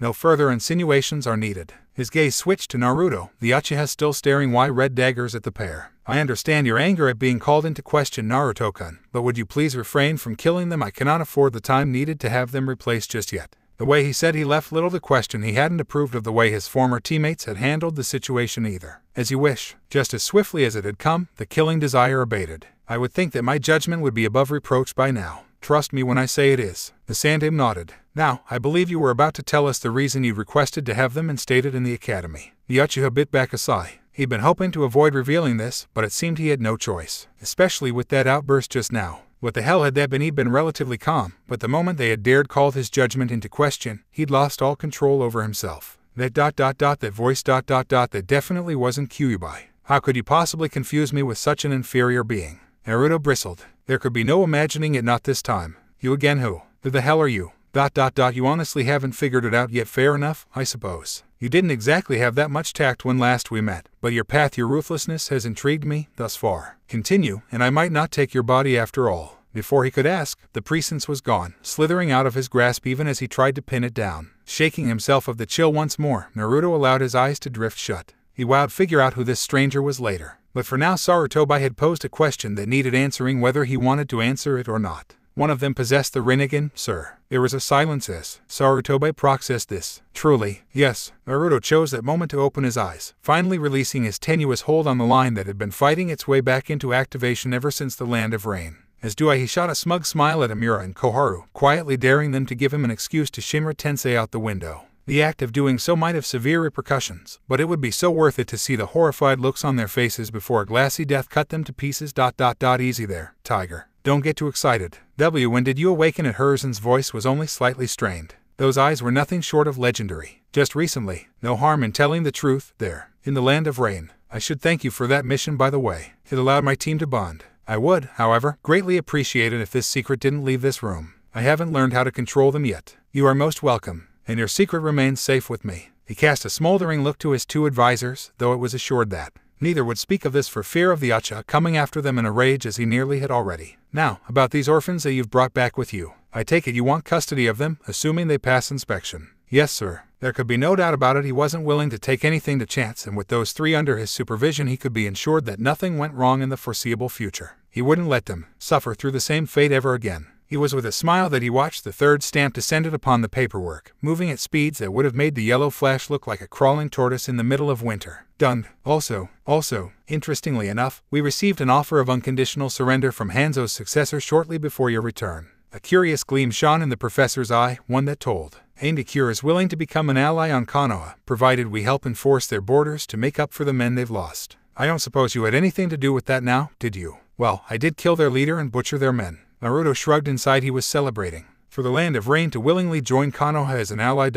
Well, he hadn't been expecting that. It merely added just another ally to their ever-growing list, alongside Suna and Kyusa. Things were looking up. Speaking of which, yes, your pay. Hiruzen handed him a letter, opened by his own hand. Naruto stared at the opened envelope, confused. That's a lot of zeros there, old man. Consider it a reward for a job well done. The Uchiha fought the urge to balk at that. With this much money. How big was the treasury? This was enough to buy a large house, or perhaps even better, build one from the ground up, and Hiruzen had just handed the thing over as though it weren't worth a single ryu. That reminded him. If it's not too much trouble, then I have a favor to ask. 2, actually.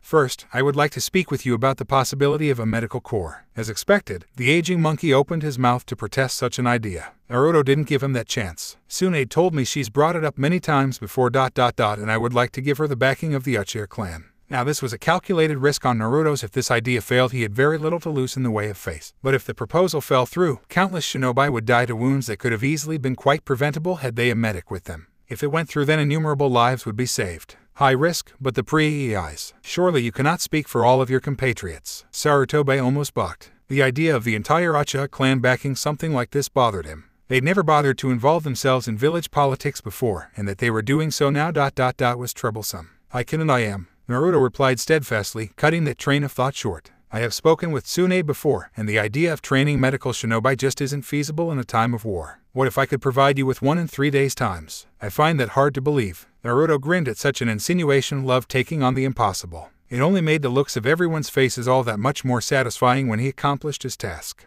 And an assignment like this was nothing to him. Once more he thanked Kami for the benefits of shadow clones. It might take some doing, but for what he had planned. It was feasible. In a sense, I merely ask that you have to trust me. Now, as to my second request. Yes, I would like to speak to Danzo Shimura at the earliest opportunity. And what, pray tell, brought about such a thing? I merely wish to meet the man who once challenged you. Naruto demurred pleasantly. I feel I can learn a lot from him. Not that I'd need much to genjutsu his ass halfway into next week, but he daren't tell Hiruzen of his plans for Danzo. The old monkey might try to stop him. Then, Sarutobi contemplated it for all of an instant, blithely unaware of the intentions behind that request. For the first, I'll call the council into session tomorrow afternoon. You and Tsunade may speak then. As to the second, I'll see what I can do. Naruto's smile was utterly beatific, masking the cold intent he had toward an old warhawk. That's all I ask, sir. I'll look out, please. The Uchiha turned and came to a dead halt as he stepped out of the Hokage tower, narrowly avoiding a collision with a fellow shinobi. Instinct kicked in, his body pivoting, hands closing around her shoulders, slowing her at the last instant before they could smack into one another. He received a very close look at a pair of pale eyes for his efforts. A quiet eep greeted him as he twirled her to a stop. Na Naruto-kun.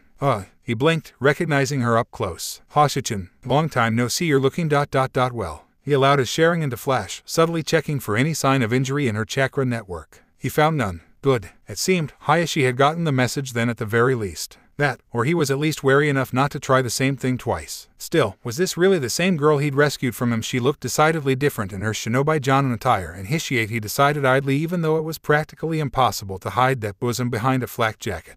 Her hair was a touch longer, 2 shoulder length, not quite the jerky bob he remembered. It looked good on her, he thought. Just getting back from a mission, he asked. Hi. She faltered slightly as he released her. I was running a message to the border. Really, what did it say? Himitsu. Naruto blinked, briefly baffled. Secret? Did Hoshi just tease him? SSO, how was your mission? Oh, mine was easy, he replied with a grin. Nothing so flashy as delivering a message, just infiltrating an enemy land, killing some big shot shinobi and half his cronies, then making off with a scroll. Like I said, nothing too tedious. You're teasing me. No, I wouldn't dare. He laughed at her piercing stare, touching a hand to his neck, fingers brushing the leather cord there. Still, your charm kept me safe. Do you want it back? Keep it. She fell neatly into step with him, uncaring for the attention her presence drew. If it brought you fortune once, maybe it still will. An Uchiha and a Hyuga together talking such a thing was unheard of in Konoha. The two prominent clans had always been at each other's throats. To see two of them, potential clan heirs nonetheless, was enough to send the rumor mill spinning in a frenzy. By the way, would you happen to be on speaking terms with Minato-san? Naruto suddenly recalled the glower the boy had given him back at the gate. It seemed like so long ago now. I wouldn't call them speaking terms, but yeah, I know the kid. My younger sister Nozomi has expressed an interest in him. Hoshi confessed bashfully. She's been trying to build up the courage to ask him out for some time now, but with the war on, she just hasn't been able to muster up the urge. Hinata's mother had a sister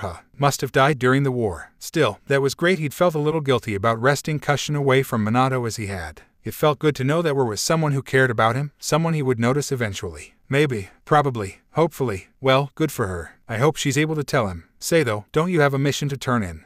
She blinked, then made a hand sign, creating a flawless duplicate to do just that. I'll just use a shadow clone. Unbeknownst to her, a muscle jumped in the blonde's jaw. After all he'd gone through to learn that jutsu as a kid, why did everyone in this time seem to know it? Kushina aside, this was ridiculous. It's not fair, I tell you. Naruto-kun. No, it's nothing. He pushed a hand through his spiky black hair with a snort, knocking his bangs aside. Did you want anything else? I've had a long day, and it's already afternoon, so. Ooh. Suddenly, she seemed crestfallen. I was hoping we could have that date. There it was. That look. He daren't turn to face Hoshi, knowing she had such a piteous expression didn't help matters any. Naruto groaned. Why me gods, he couldn't just leave her alone now, could he? You like ramen. As it turned out, Hoshi didn't like ramen. She loved it. Had he been a lesser man, back in his old body, he would have fallen in love with her almost immediately just for that. Ramen was, after all, the food of the gods. Clearly, any woman who loved the stuff as much as him clearly had to be a goddess in human form. She had to be. As it wears, he barely managed to keep himself from getting down on one knee once Hoshi proved she could eat more ramen than him. No one had been able to best him when it came to his favorite dish back in the day, not even Chaoji, and yet Hoshi had done so most easily, looking only slightly embarrassed when she realized she'd devoured 60 in bowls to his 4. That settled it. When Kunoichi ate, the food ... went straight to their S. There was no other explanation. This had to be the truth. My eyes are up here. She squeaked.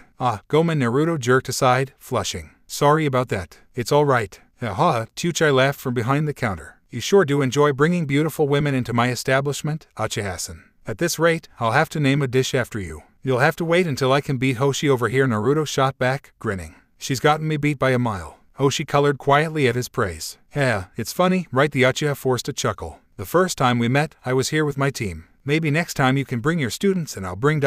mine. His words trailed off as he saw the undying sorrow in those pale, lavender orbs, a sadness so deep it was almost a physical ache. ... Is something the matter? Two don't have a team, she murmured, staring into the broth. Father wants me to focus on my duties to the clan. Same old Hyuga clan. Why was he not surprised? Clan this, clan that. If he'd expected them to be any different in the past, he was now sorely disappointed. In lieu of a proper response, he took a page from the playbook of a certain foul-mouthed redhead. Danny, you're a jonin, right? At her nod, Naruto dared to continue. Damn what your old man says. You have every right to train students if you want to. You're your own person, not a tool of your parents. Anyone who tries to say otherwise can go straight to hell. But the clan, damn him too. He slammed his bowl down on the counter, causing it to shake and Tuchai to nearly jump. Listen, Hoshi, it's times like these that you have to stand up for yourself in. They talked for hours on end after that, the ice swiftly breaking between them. All manner of things were discussed, from base items such as one's favorite color or food, led or ramen in this case, even to what they thought of the war and when it would end. Laughs were shared, opinions traded and discarded like cards. Before he knew it, night had come and Ikaraku was closing. 5 hours had vanished in the blink of an eye, just like that. He'd ended up spending the rest of the day with her. Wow, he murmured. That was quick. Hi, Hoshi whispered, pulling herself off the seat beside him. Thank you for the date, Naruto-san. I had a wonderful time. Yeah, sure, no problem. Almost before he knew what was happening, she was in him. Her lips were little more than a gentle peck, a faint brushing of the lips, ghosting over his own. It was over almost before it had truly even begun. She was leaning away. Her cheeks a rosy pink as she tugged her mouth off his. I'll see you tomorrow, Naruto-kun, she whispered. Just like that, she was gone in a shushin. What a day. The adrenaline had finally worn off, leaving him utterly drained. Not that his date with Hoshi had been tearing, far from it, was just so looking forward to falling asleep in his own bed. He'd been too wired up to fall asleep on Bahamut, and it certainly didn't help that the Prince of Dragons had deliberately drawn out their return trip because he didn't want to exhaust himself. Of course he was looking forward to seeing the girls again who knew what Pakura and Kara had been up to while he was gone, but he wasn't exactly looking forward to that. Not this time, at least. Forget. In that moment the reborn Uchiha wanted nothing more than to stumble home and fall into bed. He sincerely hoped Kushina had followed through with his instructions and shown the AIM orphans their new residence. In his mind, renovation was no longer an option. It was a priority. He couldn't afford to live in such an enclosed space any longer, not with 3 kids, not to mention an ever-growing harem under his wing at any rate. At least with this deposit, he'd be able to make those changes and still have money to spare. An army of clones could make quite a few changes in 3 days. With this in mind, he half walked, half staggered up to the steps of his apartment. Yes, what a strange, beautiful night this had been indeed. Naruto was just about to turn the handle when he spied a shock of yellow hair a few blocks down. Minato. Curiosity momentarily overtook his better judgment. He detached himself from the porch and spoke, his voice ringing out in the night. Hey. At the sight of him, the blonde seemed to fold in on himself. Those blue eyes became hard, the normally soft and smiling face almost distant in comparison. In a couple of years this man would be the 4th Hokage. But right here, right now, he was merely a young man, only a few years younger than him. And he was being an ass. Now, Naruto had always respected his father, although he'd never really known him. Never had he seen him on a bad day or at his worst. Not as he was now. Here, in this moment, the young Namikaze did not remind him of his father. At all. Uchiha-san. There was a coldness to his tone that worried Naruto. I see you're still alive. Oh, that was cold. What are you doing out this late? Practicing. Looked to me like you were following someone. Don't you have enough pet projects? The teenager grumbled, glowering at him. You've already got Kushina under your thumb, then you brought those orphans back from AIM just this morning. Now you've suddenly taken an interest in me. Why am I not surprised? Well now, no need to get so angry. He raised his hands, placating the younger boy. I was just curious. You were trying to steal my jutsu, you mean? The blonde accused. Hey now, that's not nice. Naruto admonished lightly, drawing a growl from the young man. I'm not trying to be rude to you here. I've heard nothing but good things about you, and I just wanted to talk. One Kano a shinobi to another, you know where's the harm in that? Fine. The blonde deflated, but only slightly. What did you want to talk about? Naruto paused, considering. This might be just the chance he needed for his father to start his work on the Harem. But how to go about it? In any case, both the jutsu and the racing in were originally derived thanks to Kushina's help. How on earth could he? Inspiration struck the Uchiha like a lightning bolt. Well, I'm rather interested in seals. He started, painting his most winning smile on his visage. Not the storage ones, mind you, those are simple enough. I was wondering, could a seal be used for instantaneous speed, such as teleportation, or perhaps even to enhance bodily functions, things such as speed, strength, stamina, that sort of thing? Minato seemed to consider that one. That's a rather interesting innovation. I'm working on something similar, actually. Abruptly his visage hardened. Before you ask, no, I don't need any help. Odd. That should not be possible. He was very certain his father had used the Uzumaki knowledge of seals to create the Harem. Since Kushina obviously hadn't fallen for him in this cycle, one could only wonder how had he come by such knowledge on his own in the end. Naruto filed it away for later and waved the Namikaze's concerns aside with the F of her wrist. Perish the thought. Naruto smiled genially. I'm busy enough with Kushina and my other students. They're a real handful. You know, it was the wrong thing to say. Something seemed to snap inside the Namikaze, just then, his blue eyes becoming like glacial ice as Naruto looked on. Nay. The boy muttered something unintelligible. Naruto frowned. Say again. I said. Oof. Air rushed out of him in a surprised lunge, his father's fist sheathing itself in his stomach. He'd never seen it coming. One moment the boy was standing across from him, the next he body-furred and an arm was quite painfully sheathed up to the elbow in his gut. Stay away from Kushina. Naruto felt the hackles on the back of his neck begin to rise, his better judgment seething in a wave of hot anger. The leash he'd kept on his self-control, already frayed, chose that instant to snap. The sudden realization that he was sick of being talked to like this brought a wave of rage to his mind with the ferocity of a great and dark tempest. Sick of his shit. Hoi. Minato froze as a hand of black chakra and bone materialized from nowhere, its bleak fingers lashing out to crunch against his ribcage. Naruto slammed the teenager up against the wall with such force that he actually felt the boy's collarbone crack. For the first time, an expression of very real fear cracked across the blonde's visage at the sight of those swirling tamo, bright and red and so very angry. Just like that their positions were reversed, the attacker had become the attacked. So you want to play? Huh? He rumbled. Just like that, Minato was free, the ghostly appendage vanishing into thin air and allowing him to draw a kunai. Alright, Minato. Let's play. Minato didn't even have time to blink before a boot slammed into his stomach, catapulting him across the street like an errant pebble. His body burst through his stands and kept going, barely having time to bounce more than once before the Uchiha was on him again. Larger fingers wrapping around his throat as though it were no larger than a pipe cleaner, his hand arresting his momentum, violently hoisting him high and forcing him into the air. Let's take this somewhere private. The Uchiha hissed. In a black flash they were gone. Minato didn't even feel the motion. One moment they were standing in the darkened streets of the market district, the next, they were in a training field. Minato couldn't be certain of the number, only that the impossible had just happened. They just teleported, halfway across the village, in the blink of an eye. How did you? You're not the only Flash in town, you little shit. Naruto threw him down, and this time, he didn't pursue him. There was something dark in him then, gloating as the Namikaze struggled to pick himself back up, those once black eyes blazing an eerie violet. They weren't the sharing, and without thinking he flung a kunai, and invisible force swatted it aside as though it were no more than a stick. Smirking, the Uchiha stared towards him, a wry grin tugging at his pale features as he started forwards. You know, I really didn't want to fight you at first, he admitted, but know that I know you're a total prick. Well, I'm going to beat it out of you. Hold it. Naruto blinked in surprise, his senses returning to him with a vengeance as an angry red blur interposed itself between him and Minato, violently ripping them apart before they could come to blows. Kushina. She was wearing the same yellow-black vestments she'd worn on the day they'd met, but that was the least of his worries. He was more focused on the clawed hand locked around his wrist. What are you thinking, Titebane? She admonished him, her words slightly rough from utilizing her tenant's chakra. Uchiha or not, you can't just go around striking shinobi, you'll get in trouble. Naruto could have sworn that he heard a soft snicker from Minato in that instant, and he probably did, because Kushina promptly rounded on the blonde. And as for you, there were few things Namikaze Minato feared at this point in his life. An angry Kushina was one of them. The moment the enraged redhead turned those blazing orbs on him, he flinched, unable to meet those crimson orbs for more than an instant before he found himself overwhelmed.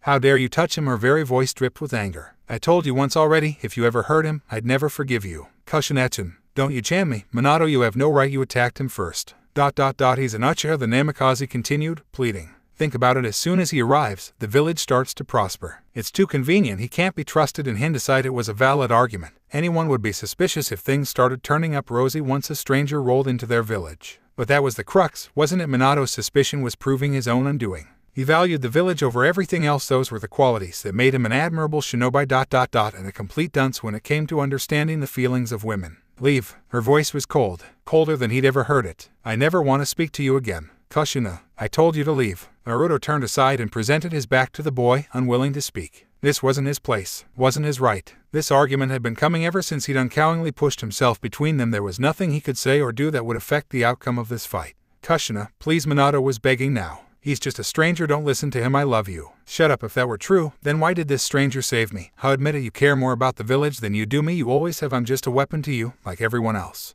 That's not true, but he hesitated. Baka, I never want to see you again, I hate you, let's go, Naruto-kun. Whoa, Minato watched him go in disbelief, a muscle jumping in his jaw. It was utterly impossible to miss her arm looped in his, the way she allowed herself to brush up against him in passing. You'd have to be blind to miss it. She liked him. Him, the outsider, the Uchiha, the one who could not be trusted, yet everyone in the village seemed to adore. It should have been him, it should be him on her arm. Uzumaki Kushina had never been one for subtlety, and now that came back bite her and her beloved Uchiha in one blow. Neither would know it at the time, although one would later grieve at it, but in that fateful instant they'd made an enemy for life, and even beyond. Uchiha, Naruto, hey. And there you have it. Naruto keeps changing things en masse. No one sees him for what he really is, and more he's losing pieces of himself. He remembers what he once was, but more and more he's starting to see just how much a mess he's walked into. And now he has the Rinnegan. Ain't that lovely? I took a lot of liberties with this chapter, from Nawaki being able to use his line, to the bell exercise, then Naruto's pasting of Hanzo. Now he's a legend in his own right. Granted, it was a relatively fight until Naruto pulled out the Rinnegan that is hard as hell to fight against.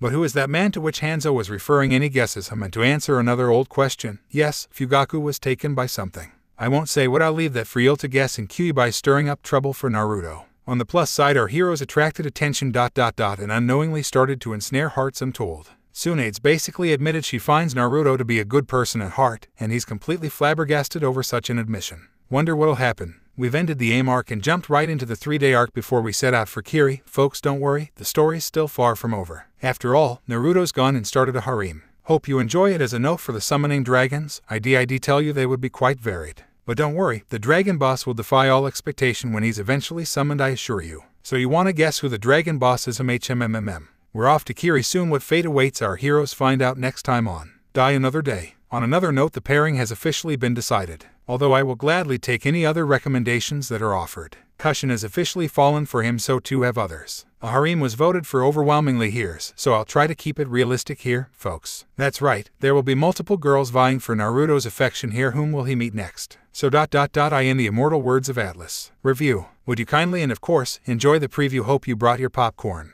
Naruto eyes slid lazily to the Ambu accompanying him in the room. 2 for the door through which he'd already entered, 3 for the wall, and 5 more gathered around him in a loose semicircle, of which there were more than strictly necessary. They smelled wrong. Root kind of wrong. These weren't the guards Hiruzen had assigned him for his personal guard. He knew each and every one of them by their scent, and these were not them. That, and there were too many. He could see it in the way they held themselves, that in the fact that they were armed with more than just their standard katana and the odd shuriken. Hirama might have left him for good, but the kitsune's latent ability to sense negative emotions still remained. and these ambushes stank of it. They weren't here to guard him until he met with Danzo. They were here to end him before he ever met with the old Warhawk. Of course, it all made sense now, albeit in a twisted sort of way. Danzo wanted him dead, gone, and why wouldn't he after that business in Rain? He'd long since been affiliated with Hanzo, long enough to make a militant move like this once it became clear he was at risk of being exposed. Naruto strongly suspected the man wasn't the one pulling the strings from the shadows, simply wanting to end him before his treachery against Sarutobi could be revealed. Naruto nearly facepalmed at the thought, and he would have too had he not been in such rigid control of himself. I honestly did not see this coming ... but hey, at least it gives me a chance to test something out. Slowly, he began to exude chakra, hardening muscles and tensing ligaments for the conquest that was to come.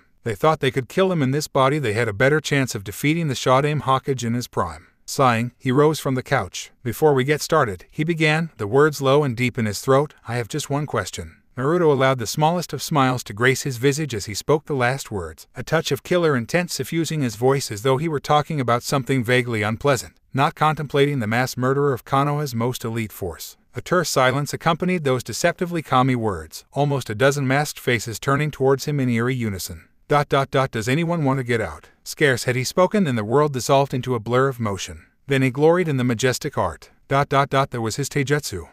Okay, sadly the chapter is over, and if you enjoyed, just leave a like, and subscribe with post notification, so when the next chapter is ready, you will be notified. Okay, see you in the next video. Bye.